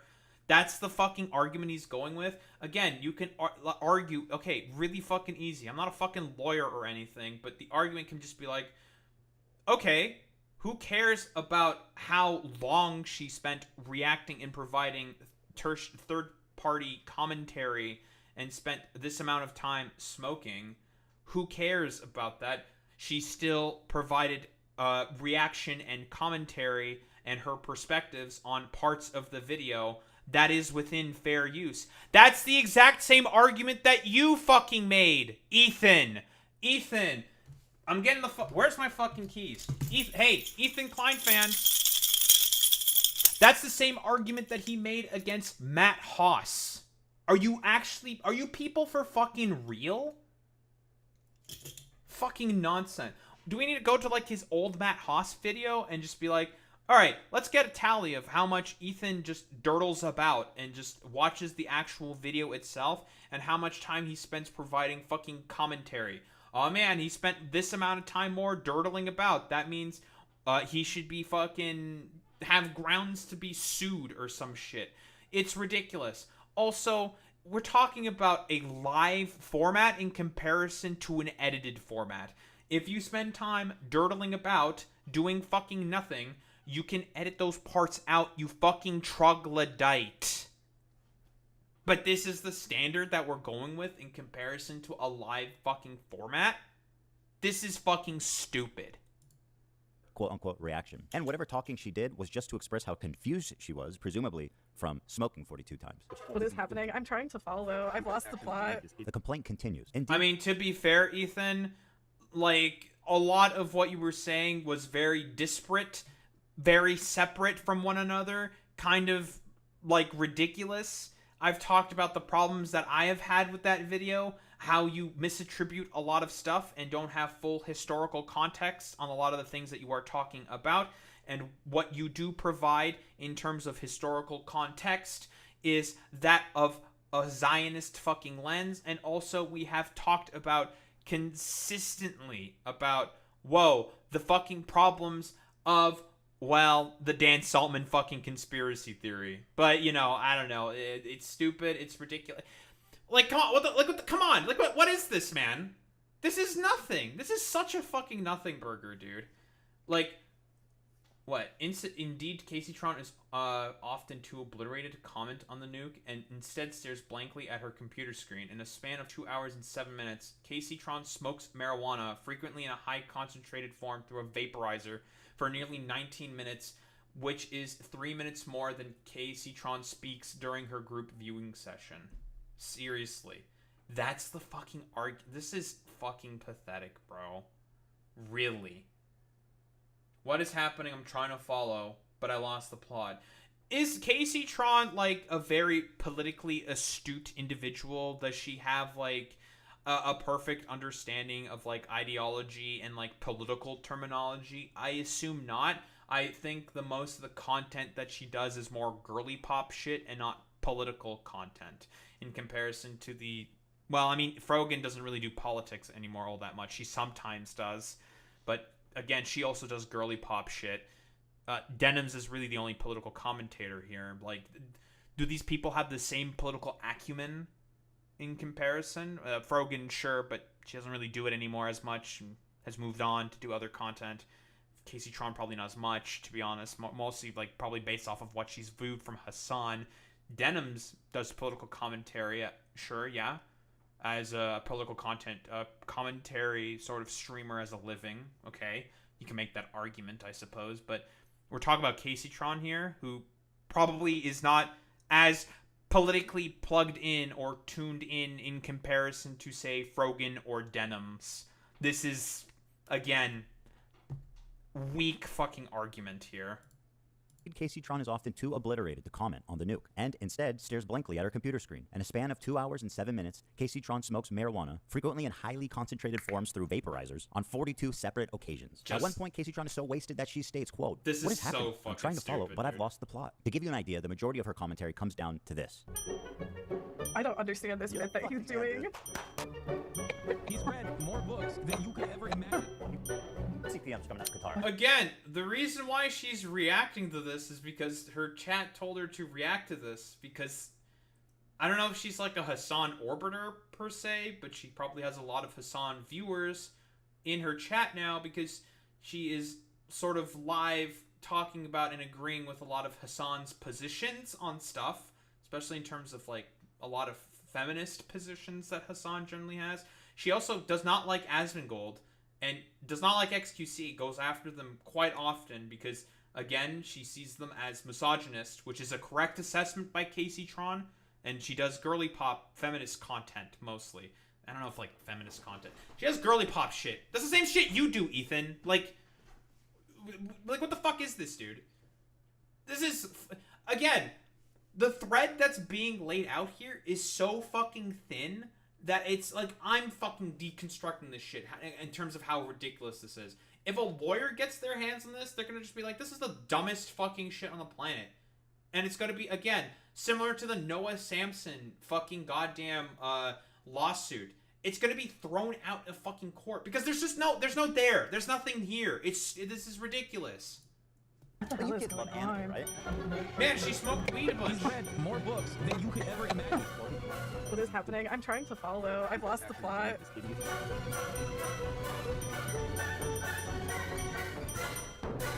I can't believe that Casey Tron is doing what her fucking chat asked her to do. Whoa. I can't believe that streamer decided to do what chat wanted for her to do. Oh no. React harder, streamer. You must react harder. It's ridiculous. React harder. Musicals. They're very musical people. Are you being serious? Dog, what do you look? You think I made this? This isn't a music video, Hassan. And as dumb as all of that is, this is the part that really got her sued. A lot of people have been wanting to watch this without necessarily supporting Ethan Klein. So we're gonna watch it. What the fuck is going on here? Stating again, like, the Matt Haas made the exact same argument against you, Ethan. Are you for real, dude? Like, come on. Then you can make this exact same argument about all it's such a broad fucking position that you can make this exact same argument for, again, all fucking drama react streamers or all fucking commentary streamers. That's the fucking problem with this lawsuit. Because, again, the threadbare line that you are sort of fucking operating off of is, oh man, what is a justifiable amount of time for a streamer to react, to commentate on a particular sort of position? Now, obviously, most people's chats would probably complain to people saying like, streamer, you're reacting too hard to this fucking thing. Please just keep going, right? And there's a particular fucking, I don't know, balance that needs to be struck here based off of the fucking chat. Which is why it's really fucking difficult to make the argument. Again, like you even said before, she provided 15 minutes of commentary. Her lawyers can argue, like I've been arguing, who is to say exactly how much time a particular streamer or content creator is to spend on a fucking video. Where is a law that sort of determines that within copyright law?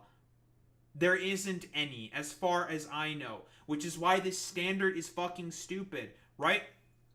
Now, you can, based off of what Lamino has said, and if I recall correctly, Lamino's argument, which is the definition Ethan is operating off of, and this is where I would agree with Lamino, is if you have a fucking streamer who plays a fucking video, gets up, leaves, and just lets the entirety of the video play for the streamer's audience to watch and have no commentary, provide absolutely nothing provide nothing in terms of additional context or arguments or positions. They just get up, they leave, they just re-upload the fucking content without a proper accreditation, then that is content stealing. I agree with that. But we're going to, like, as case that we saw Denims' fucking re-upload of the 4-hour fucking thing, right? She was there the whole fucking time. did not leave her chair for one fucking moment. What are you fucking saying here? Do we need to... Okay, I'll do the same thing with Casey-tron. Let me see if I can find fucking Casey-tron's VOD on this. Sure. Why not? Like, this is so fucking stupid, man. Casey-tron... Ethan Klein... Content... Nuke. Is there a VOD of this? Does she have, like, a fucking VOD of this or something? Of course, like, all these dumbasses are fucking soying out over it.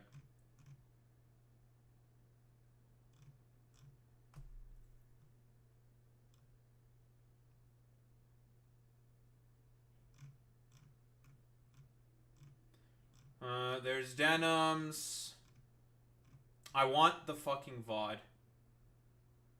Well, there's Hassan's reaction to it, saying it's embarrassing, and so far I agree with Hassan.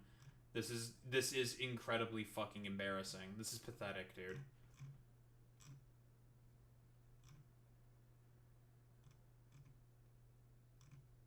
I'm not gonna fucking look for Casey-tron's fucking, I don't know, VOD for this on her Twitch channel, because it's more than likely fucking deleted. Probably not going to fucking find it. I don't know if there's been a YouTube re-upload of, like, a Casey-tron Clips channel. What about Frogan?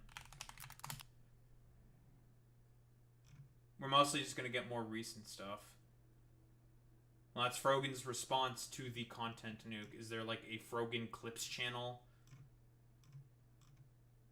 I don't even know if there is a Frogan Clips channel, because again, Frogan and Casey-tron are, relatively speaking, in comparison to Denim's relatively small content creators. So, no, not really.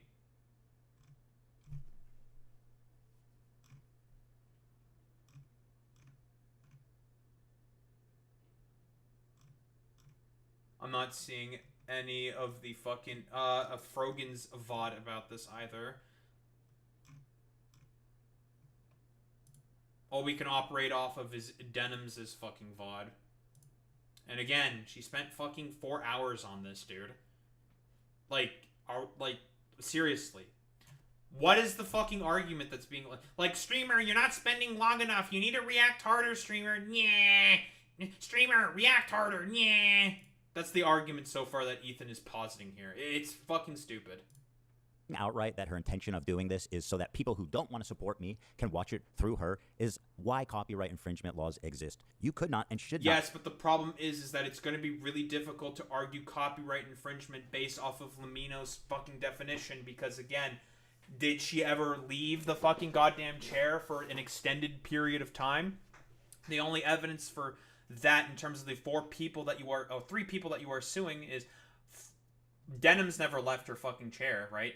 We just saw, right? She was there for the entire fucking 4 hours, didn't fucking leave. Frogan got up to the bathroom for about 2 minutes of an hour-and-a-half long video, and Casey-tron, as far as I can tell, has not left her seat.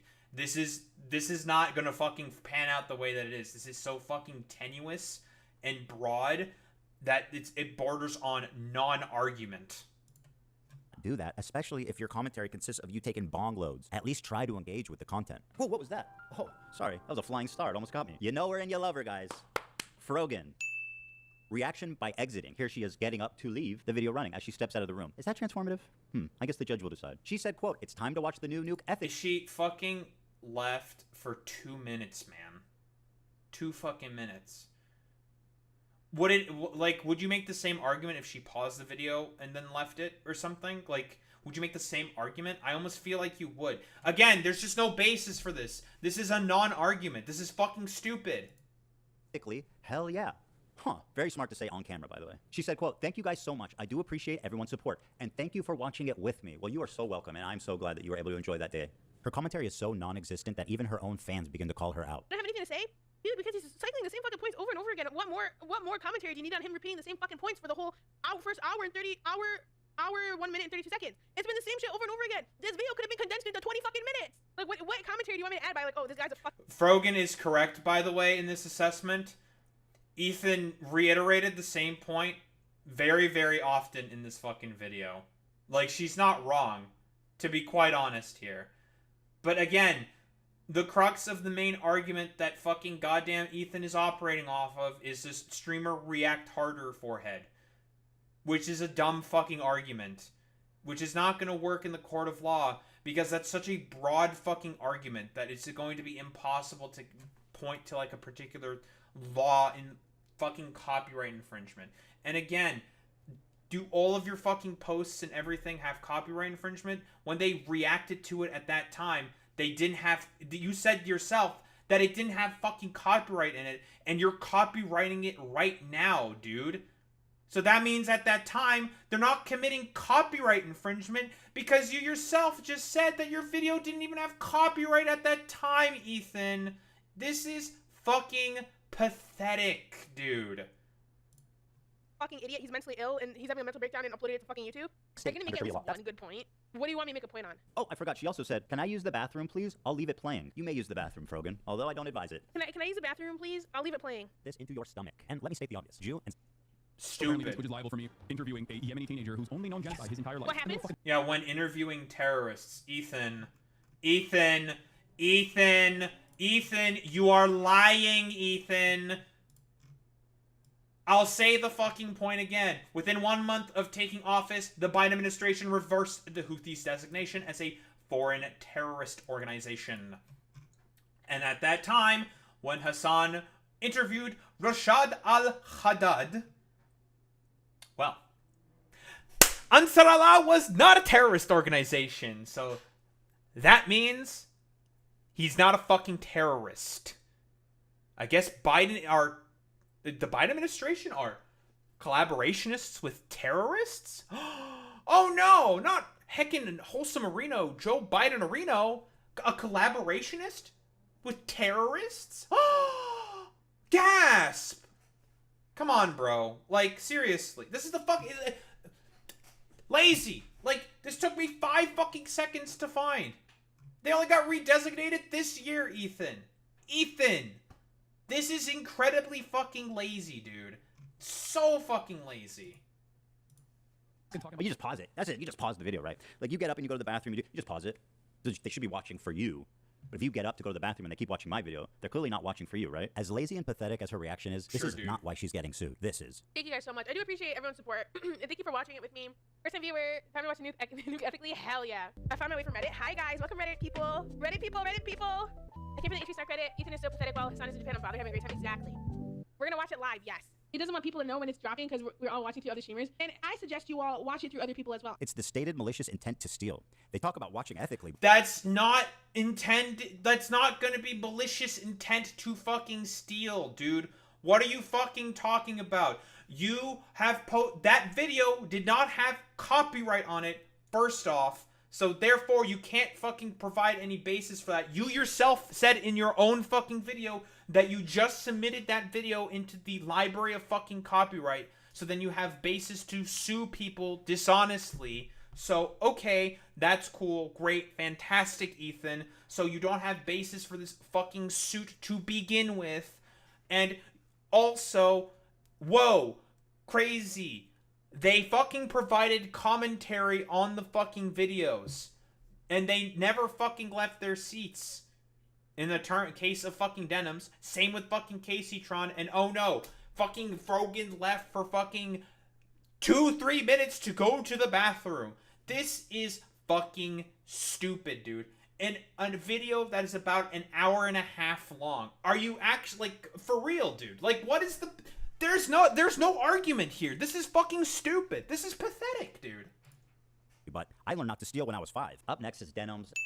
Dennis. And honestly, just take a look at this, guys. It's a nightmare on Denim Street. Not only did she chair react, but she was kind enough to write her name right at the top just so that we knew that she was stealing my content and it was her room and nobody... How long did she fucking leave in this 4-hour fucking react? Did she leave from her fucking chair, bro? Like, really? Like, really? She was there for most of the fucking video, Ethan. Are we for real? Are we for real, Ethan? Whoa, she got up and left once for maybe 2 or 3 minutes. Oh no, it's the end of the world. Otherwise, she was there for pretty much the entirety of the fucking nuke, dude. Seriously, this is... I hope you get PTSD. Stupid fucking argument, man. Else's. Judge, did you know that we're on Denim Street right now? Here's some quotes from Denims. We're relying on you to stay live so we don't have to give the nuke views. Yeah, I'm going to stream it. Since he's confirmed it's coming out today, I'm going to stream it. That is very explicit. Denim said, quote, No, it's not, dude. She said she's gonna fucking stream the fucking goddamn content nuke. That doesn't mean she is doing that with the intention to provide fucking copyright infringement or be a content thief. She provided commentary for more than 2 hours. Again, streamer, why aren't you reacting hard enough?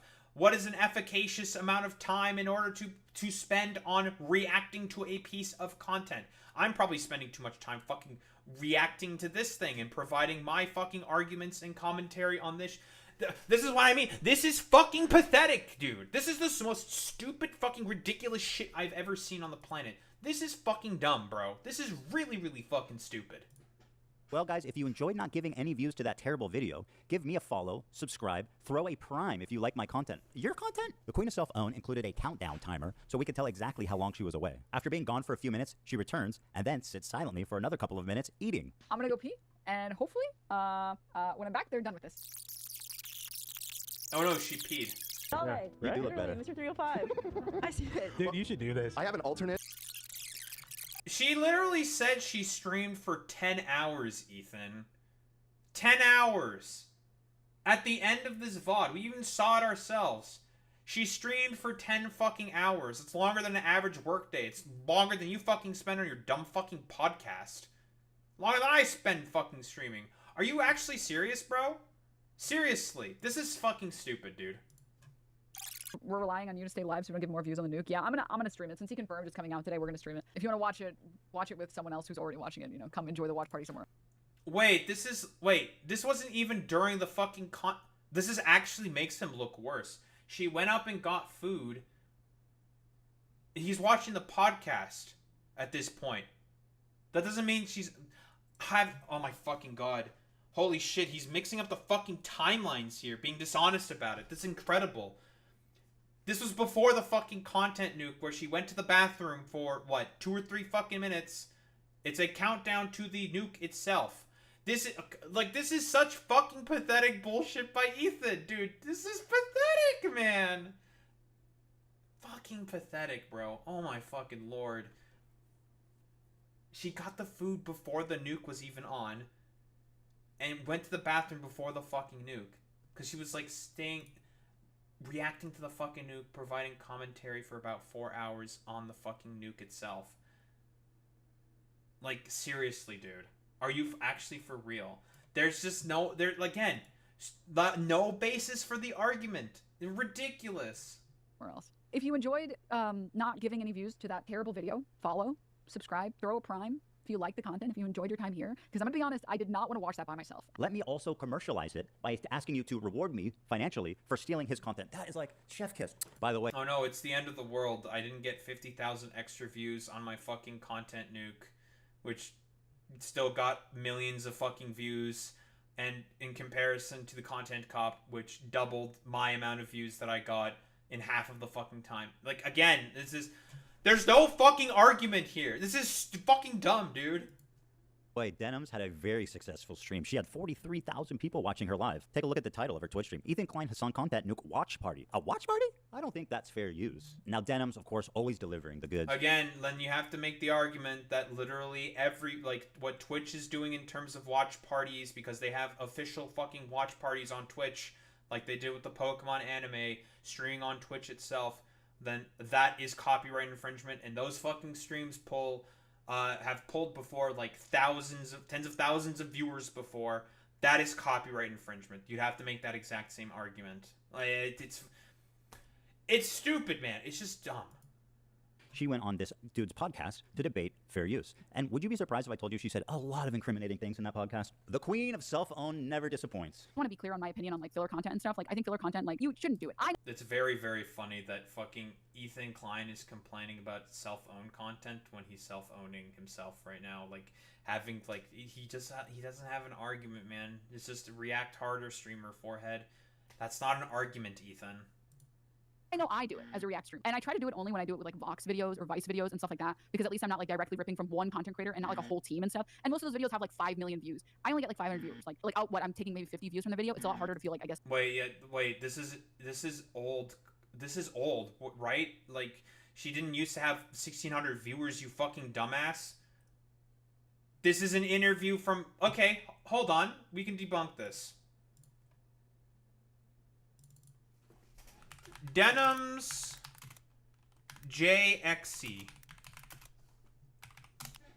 Sure. Where is this debate? Contentious debate. This was 3 years ago, Ethan.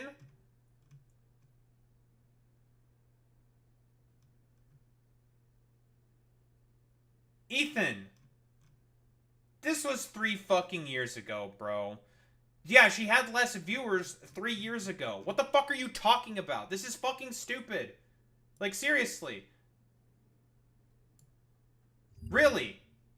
3 years ago. 3 years ago. 3 years ago. Like, come on, man. Are we for real, bro? Whatever. Stupid.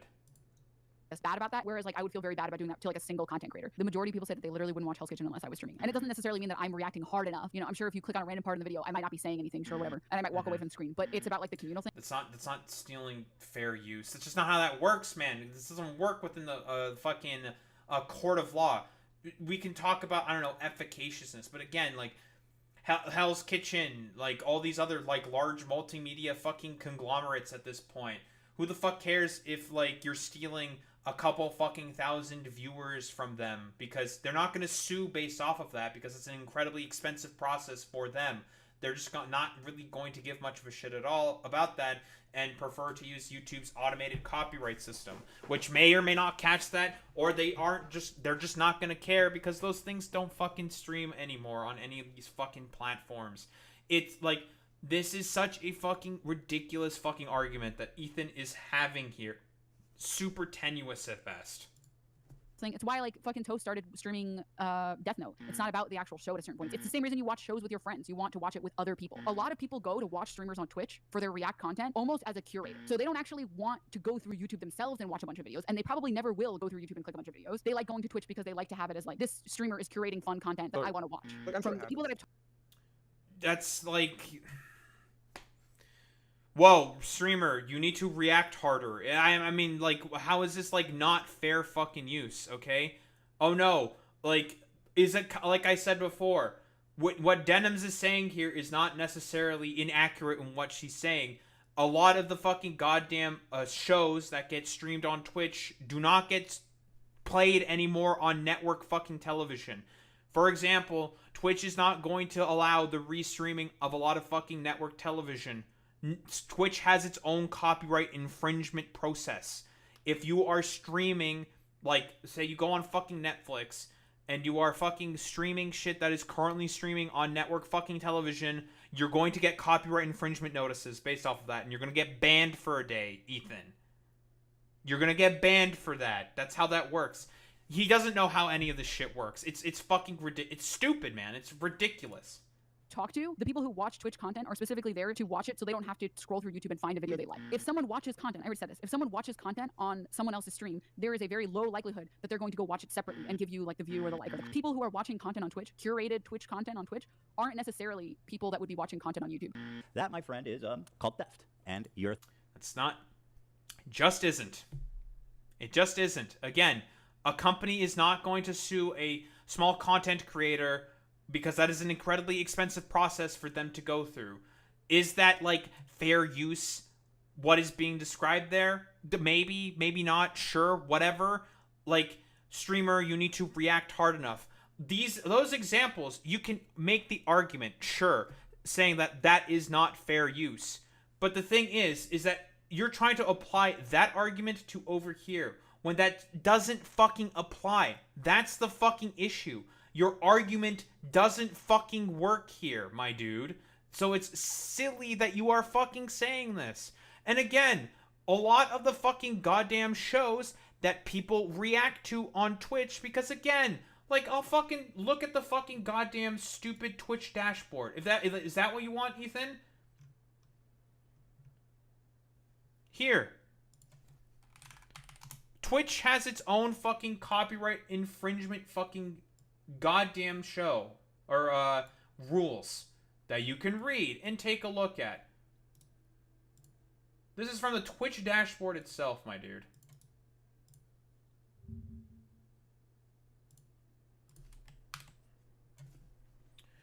God, this is so fucking stupid, dude. Copyright.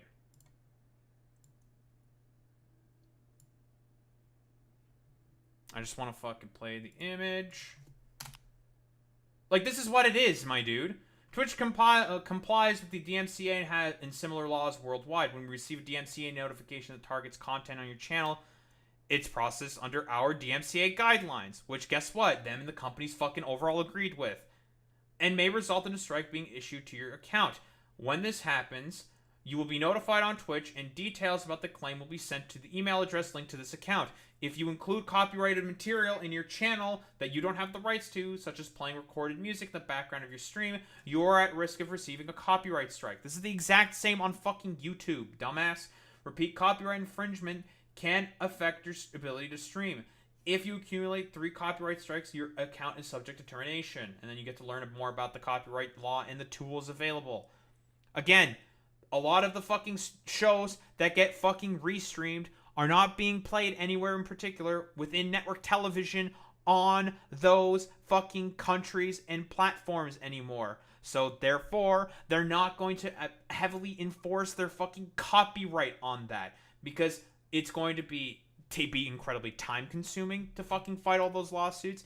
It would be incredibly fucking expensive to fight all those fucking lawsuits. It would take a ton of fucking time to do that as well.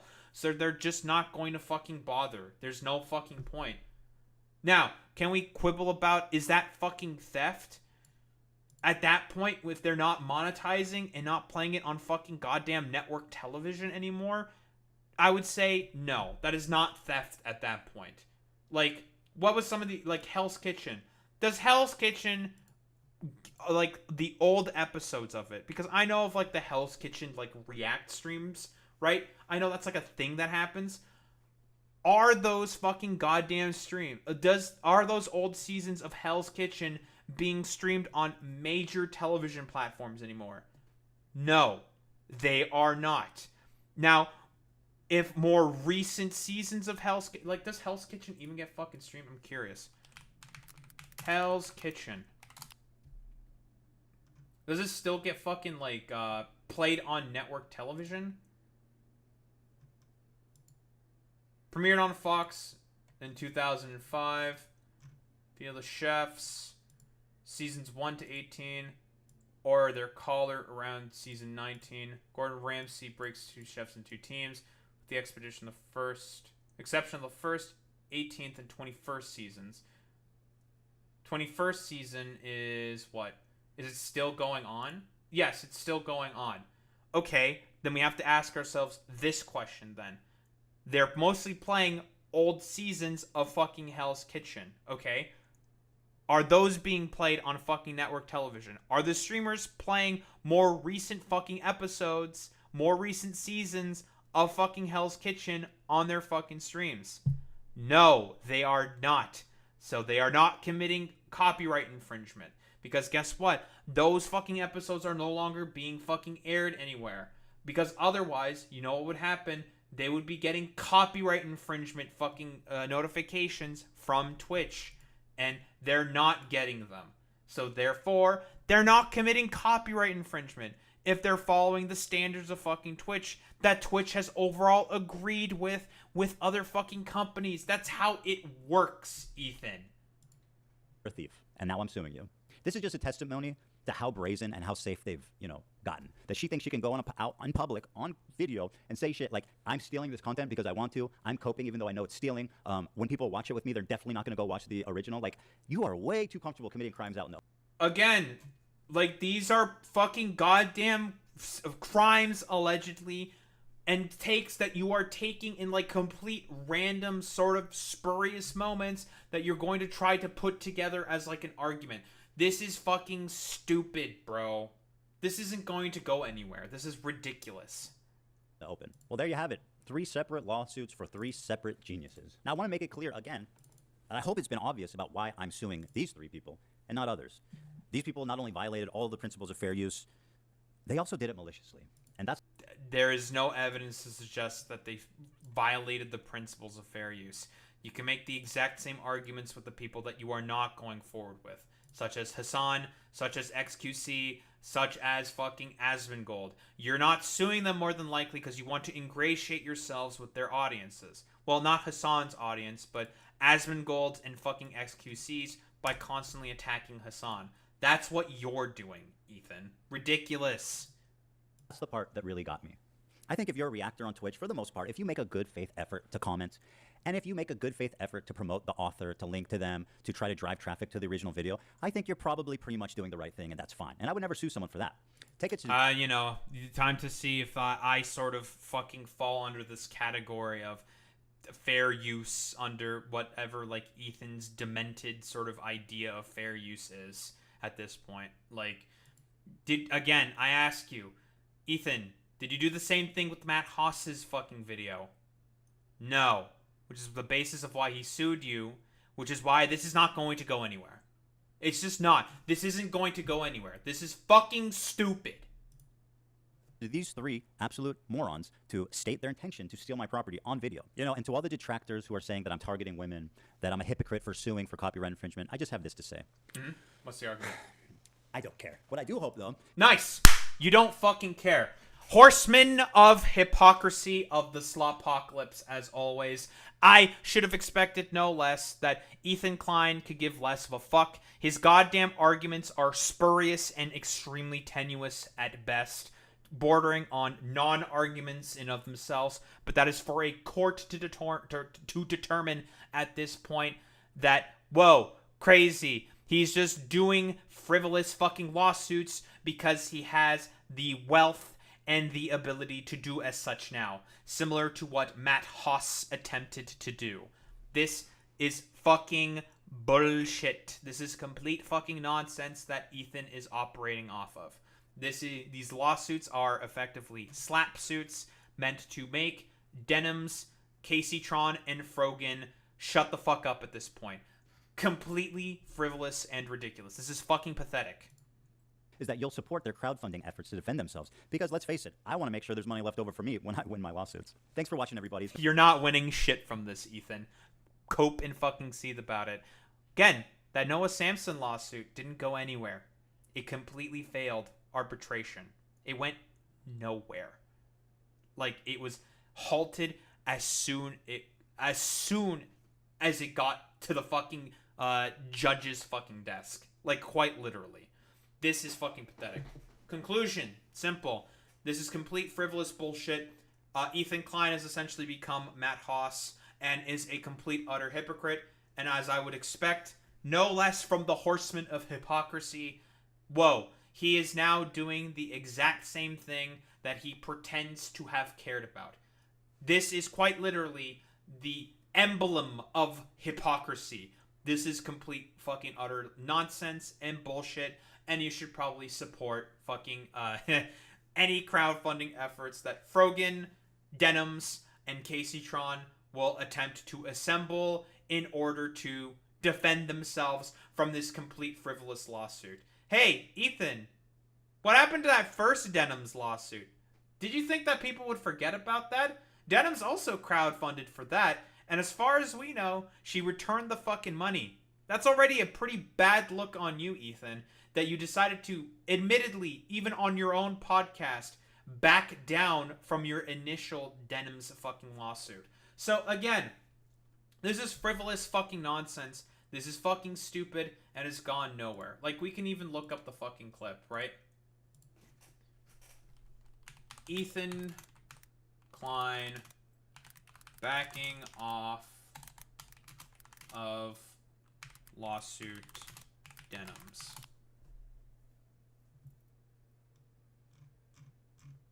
Let's see.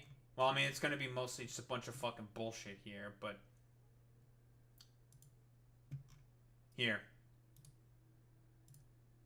Evidence of her refunding, or at least what she is saying. This was the initial fucking lawsuit, for example, that Denims fucking, well, raised money for and refunded. Ethan plans to use lawsuits. Where is the other fucking Denims' clip? Of when, because I'm trying to find specifically the very fucking first. Here it is. Ethan. Now, why don't we take a quick look at this clip? Oh yeah, so Denims now wants to call in because I offered for her to call in a while ago. Mm-hmm. I feel like she's obviously scheming. I don't think she would dare to stand toe to toe with me. She says I'm scared of her after I just debated Hassan and Sam Cedar. It's like, please. Well, yeah, debates where you looked completely fucking ridiculous, Ethan. Those did not make you look good. I don't know the timeline exactly, but Anissa reached out at one point to tell me that she wanted to call in, but I think I wasn't able to tell you until after the show, if I remember correctly. Oh, so you're saying she did offer in the moment? She did offer to call in. I don't know how. Once again, Denims, Idubs, Anissa, any of you guys want to call into the show at any time? So I mean, I don't know. Oh, okay, cool. I'm kind of on the fence if it's worth it. I mean, it would be. I think it could be good content. Ah. Right? I personally don't think that you should, because I think, you know. Oh yeah, so Denims now wants to. Nice. So self-admitting to not going ahead with that. Clip from Mike from PA. As much as I don't like Mike from PA, what does this have to say? I want to address something from Denim's correction demand in her letter. The letter claims I falsely stated that Denims herself filed the preceding CPS report, or that Denims caused others to do so. You did say that quite literally in episodes of your podcast, even though you had no evidence for that. But sure, based off of some spurious fucking claim that Denims fucking said for like her Twitch chat to call CPS. She did not say that, but okay, sure, cool. The letter also states on March 11th, I acknowledged Denims had denounced herself or anyone in her community making contact with CPS. Let me be clear. I have never claimed that Denims called CPS. I have never. He's just lying. He did admit that in multiple podcast episodes. Do we have to try to fucking find them at this point? Sure, we can try to find them. Ethan Klein saying that Denims said to call CPS.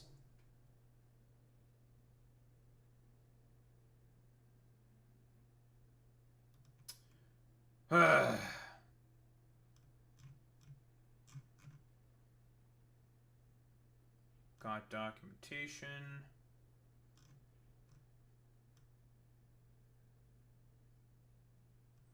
Well, there's Matt Lieb saying, I'm 100% against anyone calling CPS that you don't like. Cool. There's some Destiny bullshit about this.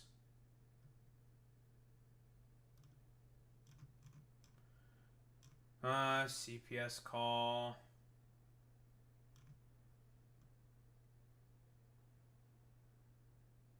Using a Photoshop screenshot from what? A YouTube video. Let's see. Also, that's 2 hours fucking long.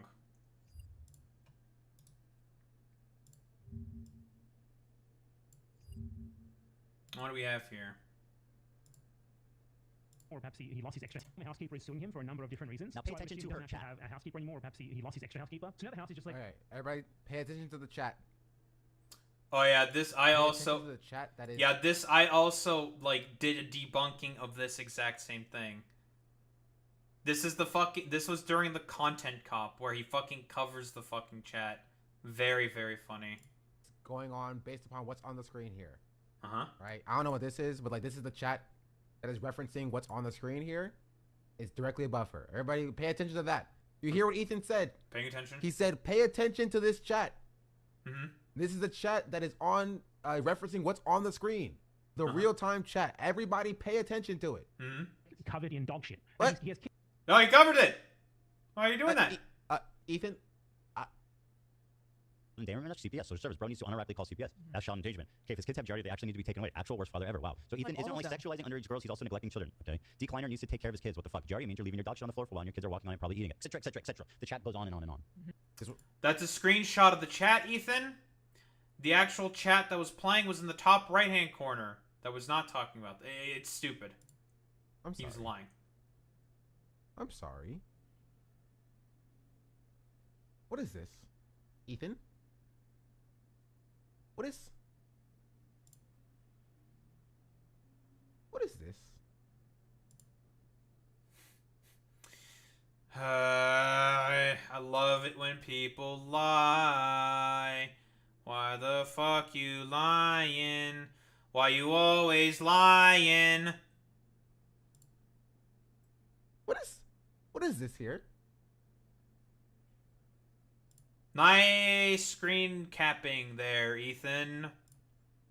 I thought this was a live scrolling chat feed. You told me this was a live scrolling chat feed. Why do I see clippings of emotes? I can confirm what Sean the Black is saying here. Because guess what? Very often in my fucking commentary videos, I will be responding to what people are saying in the chat. And having that as a sort of additive to the commentary. And I will clip that fucking part of the chat and I will add it to the fucking video. I do it very commonly. And sometimes, you know, am I the best screen capper out there? No. Sometimes parts of an emote will clip. Like this. This is fucking screen capped poorly. Very, very funny. of other messages above this message as though it was edited together. This one doesn't even extend all the way. Now I'm confused. That's a little weird. Like this was something that was edited and spliced together, potentially in Photoshop, to give the appearance as though these are all messages coming one after the other, and not, I don't know, messages taken all throughout the day, potentially? Yeah. Fucking honest. Dishonesty. But that's cool. Very cool. Ethan is just fucking lying. As I have said before, he himself also fucking admitted that fucking Denims did not fucking send people in to call CPS. And again, that initial lawsuit that he had was fucking dropped. This GoFundMe she had was for that defamation legal fund, off of the basis of Denims sending people to call CPS. That was why she was raising funds for that in particular. Whoa, it didn't work out for Ethan because that lawsuit is no longer in, I don't know, circulation. It's not in fucking place anymore. Ethan is lying. He's full of fucking shit, dude. Full of it. So again, as I have been reiterating at this point, Ethan is completely fucking hypocritical. There's a reason why he is the horseman of hypocrisy. He is the arch fucking hypocrite at this point in terms of these completely idiotic, frivolous fucking lawsuits. He's full of shit. He is a liar. He is a fucking pretender. It is based off of absolutely nothing. But then again, I expected nothing less from the horsemen of hypocrisy. Nice fucking meme. Very cool. Very fucking good.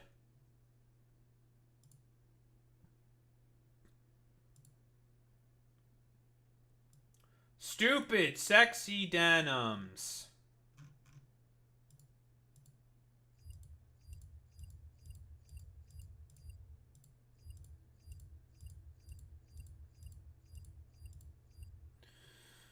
Ugh, it's been long enough. I'm not gonna fucking talk about this. It's been 5 hours. I didn't expect that this shit would go on for this fucking long.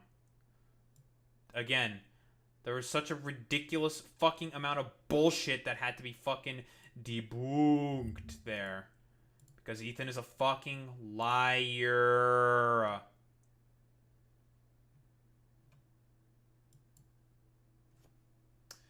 Alright. Who to raid out to?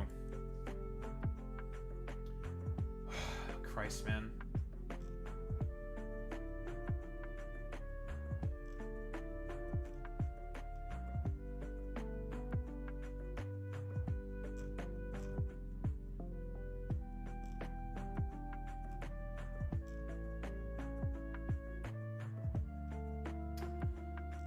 Ay, ay, ay, ay, ay. Why don't we raid out to Boy Meets Mini?